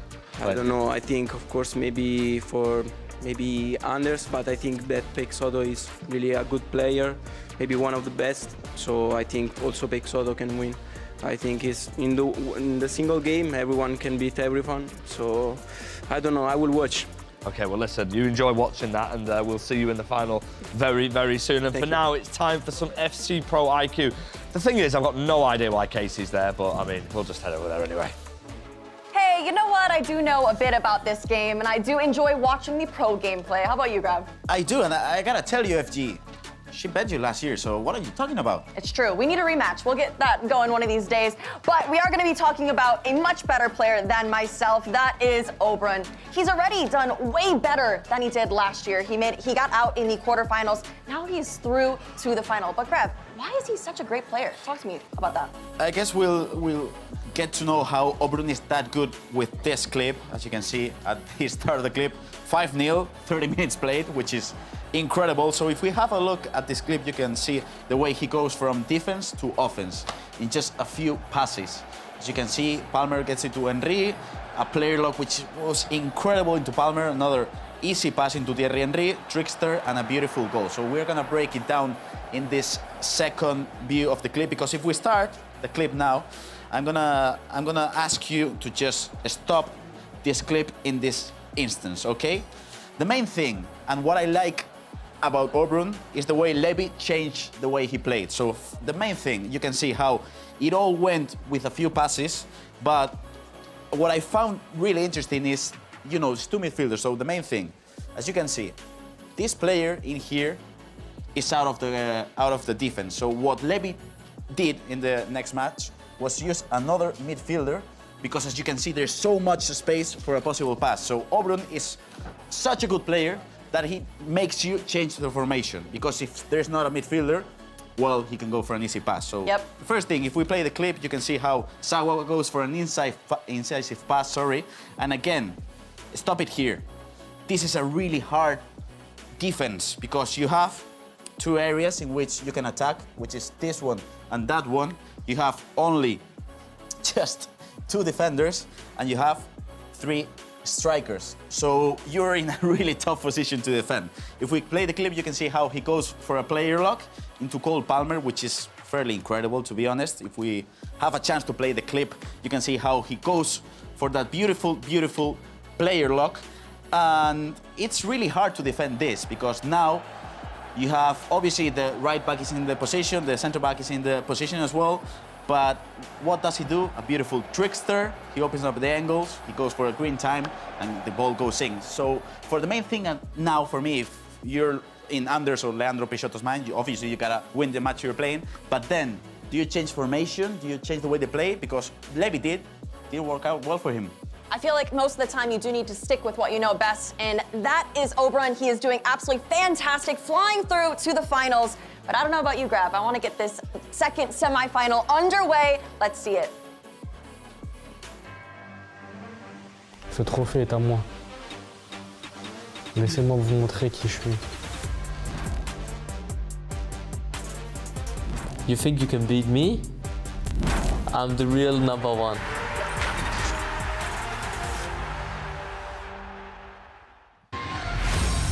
Well, here you go, semi-final number 2, LJR Peixoto representing FC Lorient, and the fan favourite, the world champion Anders Vejrgang, representing RB Leipzig. Richard Buckley and Ryan Peixoto to guide you through this semi-final. Oberon's waiting in the wings. Who will join him in our grand final, Ryan? You said fan favourite. I'm sure after the antics towards the crowd, is he still fan favourite? Look at him staring at me over there. Anders preparing for his massive game against LJR Peixoto. I don't know how this game will go. They obviously played in the group stage. It's a rematch from this year's group stage where Anders won both games, but I'm not sure how LJR will approach this one. When you look back at those previous matchups, yeah, 3-2, 7-3. Pretty convincing victories the last time out they played, that Anders was able to beat LJR Peixoto. But LJR, the only player today who has played every single round. And when you look at that last performance, the 4-3 win against Stingray, it's a massive win. It's a big, big confidence booster. Yeah, I'll be honest, coming into it, I would have thought Stingray would have been the favourite coming into that game. I thought Stingray would have won that game, but LJR performed extremely well. He's dangerous with the first time through ball. You notice that with Cantona in behind. And I'm sure Anders would have had time to realise that, but I don't think you can even stop it if he's in full flow. Well, let's ask the crowd who are joining us here. Semi-final number 2. Let's have a cheer if you think LJR Peixoto is going to win this game. Bit subdued. And if you think Anders Vejrgang is going to go into the grand final, let's hear a cheer. Oh, a few boos! A few boos! This is going to be feisty, and I'm sure Anders knows that as well. Final moments. There was a bit of a bite between him and AbuMakkah in that game. I feel like there was previous history, of course. Anders up against Saudi fan bases, etc. So I feel like there was more in that game. You've been in these positions before. You've played at the very highest level. When you're in the booth and you're just getting things ready, getting the headset on, and those final few moments, what's going through your mind? Is there a game plan? Is it trying to control the nerves? Is it thinking ahead of what's to come? Like, what do you actually think when you're in there now? Honestly, I don't think you'll be nervous, especially if the first game of the day, I feel like you're always nervous. But in this moment, Anders is used to this stuff. And he plays into the crowd a lot. I feel like the crowd helps him more than it detters him. Let's say so maybe for LJR it might work against him, but for Anders, I feel like it improves him. I mean, when you look behind them as well, on one side you've got your brother, you've got a pro player in his own right, Blood. Yep. And then Anders, he's had a continuous sort of person behind him. Changes. He seems very comfortable now. Yeah, absolutely. This one I feel like he's set in stone. This is someone that works well with him. Can't get up how close he is to the screen. Yes. And that's what they're fighting for, a chance to be in our grand final. Oberon is there. We've got 2 games left of the FC Pro Open for the 2025 season before our grand final. If you're Oberon, are you watching this, or are you locked away? I would. I remember Levi saying earlier that he didn't even watch the previous round. Yep. For me, I think you kind of have to, though. You just want to see what your opponent does, because, again, if it's repetitions that you could maybe adapt to, it might help you in that last game. I'm just having a look at the chat as well. There's a lot of LJR fans, and I don't know if it's LJR fans or people who want to see Anders lose. Anders, you don't know. I'm an Anders fan. I think that the esport needs characters like Anders, it's box office. You need that stuff. You need personalities and people that offer something in front of camera. I feel like Anders is perfect. Yeah, I mean, we were just waiting, aren't we? Just having a look around. Can you get a glimpse of the screen? Like it's just started. Yeah, we are. We're underway. LJR Peixoto kicking from left to right in the orange strip. And Anders Vejrgang from right to left, all in white. Oh, that's on as well. Yeah, just on side. Noticed as well with LJR's team with the pinged pass in midfield. Douglas Luiz, Vitinha, first-time passes. You can driven it into Sauer for a first-time through, but we saw that in the previous round as well. Anders coming forward here. He's so deadly in these areas. His timing of runs is superb. And within the first couple of minutes, he goes 1-0 up. Yeah, Talk to me about this, like, the technical dribbling, and then he's constantly waiting. We saw it at the back end of last season. Exactly that. At the FC Pro World Championships. What is he doing? Because it used to be step over, step over, step over, and now he's adapted. Yeah, the controlled sprint here. He just takes his time and waits for you to make the mistake. Once you pull a defender out of position, you're going to get punished 9 times out of 10. And Anders is the best in the game for it, in my opinion. It was an early goal against AbuMakkah in the quarterfinals that set him on his way. A 6-2 victory against the Falcons man. LJR Peixoto next in line for our world champion. He was so close last season. And I can see a few people in the chat as well asking about the Mystery Nation, okay? It's England. Lock in. It's time for a semi-final, okay? Humza, come on LJR. Anders going to win all. It certainly looks that way at the moment. Shot cancel was nice there from Anders. Francisco saying Anders is going to be the champion. Barcelona_SL. Peixoto to win. He's certainly the underdog in this game. Yeah, I would agree in terms of underdog, but it's such a tough game because the way Anders is playing, once he's in full flow, you kind of want to catch him first game of the day. Once he starts to kick on, he's very, very difficult to stop.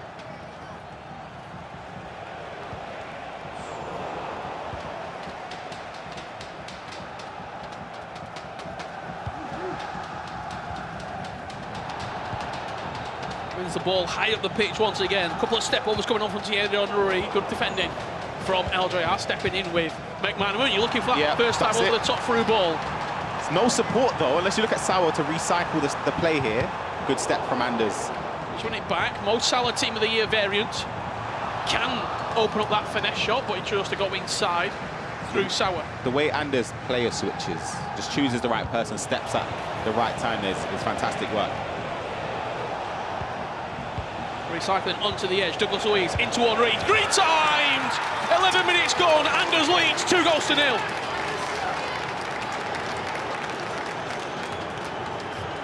Got Pie Face in the crowd giving out balls as well, signed by the players, but more importantly, Anders 2-0, the through ball in behind. R9 Ronaldo has to recycle play here, does well to get into the box, and again, the driven pass into Henry, green timed. And it's a great, great start from Anders in this game.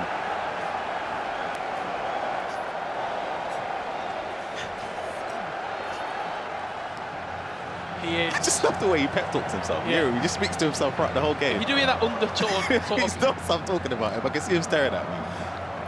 That chatter, that is Anders talking to himself. Is it motivating? Is it? Yeah, he's been doing it since he came into the scene. Did you used to talk? Nah, maybe that's why I know. Maybe that's why you're real.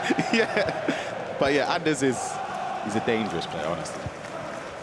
I'll be honest, my prediction of today, I'll be open and honest, I said it would be a Levi Anders final, and Levi would win. You get half right.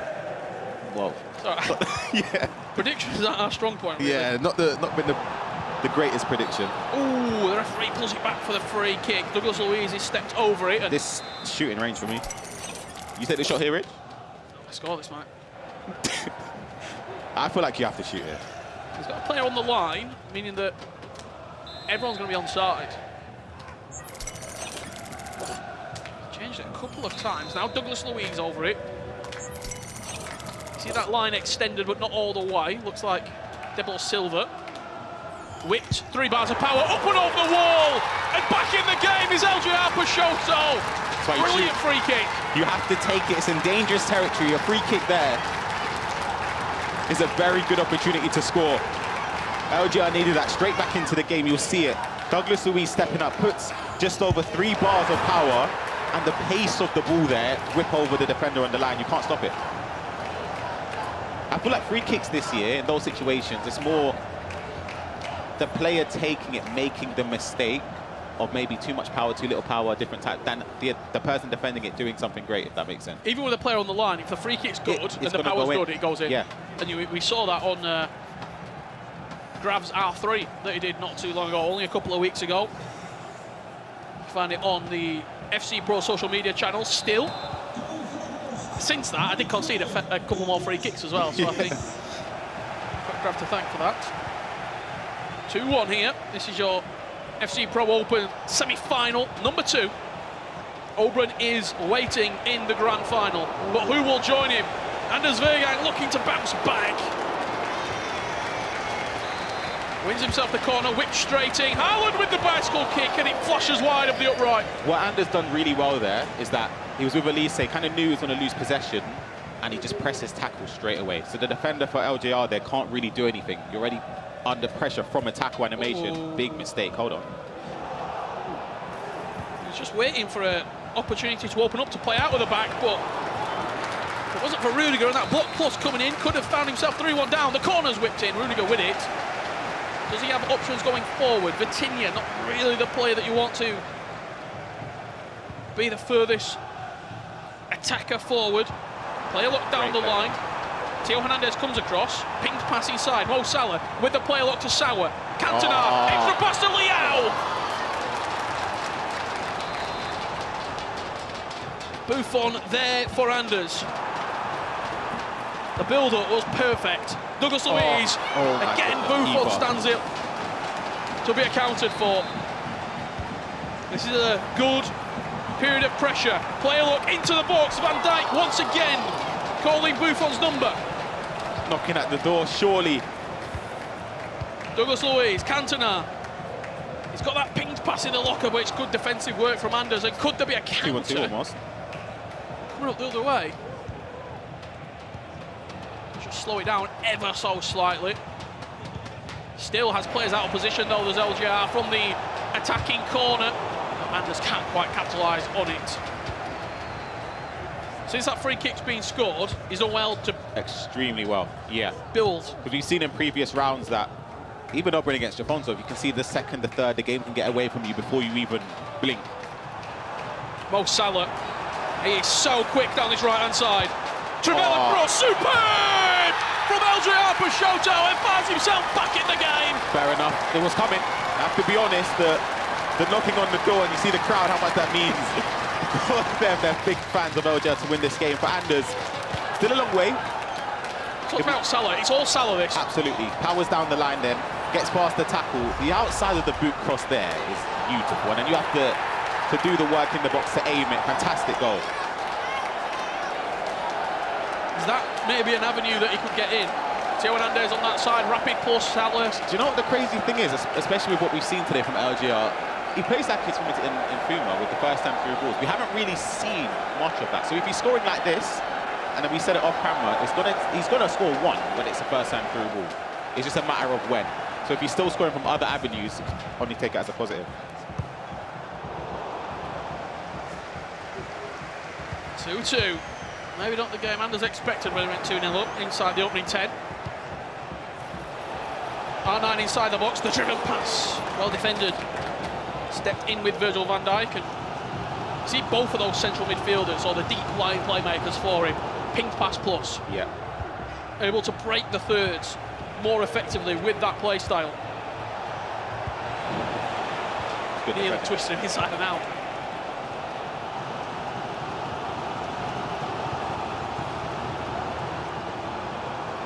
Lock teased with Cantona. That's going to fall nicely for him.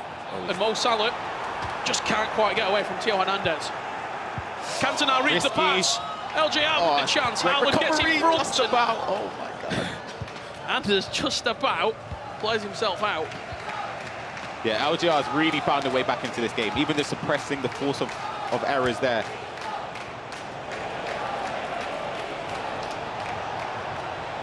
Anders comes forward with a chance. It's again that Rudiger just putting himself in the way. What you made of this first 33? I feel like that through ball was on with a triggered run. The first half has been obviously the start. When Anders went 2-0 up, I felt like it could have been a nasty game for LJ. He's done really, really well to come back into it. Could argue he maybe should be in front. Bit of fortune there for Anders, blocked by Rudiger there again. Oh, what lovely pass, just into the heart of that defence. The way that Peixoto was defending, though, is it viable? A lot of blocks, a lot of last-ditch sort of tackles on the edge. Anders presses way high up the pitch and wins it higher up in the attacking third.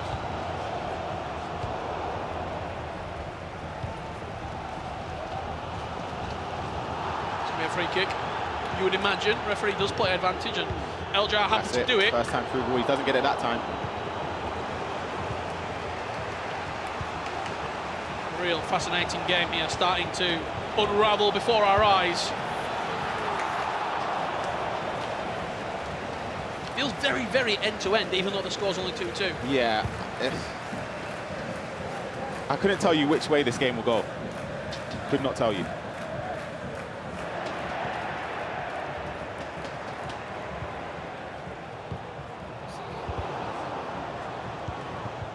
First time through ball again, doesn't manage to get behind the defensive line, but you can just see how quickly he can turn defense into attack. Just 2 passes and then he's potentially in on goal. And even if it is defended, it's still scary because you have to follow it every time now. Yeah, he's laid the seed. Yeah. Anders probing on the edge of the box, fires it into Son. Good defending from LJR, steps in and wins the ball back. And Mo Salah will clear his lines for him. We're approaching half-time. Yeah, that's why he's probably decided to keep the ball and be a bit more, well, I say, resort to game management a little bit. You don't want to give away the ball last minutes of the first half, almost did there. Just because, again, when you concede it in these moments, it's painful, to be honest. Just before half-time. Nothing you can do about it as well sometimes. How many additional minutes are we going to get? Anders with the last chance to go in front at the break, leading. Good step. Driven again. pass into Van Dijk's path. But that high pressure pays off once again for the day. Lovely play on the edge of the box. It's Douglas Luiz. Douglas Luiz action at the moment in the middle of the park. See the goalkeeper movement there as well. Moved him from early, stood him in place as well. Does LJR just go long here? See himself into half-time. 2-2 the scoreline. That he does. It's a switch of play, and that will do us. Ryan Peixoto, your thoughts after 45 minutes? I think 2-2 is fair. You could maybe even argue LJR could be up by 1, I would say. But I feel like a 2-2 result right now is fair. Still a long way left in this game, halfway through it. And Anders, I know, will be upset that he was 2-0 up and now it's 2-2. It's really, really interesting game. Let's have a look at those goals at the halfway point. I was just having a look at the team, actually. I was looking down to see who maybe could change it for either player at this moment. These were Anders' 2 goals to put him in front. And then the turning point in that game, 15 minutes in, Douglas Luiz stepping over the free kick. That Trevella Dross is on the money. And then from 25 to 45, there wasn't a lot of clear-cut chances. You had a look at those teams. Was there anything that you saw? I mean, Dalglish, probably not going to feature. Elise, we've not seen much of so far from LJR. Yeah, I don't think it's... I was just curiously just checking just to see potentially if the game does stick like this. It's a lovely pass on the play along. LJR in on goal. Goes for the chip. It's heroic from Buffon to stand up to it. That's a big, big chance squandered in the opening stage of this second half. Anders teases his way forward. Since he conceded that second goal, Peixoto, you've got to say, has defended heroically. Yeah, he's been incredible. Gets right. Yeah. Sauer holding off Haaland. Great build-up from LJR in this game. And Leao's got the pace to get past Stam. Nice little Migini cancel, couple of step-overs. Opens up the space in the hole for Douglas Luiz. That big pass. It's very unlucky. Anders can counter here, though. Oh, he's past the DMs now, isn't he? He's onto a back 4, and that's all he's got to cope with. One thing I'll say about Anders, maybe famous last words, he might actually score from this attack. Great play! Oh, it's beautiful. What were you going to say? Nothing. It's great play from Anders. I was actually going to say, I feel like a lot of the players, when it comes to the meta of the game, first time through balls, wherever it is, you never really see that from Anders. I don't know if that could be to detriment of some of his games, but just look at the way he can just dissect his opponent. First time passes, choosing the right option every time. When you look at that, he stepped with Van Dijk, and that was the one. Punish. As soon as he moves out and didn't win it. And in the previous times, when he hasn't stepped, or when he does correctly with the right player, wins the ball back. The moment you make that one mistake against somebody like Anders, opens up, you're done. and then you start panicking defensively. Yeah. All over the place. I still wouldn't be too deflated if I was LJ. I feel like played well. Played extremely well. There's still options and a lot of time available to get back into it. Yeah, this is the closest game we've seen from Anders. Obviously, we saw him against AbuMakkah earlier on today in the quarterfinals. Yeah. But even when you look back at his group, he was top with a game to spare going into the last round.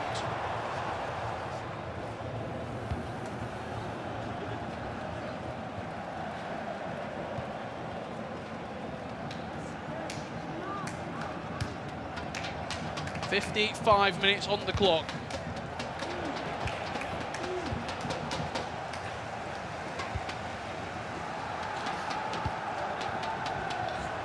Great play lock again. See this attack come through here.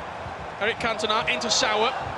That dink over the top doesn't come to anything. Let's head on over to FG in the audience. FG, who you got? Thank you very much, Mr. Buckley. I'm joined by Jude. Jude, how you finding it? How you finding today? Yeah, it's been a good day. Like, the players have been putting in like a lot of work, a lot of goals, a lot of good passing. Yeah. Who do you think is going to win this game then between Anders and Peixoto? I think LDR can come back in it and still win, I think.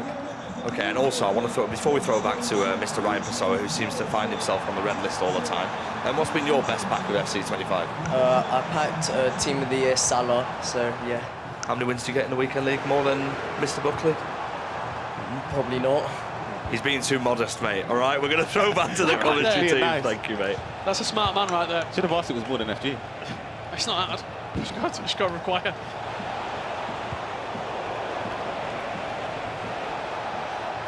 Oh, he was speaking with Jude in the crowd. Not too much happening. Anders. He joins at the perfect time, and Anders has got the distance between him, leads 4 goals to 2. It's a great goal. Can't wait to see the replay here for those at home, just to make you aware of just the way he picks the right passes here. Son, look at the way LGR steps here with Salah. Thinks that pass is there, cuts back in. Son's open. The touch back from where it came with Henry and the near post. Great finish. Less exuberant celebrations this time around. Yeah, as I said, there was a bit of a... it was a grudge match in a way. But I don't even think it was maybe targeted at AbuMakkah. I also probably think when he looks at this game, it's much tighter. He went to Really maybe he thought if he'd have got a third and a fourth, maybe the celebration comes out. But there was periods of this game, 25 to 45, where Peixoto was creating. Yeah. And could have gone in front. And he's still in this game. 100%. 100%. Let's not count him out. It was 2-0 down and then equalised to make it 2-2. Just got to do the same again from 4-2 to 4-4, and we've got a tight game going into the last couple of minutes. However, Anders Vejrgang, like the apex predator, can probably smell blood in the water and thinks a 5th and a 6th books him a place in back-to-back FC Pro Open finals. It's been a fascinating final 15. Great step again from Anders. He always seems, the moment he wins the ball, the main target are the strikers. Yep. Just wants the ball to feet, whether it's to Henry or R9. Is that onside? Joe Hernandez. Yes. You know me, Rich. I'm not a line, you know. Linesman Pessoa had that flag up. You ever run the line? Never. Well, you know, when you're a kid on the bench, you got to do it. Good step again. Unlucky there from LJR. It's very aggressive now. I feel like he has to. Last moments in the game. Well, not last moments. It's coming up to the last moments. You want to make sure that you have possession, because we saw the way Anders can sort of kill the clock. Beautiful play in and around the box. Anders Vejrgang trying to tease that one through. Sauer does have the long ball pass plus in the locker. Yeah, Lau has got no chance of getting back up towards Liao there.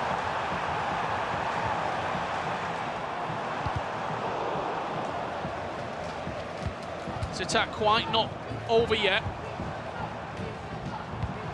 Lovely driven pass. Cantona twisting, turning. The shot cancels. Oh, it's lovely. Unbelievable from Peixoto. The reversal left goal back into the space, and he's back in this game. It's a great goal from LJR.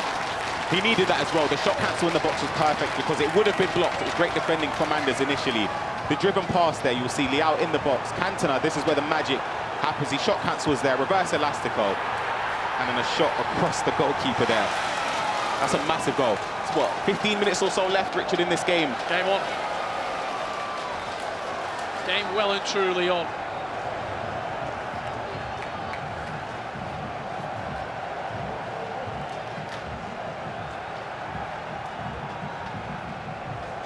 So just have a little look at the chat there. It erupts. In Peixoto, celebration. 4 goals to 3. Anders Vejrgang leads. If you are just joining us, this is the semi-finals of the FC Pro Open 2025. The winner will play the Italian Oberyn in our grand final, taking home. It's rushed that. The trophy, the accolade, and $100,000. But who will be taking him on? Anders Vejrgang looks to go 5-3 up. What a tackle from Rudiger. Great tackle. The pass there from Anders was timed to perfection as well. Was player lock once again, just proving pivotal. He doesn't have the right back to be able to contest with Leao and Tio. Cantona in the box. Harley puts across and bundles him off it. Did he overcomplicate it? I will ask Ryan as soon as this attack is finished, because at the moment there is no time to take your eyes off this. Oh my goodness, I thought Anders was going to try and play a first-time pass. The chance in the box there is difficult because Anders sort of cuts the... He's got the defender between the goal there, so it's hard to get a shot at goal that you'd expect to go in. You can't understate how impressive this game is right now. Yeah. 2 of the best players on the planet going head-to-head is an unbelievable level that they're setting. The quarterfinals, there were some real big scorelines. Both semi-finals, super competitive, super tight.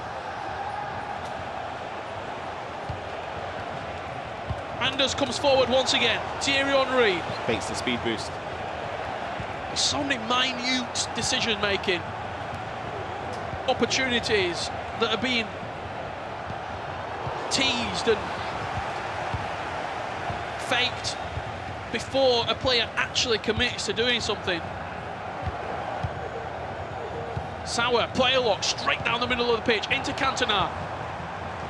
Rafael Leao now tries to thread it through. A bundle off the ball, big chance for LJR. Down the byline, Sauer into Douglas Luiz. Does he have a ping pass into the box? Superb! Great time! Fair enough. Level game going into the final 6 minutes. This second half, anytime LJR gets the ball in those areas, he's been looking so dangerous. You see the crowd as well in support of him. The player looks are sensational here. The fact he manages to get the space there with Leao, just triggering him and timing it perfectly, and then the near post green time shot, magical. For people who are watching this, maybe in this audience, people at home who aren't watching every single week, who aren't watching the virtual leagues, what does it actually take to get on that stage and play at this level? For somebody like LJR, if we're speaking about him specifically, it's the decision making. A lot of people can get in those areas. It's not hard to get into the final third. It's just about making the right choices and in all important moments. A lot of people, again, look at the clock, you panic, you're spamming pass, and you're just hoping it goes through. He takes his time, makes the right choice, and a fantastic goal as well. 5 minutes left to play. Will we have a winner? Will we need extra time? I'm actually sensing a winner, but I've been wrong with my predictions the whole of today. So. You're all wrong. We said we're not sure we're going to win about 3 months ago. Right? Yeah. Didn't even make it to the finals. Maybe I'm the jinx. I said Levy.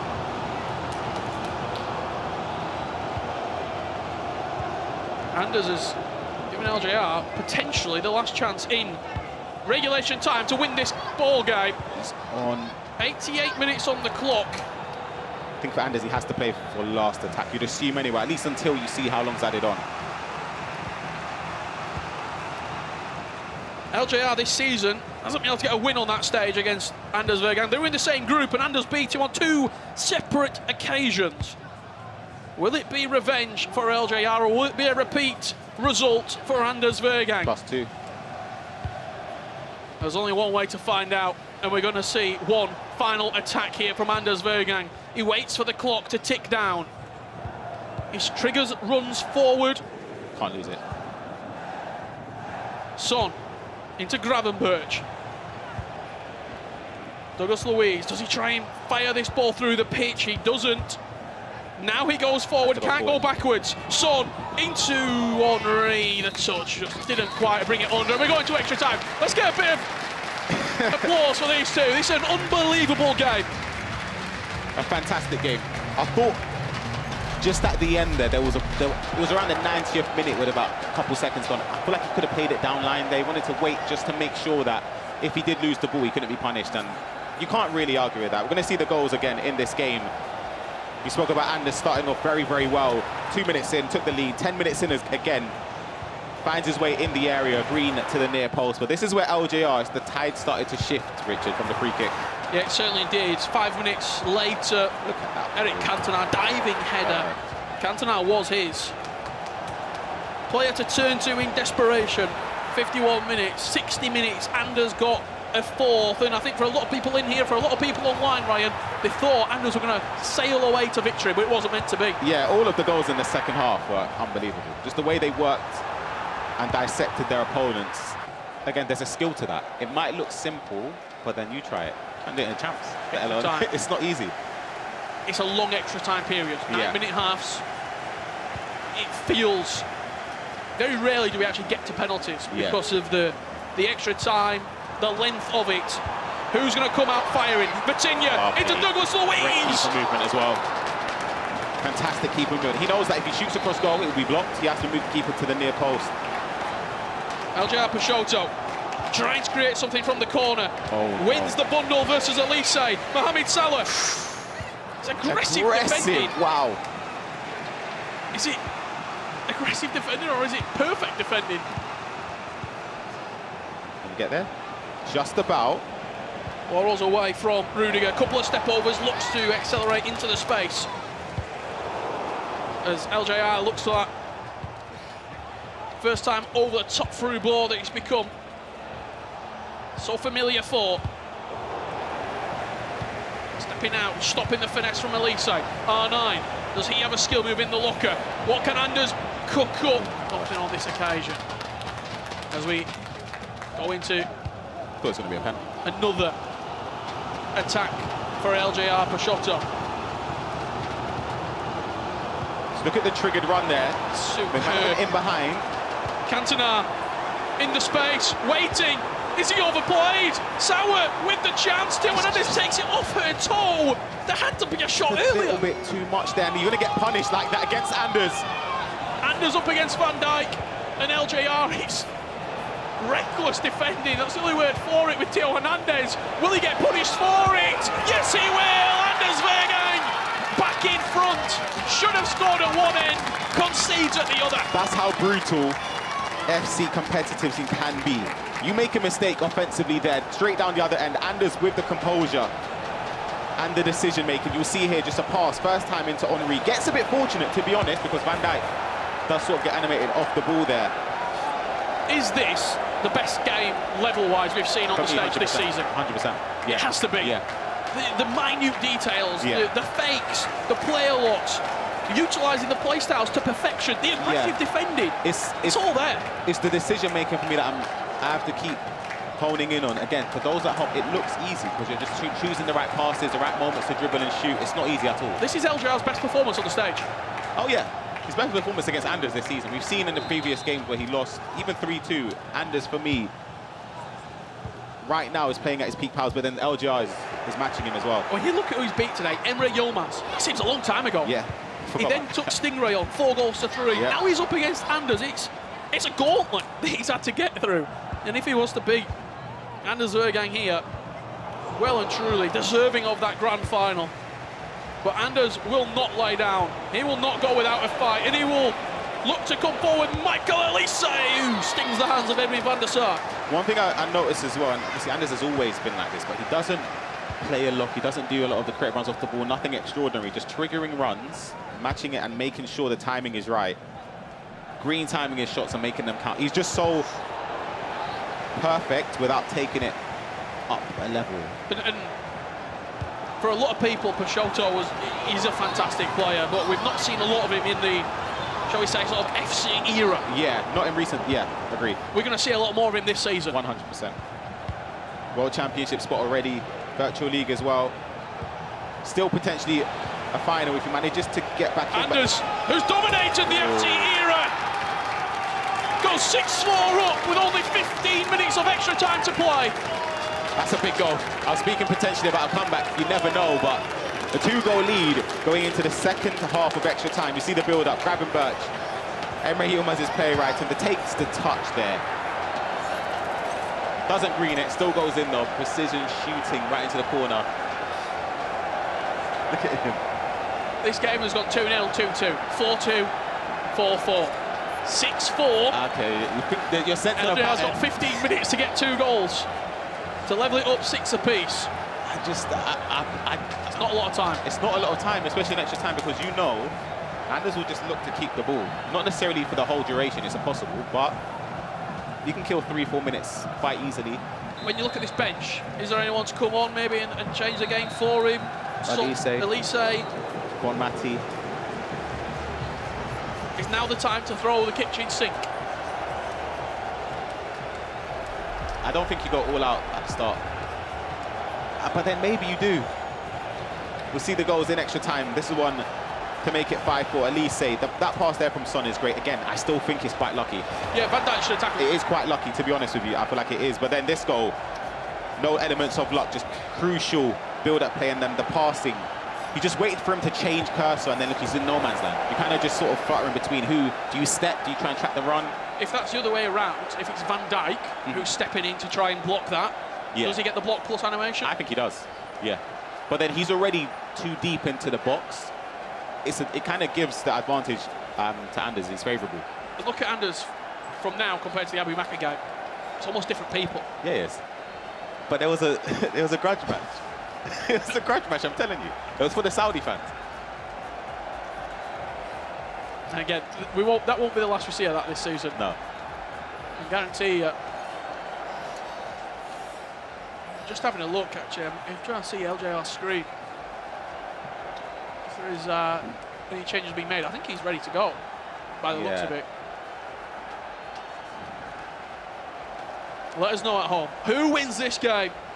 15 minutes left to play. It is going to be a grandstand extra time period.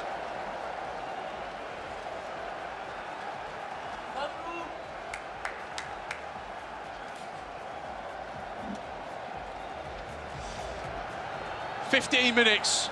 Everyone in this crowd, is Anders Vejrgang one of your grand finalists?" They think so. They think so. It's hard to disagree, obviously. He's in the lead by 2, but I still, if LGR can get a goal in maybe the first 7 minutes, you never know. But 2 goals, the deficit to climb. You'll see, just look at, and this is going to slow the pace of this game down completely. Another pause cued there from LGR.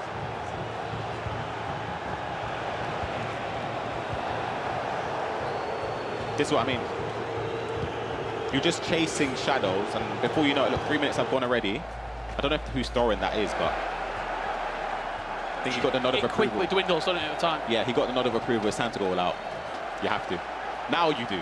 I think at the start, maybe, I didn't know who would have kickoff, to be honest, at the start, but there's time left, but I just don't, I would back Anders to see it out.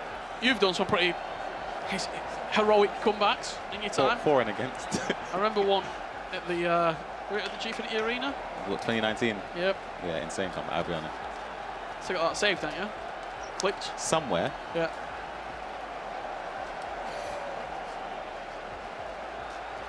Changes are being made right now. Just at a glance. I'm just looking at the pep talk that he's given himself. Yeah. He knows. If he can get to 115, 116 minutes, he probably knows it's game over. I want to know whose throw this is, because I feel like that's important again. Because if Anders gets it and he's calm and composed, 3-4 minutes again, it's already on the 109th minute or so the time just ticks on. Yeah, absolutely. What we got coming up for you? Oberon in the grand final, ready and waiting to take on one of these two. It has been an unbelievable game of FC. I'm sure we'll all show our appreciation at the end of this game for these two competitors. Anders in possession. If you're an RB Leipzig fan, if you're an Anders Vejrgang fan, you're in pole position right now, but that pass just gives LJR a glimmer of hope. He's already done unbelievable feats in today's finals. But is it just one step too far?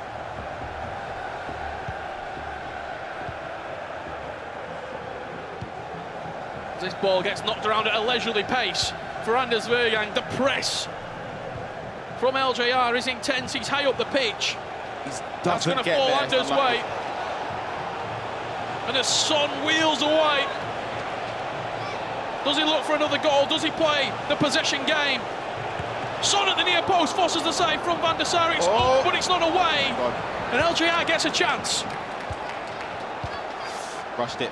But then I don't blame him either. I feel like you kind of have to. Has to be rushed. When you play against, that's what I'm saying, when you play against people that, or players that are time wasting a little bit there, rightly so, to be honest, you panic when you retrieve possession. I mean, you're time wasting for $60,000. Worth it, absolutely. Game management in this situation. Everyone in here 100% would see the clock down for $60,000. 100%. People do it for free on Champ. To get terrible rewards as well. Yeah. Like, I'm getting 88 plus picks, getting Endler. An extra team of the week. Endlessly. People are keeping the ball. Yeah. And even here, just looking, you see the clock, it might be 5 seconds, but you just watch the replay and try and get as many seconds off the clock. It's a tough moment, though, for LJ, because I feel like he's played a great game. So close, isn't it? On another day, it could be 6-4 the other way.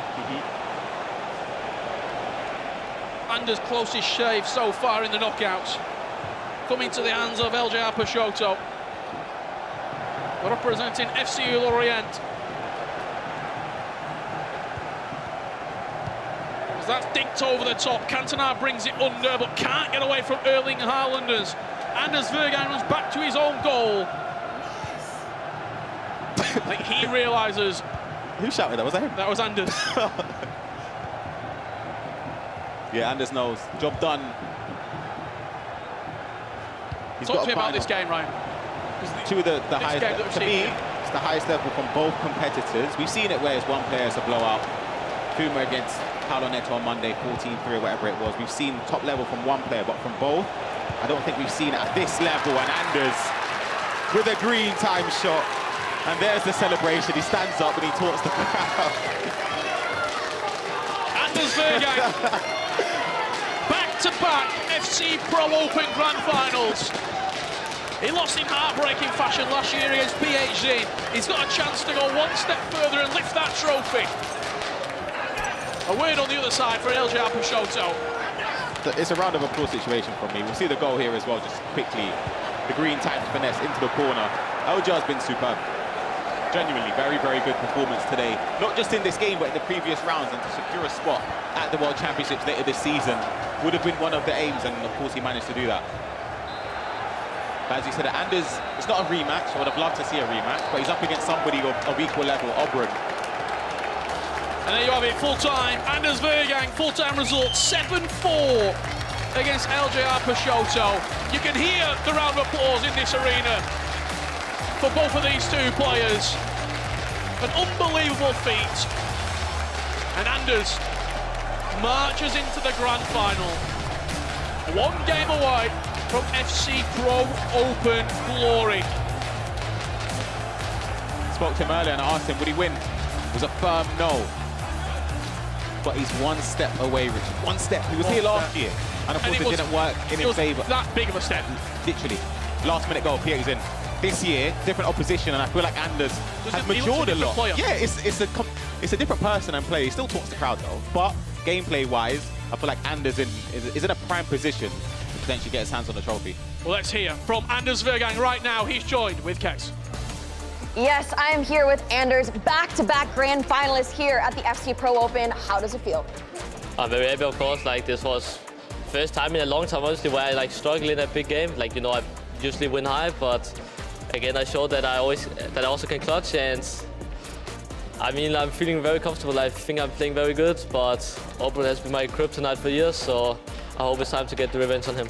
Now, I do have to know, it seems like this crowd here in London is a bit split between rooting for you and also against you. Do you have anything to say to all those people in the crowd maybe rooting for your opponent for all of these matches? I mean, it's always like that. Either you love me, either you hate me, and I mean, it's some small kids. I don't know how old they are, probably 5 years. I don't care about them. Let's see where they are in life when they're 19. I don't think they'll become world champion at that time and has probably, 800K earnings. So I don't care about what they say. They're just motivating me in a positive way. And now I'm in the final and all their idols are out so far. All right, well, Anders, I wish you the best of luck. You are back in this position again. We will see how this one is going to end up. I cannot wait. I will let you get back to it. But guys, do not go anywhere because this final matchup between Anders and Oberon is about to be an amazing one. We'll see you after the break.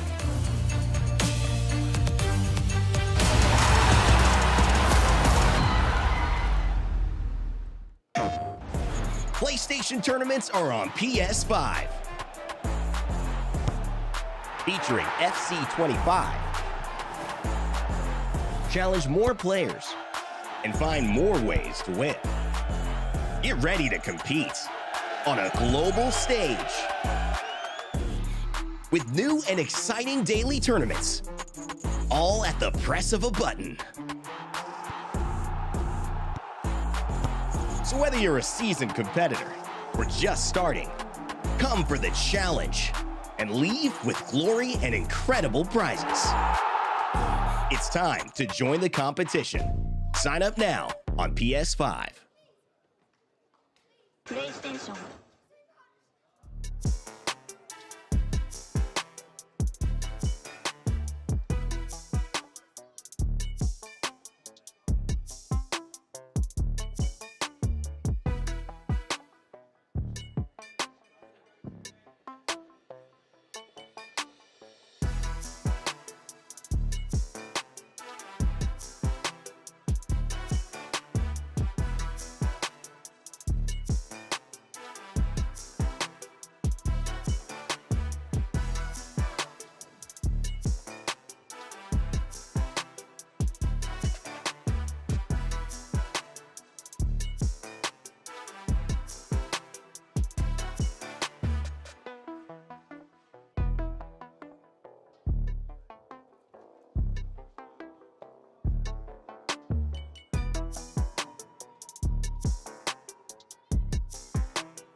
Hello and welcome back to the FC Pro Open. We are down to our final two. That man Oberon booked his place in the final, and of course, Anders Vejrgang joins him. And what a game we have got to come. He just mentioned earlier on that he was up against a man that he's struggled against recently, Ryan. This final is going to be incredible. the level we saw in that previous game was unbelievable. But I feel like it might even go up another notch. Oberyn in there in the final. Yeah, I just can't wait to get started. Yeah, I'd love to know how anyone is going to call this one as we look at the final bracket for the final. We're looking at Oberyn, we're looking at Anders. Pi, who's your money on? Do you know what? I need Anders for the coins. I've already made a little bit, by the way. I've sold one of them. I sold one. I've hedged and I sold one. Well, you know what? I'm going to tell the viewers and everybody in the studio what Mr. Pieface was doing during that game, because Peixoto, who was absolutely brilliant, by the way, in that game as well, when he equalised, Pi panic sold one of his players. So he's bought Xavi Simons, the FC Pro Live items, which are an amazing part of this show anyway. Yeah. And he looked at me. I told him to cash out nice and early when Anders was winning. Yeah. And he didn't. And then he panic sold. Well, I hedged. I bought them, right? I bought 3 for about 500 odd K, and I just sold one for 790. Oh, you take that? But yeah, and now I've got 2 more. Oh, no, that's fine. He could have sold it for 850. Yeah, a little bit more, but I've got 2. I'm holding 2. I'm playing. But I take the profit when I see it. I mean, listen, I'd be intrigued to know if anyone else has been investing in the FC Pro Live items. I invested in Nathan Ake. It's all right, mate. It's okay. Cheers for that text, mate. Really appreciate it. Lost a million coins, never mind. Should we move on to the highlights, shall we, and take a look at the game? I'd love to watch this again. It's one of the first we'll start with Oberyn against Levi de Weerd. I mean, Levi's been fantastic all tournament. Yeah. And that is a token to his opponent, Oberyn, who made it through. He's in the final, and he's been playing... I think he's had a really, really good season. It started to, I would say, go under the radar a little bit. But that's similar to LJR as well. But then this was the goal in that game in extra time between Anders and LJR, and that one sealed the deal there. It's a difficult pill to swallow. It's, again, for Levi as well, because you played so well, but you've lost. So you kind of, but it's a tough moment. You can't really take the positives from it because you're out, so it's tough. I mean, yeah, it's extremely tough, but he was sensational. That was probably some of the best FC we've ever seen. I think it's one of the best games I've ever watched. It was fast-paced, some ridiculous attacking play, some great defence. I honestly thought when it got to 4-4, LJR was going to do it. I really thought LJR was going to do it. I mean, the way that he defends Anders is so different to a normal FC Pro, shall I say, because he's super aggressive, but Peixoto seemed to find the gaps in his defence at points. Yeah, it was... They were both probably, the way they were going forward anyway, it kind of felt like any time Anders went forward, he was going to score. Any time LJR went forward, he was going to score. And he was stopped because of the defensive stability from their opponent. So I feel as if, similar to our R3 segment earlier, right stick switching is so important. I feel like it's something you need to select the right player to step perfectly, and Anders done it every time. Yeah, and I still can't do that, by the way. Have to do it. Let's talk about Oberyn, shall we, okay? Because it's only right. This final is made up of 2 absolutely amazing FC25 players. Oberyn's got an incredible opportunity. Like Ryan just said, he's gone under the radar so much. How do you see this one going? I think it could be another mad, high-scoring game. 6-5, maybe? Yeah, well, we had a 6-4, nearly. We nearly got it in that one. But no, I mean, when I watched Oberyn in the group, he was unbelievable then. He's taken that form through today. Yeah, I think it's almost too close to call. What's the prediction? You're not going to do a case. Okay, I'm going to go 6th. 4 Anders. Oh, he's changed his score. Actually got a scoreline there. Yeah. Last time I saw Anders in the final, FC Pro World Championship, comprehensive beatdown. It was what, 7-0, 8-0? I think Anders wins it again. But not by that margin though. I think it'll be close, but I think Anders might just edge it. I mean, remember, there's extra time and penalties in this final if required, all right? Hang with us. The players are nearly ready, and we are ready here in London for the FC Pro final. It all comes down to this. Are you ready for this? What a game. Over 50,000 signed up online. What a turnaround! After 4 months of play. Countless goals. Surely not from there. Endless drama. All of the tears. All of the passion. L'agonie. La intensidad. And only one can become champion. It's time to show the world who is #1. for the glory. For the club. The FC Pro Open Final. The final. Well then, here we go. Grand final time in the FC Pro Open, live from London.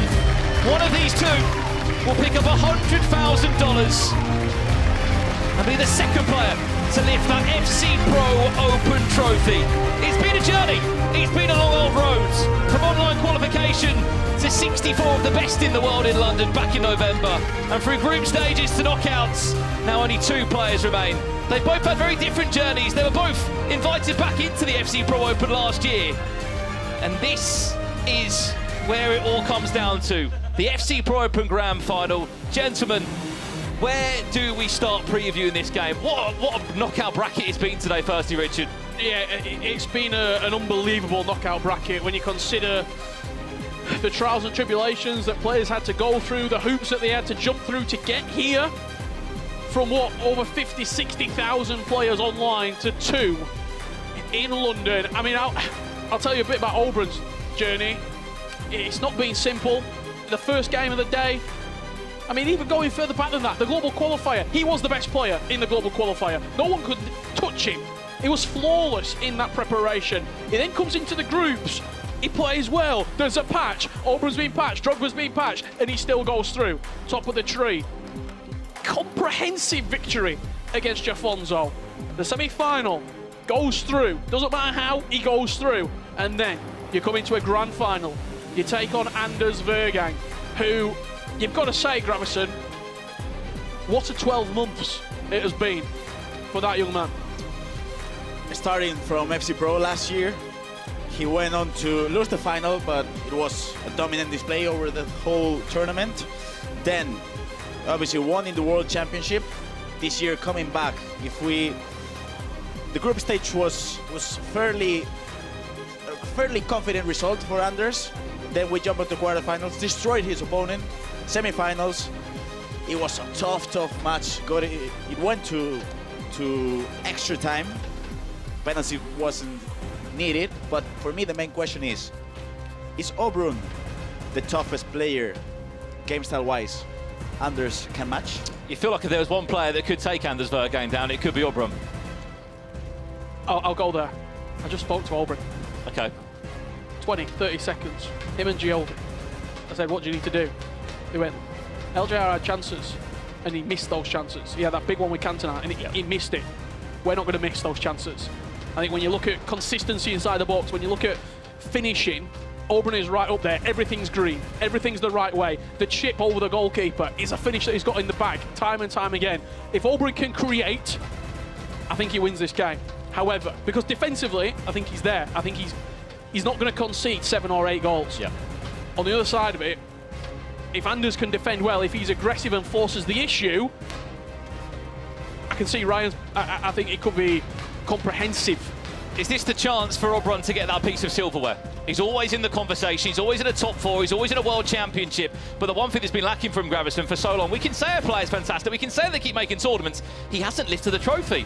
It's his first chance to win that silverware in the international stage. So playing a final isn't easy at all. For me, I have another question, because the first one was if Oberon is the player to beat Anders. Is Oberon a player that wins finals? I guess we'll have an answer to those questions. Find out. But I feel like Oberon can be the player to match Anders in a final. Who wins? Oberon. We'll just have a little listen in there to what's being said before the game. It could be who's home or who's away, maybe. Well, I don't know. Anders Vejrgang having a couple of words there with the admins. Did you not? You spent a bit of time with Anders over the last 6 to 12 months. He's very particular of players being in the right position, players having the right kit number, making sure that he plays at home, or he'll wait. He'll delay the entire show. People miss tubes to make sure that he gets the right settings for the game. A very odd story about Anders Vejrgang, by the way, this morning. He came in at 11 AM. There's a snack room in the players' area.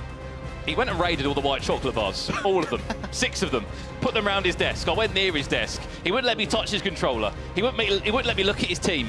You're absolutely right in terms of superstitions. We've sat there before games, 15 minutes we've waited once for Anders Vejrgang to go through all of his team, change all the kit numbers, camera settings, controller settings, everything has to be perfect from him. And another point on it, it would be his 4th major final in the last 12 months. So are we ready to jump into this one? Are you ready, London? Can we hear you? It's the big final. Anders Vejrgang up against Oberon. $100,000 on the line. And a new name guaranteed to be on that trophy. There are so many storylines to this one. We can only pray and hope that we get a final like we did last year.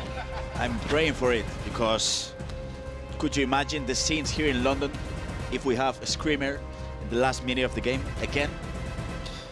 Anything's possible. I'll tell you one thing that's possible, Richard. These world rankings are going to change. 100%. Anders Vejrgang currently 3rd in the world rankings. Obrun 21st. The points on the line for this one will be huge. They will be ridiculous. Do either of these two look nervous? Last chance we get to see him before kickoff. It doesn't look like it. Obrun seems calm. Anders is calm as well.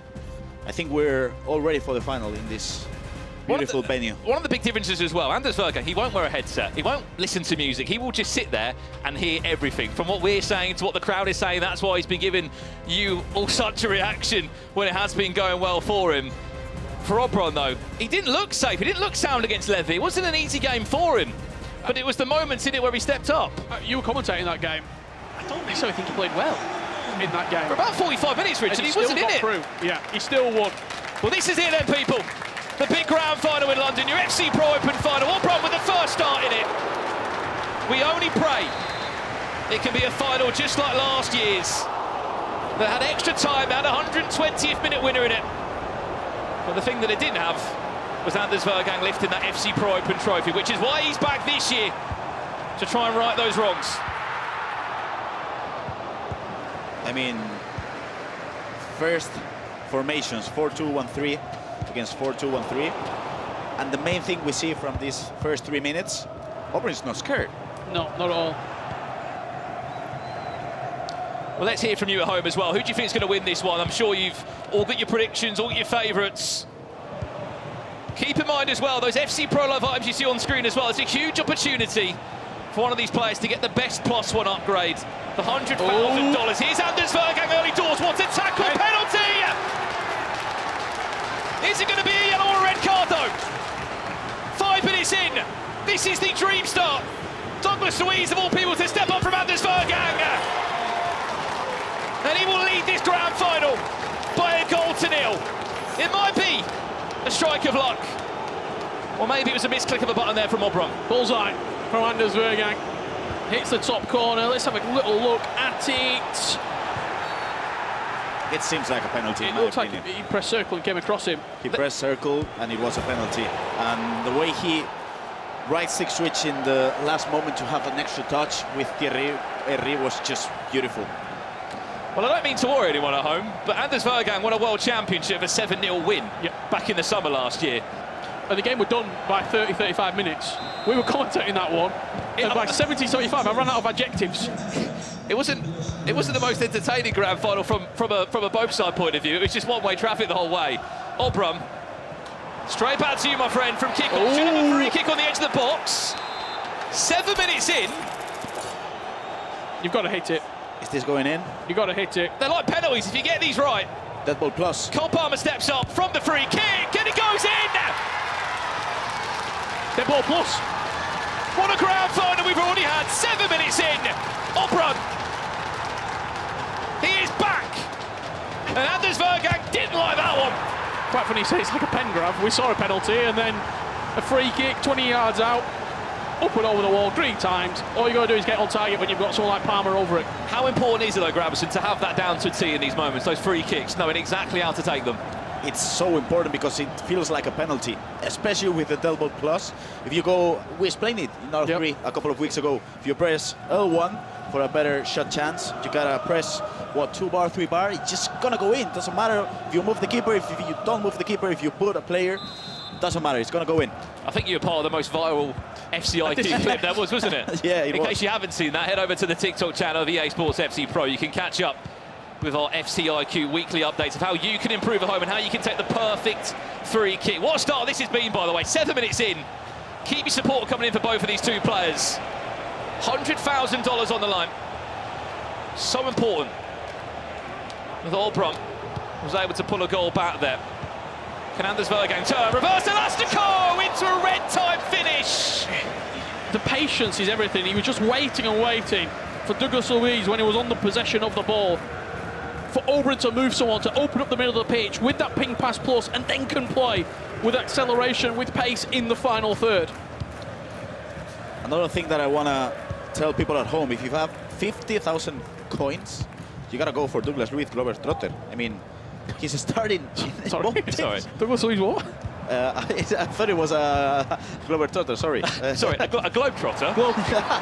That's how I pronounce it in Spain. Is that the same Spanish? Yeah. I've got a new item. I thought you were about a new promo there, Gravison. You were teasing us. As I said before, the winner of this game, their FC Pro Love item, will get a +1 overall, a skill move or a weak fart grade, and a play style plus, another one. So if you are a Xavi Simons owner, he's in. Or Singer, you could be through. Here's Henry. Can Haaland track it back? He did, but Gigi Buffon also tracked the save as well. Quick corner to play, and this is Obram. Where's this one going to end up? Saliba. Oh, that was good. Off the back of the boot of Hernandez, another corner comes in. This has been a fast-paced final. Haaland on the bicycle kick, cleared off the line by Amsterdam. Nice Still press. not dealt with though. Obram looking to recycle again. Another chance. Little fake shot inside. Cole Palmer miskicks the ball and it goes up for a goal kick. This is all Oberon.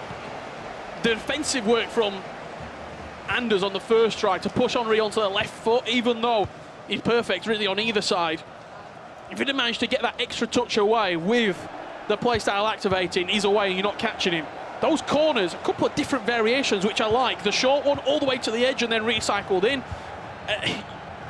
When you're given those chances, you expect to score at least one of them. Hang on a minute, step over to Pretty! Oh, the finish wasn't quite.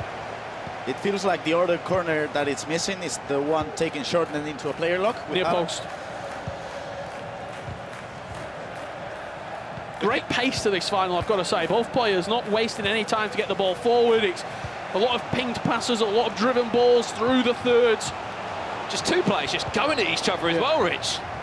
That's what you want in the grand final. Oh, what a pass. Cole Palmer, is he on for a brace? Goalkeeper movement's really aggressive from Anders. But Obram doesn't fall into the trap. He tried to ball roll it, in fact, through the legs of Hernandez. And just about Anders holding on to the ball there, Gravison. One thing that we didn't know back in the years is that Anders is a great defender. Yep. The way he player switches into the center backs, the way he tackles. He might not keep a defensive line, but it doesn't matter because he's so quick player switching. Speaking of Anders, here's Elise! The world champion is back in front.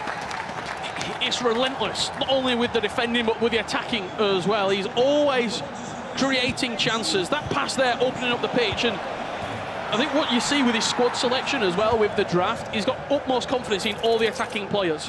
Whether it's Elise, Henry, Ronaldo, they can all do the business for him. We saw it at the FC Pro World Championships with Saka off the right-hand side. Not many people picked him, but he's got so much confidence in the team he's built, in the players that he's utilising, that they will deliver when he calls upon them.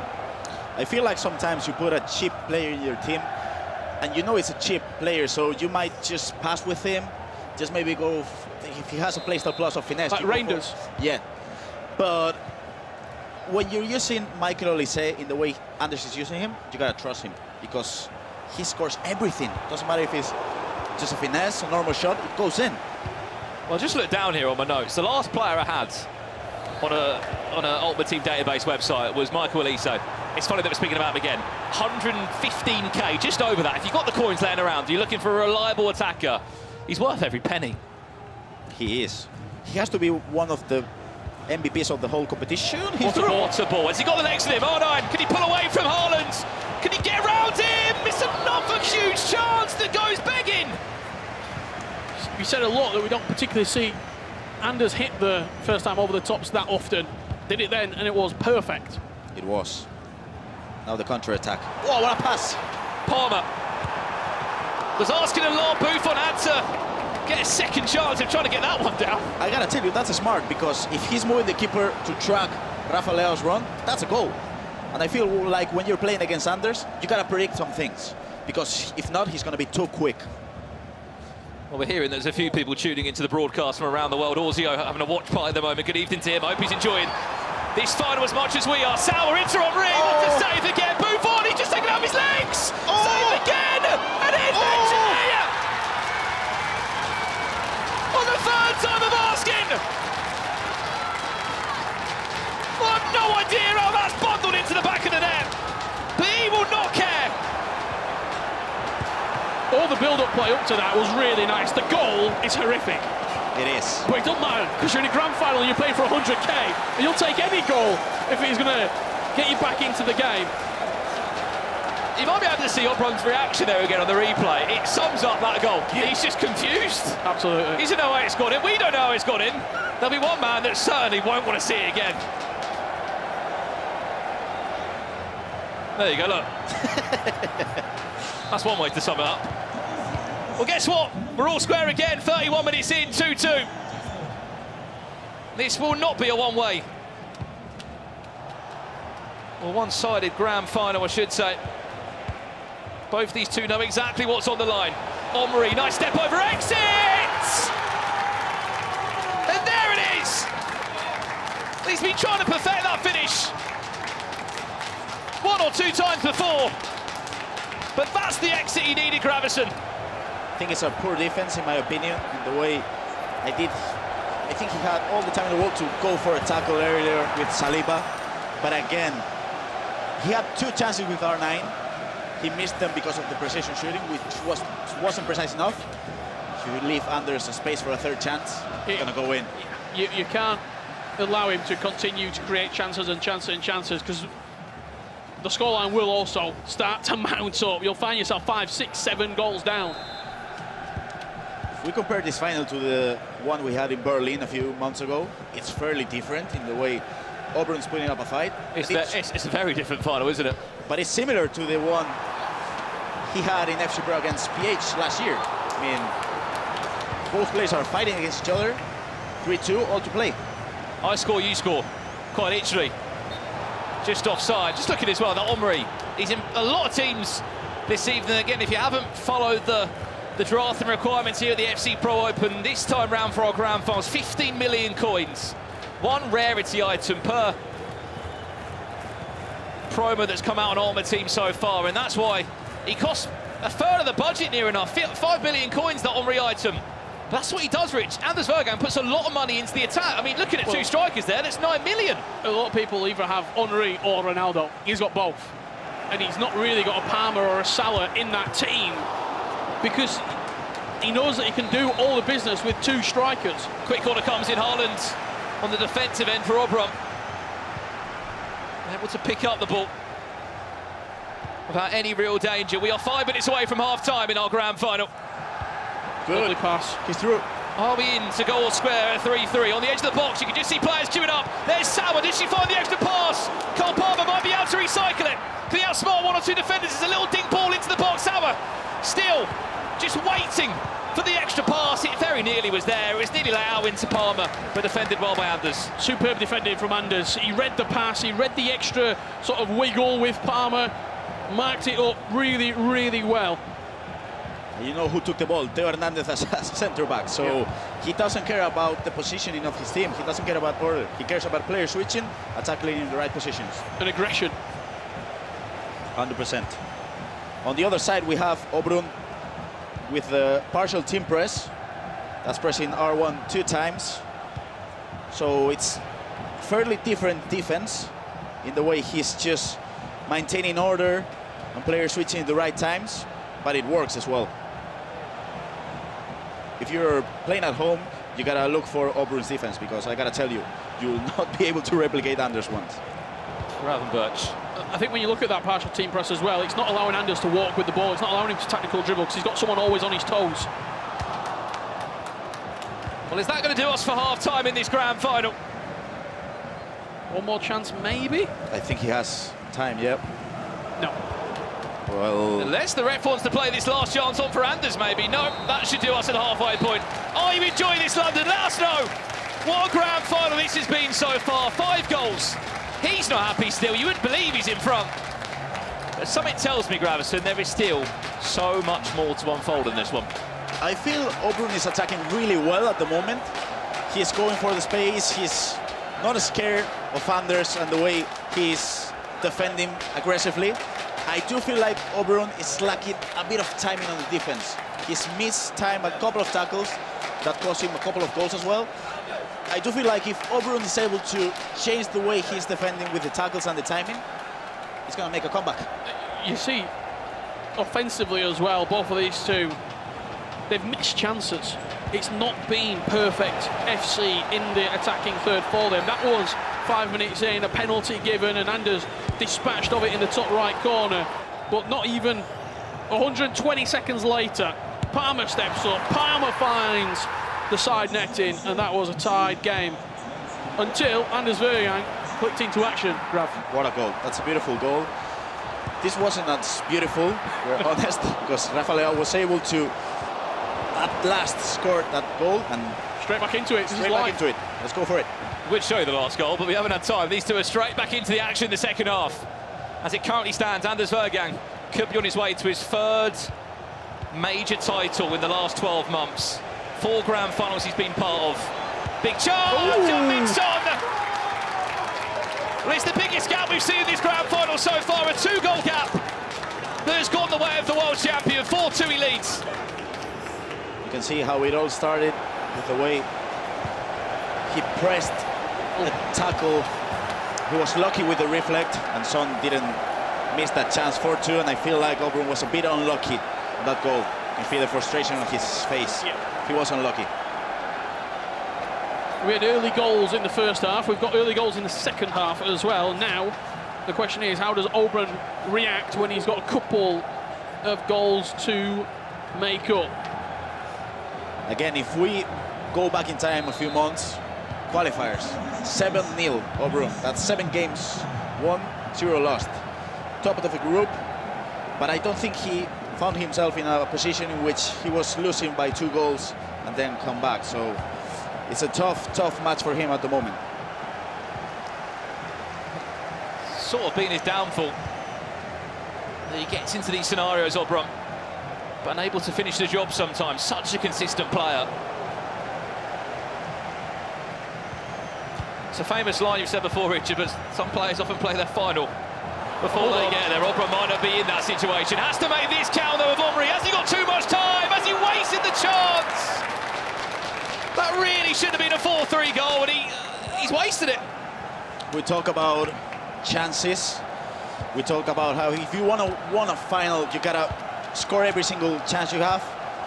That's huge. Finesse plus. Why didn't he just open up his body and Henry-esque just place it past him into the opposite corner? I think that was a big mistake, yeah.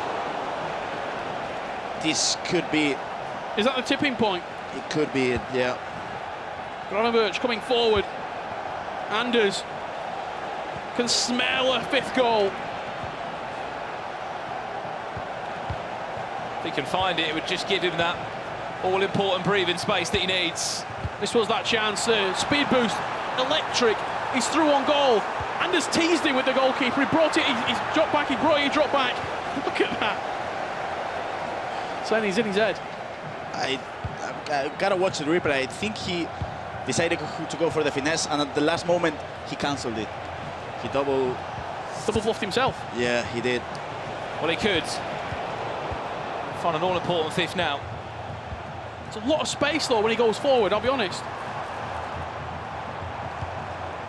It's aggressive there from Yapstam. Is he going to be caught out? Maybe he will. Thierry Henry! That time! He didn't waste the opportunity. You've almost got 2 completely opposite players. When the way that Anders is defended is playing into Auburn's best attribute, which is those first-time through balls around the corner. And the space which is there in behind that defence is allowing him to be in this game still.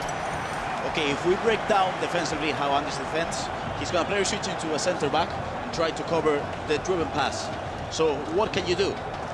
You go for a triangle inside the pitch. So to do that, you got to go for a winger and then an incisive pass. That's what he's doing. And I feel like that's the answer to match the way Anders defends. Yeah.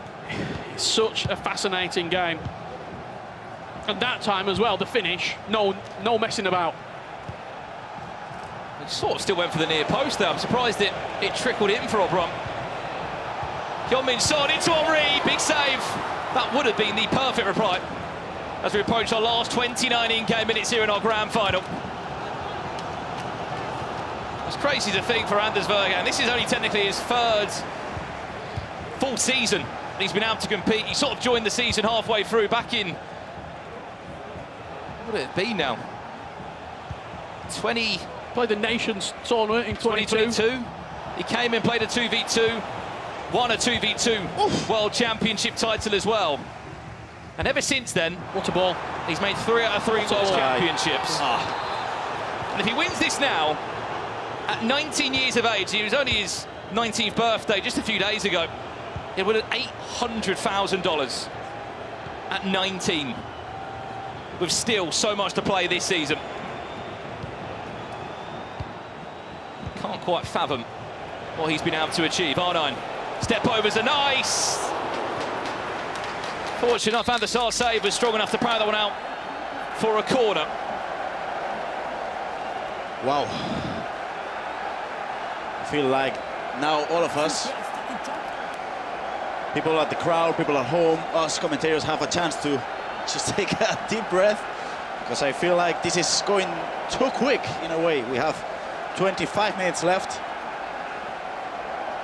and it seems like Auburn is struggling a lot against Anders' pressure. I feel like every time Anders has the ball, he's able to just convert in a chance inside the box. Well, he's paused the game for a reason or another. He's not happy. He's in a winning position still. Quick corner comes in. He's done that before. With Jonathan Tah, if you remember in the group stages, it was an acrobatic finish he scored there. Against Nicholas, yes. Very nearly, Gravison finding a goal that has already been scored today, the acrobatic finish with Erling Haaland. Yeah, now it's a Haaland v Haaland situation in defense, so it's different. He's moved Henry over to his left-hand side, Auburn, as well. Yeah. That's surely Giobi special, his coach. Maybe a finesse shot, opening up on the right foot. Probably, yeah. I mean, it's Diogo Dalot. It's arguably the weakest That's player. why you do it, yeah. But Douglas Luiz is everywhere. That's offside. Is he on? No, he's not. Can he get around the goalkeeper? Anders Vejrgang back in pole position. Oh, you can tell how much he wants it. You wait until that full-time whistle goes. He will let everybody know. I didn't think he was offside for a second. I thought it was offside. I think everyone thought it was offside. What's more impressive though, Gravison, you get into that area, you've got so much time to think about it. He remained composed. For me, that in that instance, you can go for a chip shot, you can go for a finesse shot. What about just letting go of the controller? Wait, press circle. That's it. Incredible. Which, believe it or not, sounds the most simplest thing to do. But it's the hardest thing to do as well. One of the things that I think people don't sort of realise he does so much, very Tex-esque, when Tex would just stand on the ball. He'll wait, give it half a second, and then quickly move. Anders is really good at just technical dribbling, just slowing the pace right down, waiting to see how people will move, and then exploiting the space. This was the offside. It's so tight. Look at the boot. You can see the blue boot in there. It was just so close. If CAR wants to come into FC 26, that might have been an arm offside. I'd have the flag up. I would argue with that. The blue boot was just... Our defender. It's always our the defenders. Not long to go. Change has been made by Auburn. I won't say what I'm looking at the screen because Anders' headset is off, and that will give him a competitive advantage. But obviously, Auburn is changing things up at the moment. So maybe we could ask Anders to put a headset on, help people at home, and then we can explain it. Here we go. 20 minutes, Brandon. 20 minutes to find out if Anders can have one of the best 12 months ever that any player has had. Well, I was just looking here. A win here would guarantee $530,000 in 12 months. In 12 months. It's not bad, is it? No. And that's not even including his salary, which I don't even. What a player! Think how much that's going to be. Cole Palmer. Big chance for Auburn. He's not done yet. It's not over. One lapse in concentration, and Auburn will jump straight onto that. He made the changes, and there is still so much time to play. Look at the player switching to Haaland. Again, that was beautiful, but then he panicked. I don't think that pass was necessary. Cole Palmer took the chance, scored it. 4-5. What a final. What a final. I think there were a lot of people a little bit nervous about where this final could go. if Anders was come out and dominate and go 5, 6, 7, 8-0 up, and we've seen games like that today. Those quarterfinals were so convincing. But as we've drawn closer, as we got into the semis, the games got tighter, the nerves picked up, and the quality of matches that we've seen from semi-finals to final is exquisite. It's how he reacts. It's how he reacts. Oh! It's 3 big chances throughout this game where he's got into those areas. It's a trademark Anders Vejrgang step over into a finish, and they've just been off target. Henry back down the middle. Hello, what's predicted? That is Thierry Henry. He can pull away from Yapstam, but he just didn't have enough in him to get past Erling Haaland. That was a beautiful, beautiful manual tackle in the way Janstam looked for the ball, and now he has another chance. Look! How confident is Obron feeling? It's a really clever pass. Teo Hernandez. Bundle in between a few players there. Did he go to the wrong side? I don't think he did. I just didn't expect Teo Hernandez to win that battle. But it's Teo Hernandez. You've been doing this for a long time this season. You never doubt Teo Hernandez. He's the best player on the game. Even at his team of the week we're looking at. Still ridiculous. A long 12 minutes left in this one still. The ball just seems to be bouncing Obron's way. Especially in the last 5 minutes, Richard. Anders got a chance to kill it right now. The goal would certainly do that, plus all the confidence that has been formed in that 4th goal from Obron. Another big win back there for the Italian.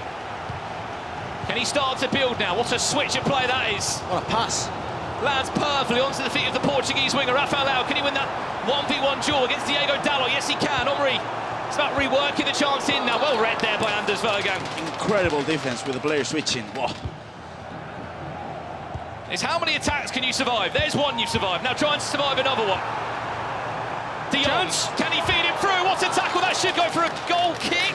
What a poor pass, Frenkie de Jong. We need more from you. What a tackle, though. As well, yeah. 2 major calls and decisions that Anders has made there, which has allowed him to just survive the pressure. That switch of play from right to left, Cole Palmer opening up his body and full manual switching it that Obron's doing is getting him success. Well, it's a high line now. If you get into this situation, he can pull away. That tackle was everything there from William Saliba because Michael Elise was just waiting at the back post. Back to you, Obron. Time ticking away, 5 in-game minutes left. Are we in for a 5-5? Are we in for extra time, maybe? Decisions are everything. Massive chance! Oh! Missed by Cole Palmer. And he might not get a chance like that again. What a chance. The Finals Plus as well. It went wide. Do you think that was the precision shooting? Has to be. Has to be. Was that Obron's last chance? Back to Anders Vejrgang, look at the space. He can conclude it now. An FC Pro Championship win, no! Back to you, Obron. Oh, no! Oh. I think everyone felt that all there, didn't they? Frenkie de Jong has to go off the pitch. What is he doing? Last minute and a half away. Wow. Wow. Such small margins. Can we have a look at that Palmer chance again? Let's have a look at this, because it's unbelievable play. The extra pass, Palmer makes the run. Oh. Look at Giovi's reaction, look at the crowd's reaction. Everyone thought he were in. Could he have time to take a touch? Nah, I don't think so. He got hit it first time. I think it had to be... His Anders getting flashbacks to last year. He might. That final last year will live in the memory. Whenever you get into these tight games in grand finals, it will come to you. But now he has the experience, especially after World Championship. He knows how to do stuff differently. To comprehend what this man is achieving right now as well, Grayson. 12 months ago, he's in this grand final. He's back in it again, and since then, he's become a world champion. What can we say? Arguably one of the GOATs of this esport, for sure. Is he the GOAT? I guess we'll see. If he wins this one. Because the only thing that I can see missing from his accolades and trophies if he wins this one is an E-Champions League. Other than that... On his way for the Grand Slam of FC. He's done it all when he's only 19. The Golden Slam, right? He's looking for it. He just needs 1.5 in-game minutes, and he will be an FC Pro Open champion. Will he get one chance? Will he win the ball back, Obram? 9 goals, 3 minutes, we're thinking? 3 additional? Well, he's only been +1 the last couple of 90 minutes I've seen here. Free kick given away again, more seconds gone. More time for replays. More time to suck every single in-game second out of the game. We saw this earlier from Anders. He didn't waste any time whatsoever in terms of... He wasted as much time as possible, shall I say. He didn't let there be any singular moment where he could have done more. As you can see, the clock is ticking. Yeah. How much added time? That will really tell us what's happening here. There's $100,000 on the line here if you're wondering why he's taking every single second he can. 3 minutes. Well, he's won the World Championship. He's won the Euros and Epochal as well in Germany last year. Is he about to be an FC Pro Open champion winner as Obram? One chance. Got one perfect chance in him. Everything has to be perfect from the Italian. Wins it back, Anders. Ball goes back in the hands of Obram. Where's that one going to bounce to? 45 in-game seconds away from an FC Pro Open win. You'd like to say he's home and dry. Are we witnessing one of the best FC Pro players we have ever seen? Anders Vejrgang, FC Pro Open champion. Incredible, absolutely incredible from Anders Vejrgang. The best player that we've seen in the FC era, and on his way to being the best player to have ever picked up a controller. Anders Vejrgang is the name.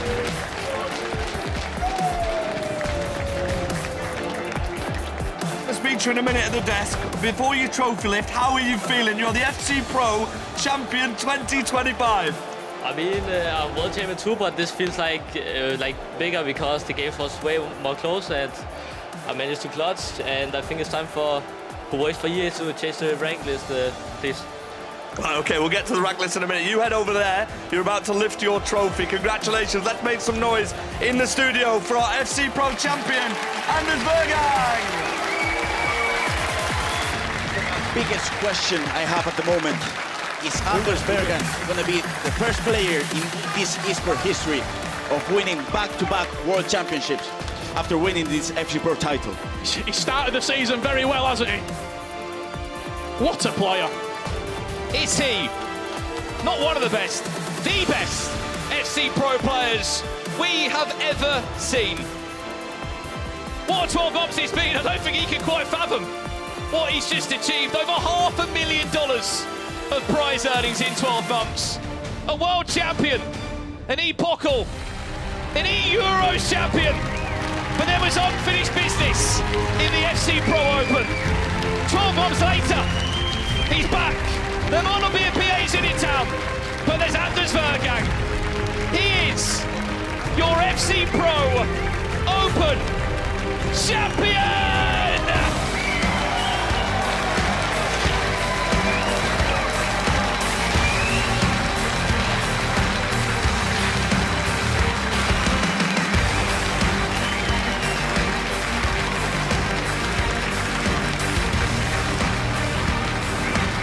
His introduction onto this scene, it was meant to be that he would be lifting silverware. It's another one for the mantelpiece. He's approaching $1 million from this game that he's earned. And it looks like it's just another day in the park for Anders Vejrgang. He was built to win, and he was built to be a champion. I feel like we have to be talking about possibly one of the GOATs of this sport. And I feel like he's managed to prove everyone wrong. The best player in FC history at the moment. Well, let's hear from him now. He joins FG and the gang at the desk. He is your FC Pro Open champion. Yeah, Mike. Yeah, thank you very much, Mr. Anders Vejrgang. We'll wait for a second. We'll get you a mic in a minute. But Ryan, quick word on this man. You know what, Anders? Obviously, congratulations. I spoke to you earlier, yesterday. I asked you, would you win? You said no. What changed? Was it just as you start to get rhythm, start to win games, you start to believe a bit more? Oh, wait, no mic. There we go, there's the mic now. We lost the mic in the celebrations. I have a superstitious all the time that before every game I play, I say I'm gonna lose. I mean, it happens very rarely that I lose, but I'm very happy that I won. And I will tell EA to please put I saw KTzn on my trophy, and they've been talking so a lot. Now I'm world champion, now I'm pro open champion. It was such a big tournament for all the Brazilians. So EA, can you please remove his name and put mine on it? Thank you. You are the PlayStation Tournament Player of the Day anyway. If we were to go back to last year's final in the last moments, was that extra motivation this year in this tournament? Not really, honestly. Like, I mean, it has been talking up a lot, and I always want revenge when people celebrate against me, and I'm very happy that I won today. I mean, first game was quite easy. He didn't shake my hands. The last 2 games was very tough, but I managed to clutch in the end, and I'm very happy that I finally beat Obrun. I've been losing to him many years in a row, and this is the big one, and that's what I mean. Every time there's a trophy on the line, I'm way better than everyone else. I always get better, and all my opponents always get worse. Now, Anders, we have to talk about, you said earlier that you wanted to beat AbuMakkah because he was that #1 position. Do you think you are now the #1 player in the world? I think I was before too, but now there's definitely like no way that I'm not gonna be. Like, I mean, AbuMakkah once he lost qualifying top 8. Who was it before Jafonso? He also probably top 8. I mean, I think I've shown enough, and I hope people like soon will realize how good I am. And thanks to everyone who has been supporting me today, and thanks to all the kids who also was hating on me. You can see me lift 1 more trophy, and I don't care about you. Thank you. Anders, let's talk real quick about the game with Peixoto, because it was an incredible, high-quality game of FC 25, that one. Would you say that was your toughest game this evening? It's hard to say. I mean, I think also when I qualified for the World Championship, I said when I was commentating the game that Peixoto has been the best I've played this year so far. I think he's very underrated. He was very good. I could easily have lost. Obrun also, like, honestly, when I saw him play today, I didn't think he looked that good, but I was surprised. He also played very good, and if I wasn't playing at the level I did, I would not even be here for sure. As you can see, we've been joined by the full cast right now. Mr. Buckley, you are itching to say something. Did you think Palmer scored when he went through? 86th minute, finesse? Yeah, but I also thought that Carvalho would have scored for Nico in 88, so there was a big chance that I wouldn't even stay here, and I mean, that was not only the only chance he had. I think he had 5 big chances. I could also have closed it, but I'm very happy that I won in the end, and that's the only thing that matters. Anders Vejrgang, world champion, FC Pro Open. What's missing? E-Champions League, are you the best player we've ever seen already? I would say so, but I always want to win more, and if I'm gonna lose my motivation now, my career is not like great, so I want to keep going. And I heard you say when I was leading that I qualified for E-Champions League. Is it true or what? Those words didn't come out of my mouth. I don't know what you were hearing. He's always listening. He's always listening. One thing is, Anders, listen, we absolutely love you. I'm pretty sure, well, I'd say like 70% of the audience love you here as well. But your family and your friends are over there waiting for you. So you head over there, go and enjoy another trophy. Congratulations, you've been amazing. We'll let you head off over there. Yeah, I'll keep a hold of that. Now, Mr. Grav, a word on Mr. Vejrgang real quick. I mean, look, if we didn't expect it already from him, he just keeps surprising us. I feel like every single one of us knows that he's a great attacker, but I don't feel we talk about his defense enough. And not only the way he defends, the way he adapts. You know, he was player switching into the center back to try to tackle, and he saw that wasn't working. So he defended in another way in which he was holding with L2, the sprint jockey. I feel like he's so smart, and I feel like we don't talk about his defense enough. Now, Pai, a word on our live audience there. Of course, we drafted you in for the final. You've been absolutely amazing all throughout the season. I sort of think we should do live audiences all the time. I loved it. I don't know what you think. Loved it. I had some good chats. We've had some good football discussion with a few people, some FC discussion. Well, now's the time for everyone in the audience. Give yourselves a round of applause. Make some noise if you want to see more live action. We really appreciate you guys being here. Mr. Buckley, I mean, what an evening. What an FC Pro season campaign. Do you know what I think it is? Like, we always, at the start of the season, it feels easy to predict him to win, and we always, I think this person might win. I said Manu might win it. Same. Like, we sometimes forget how good he is because we're looking at what else is there. There's no one near him when he plays well. And that's a message not only to us when we're doing predictions, but the rest of the players. Like, when he plays at his peak, I don't think anyone beats him. well, one thing's for certain, we know who the FC Pro Champion 2025 is. A massive thank you, firstly, to all of our amazing cast who've been incredible throughout the... I'm just a host, mate, it's all right. A massive thank you to our live audience, every single person who's tuned in to every part of it. Our production team, Sticky as well, Kerry, everyone. Thank you guys so, so much. We have crowned our FC Pro Champion 2025. And I mean, to be quite honest, a lot of people predicted it at the start. Thanks for watching, everyone.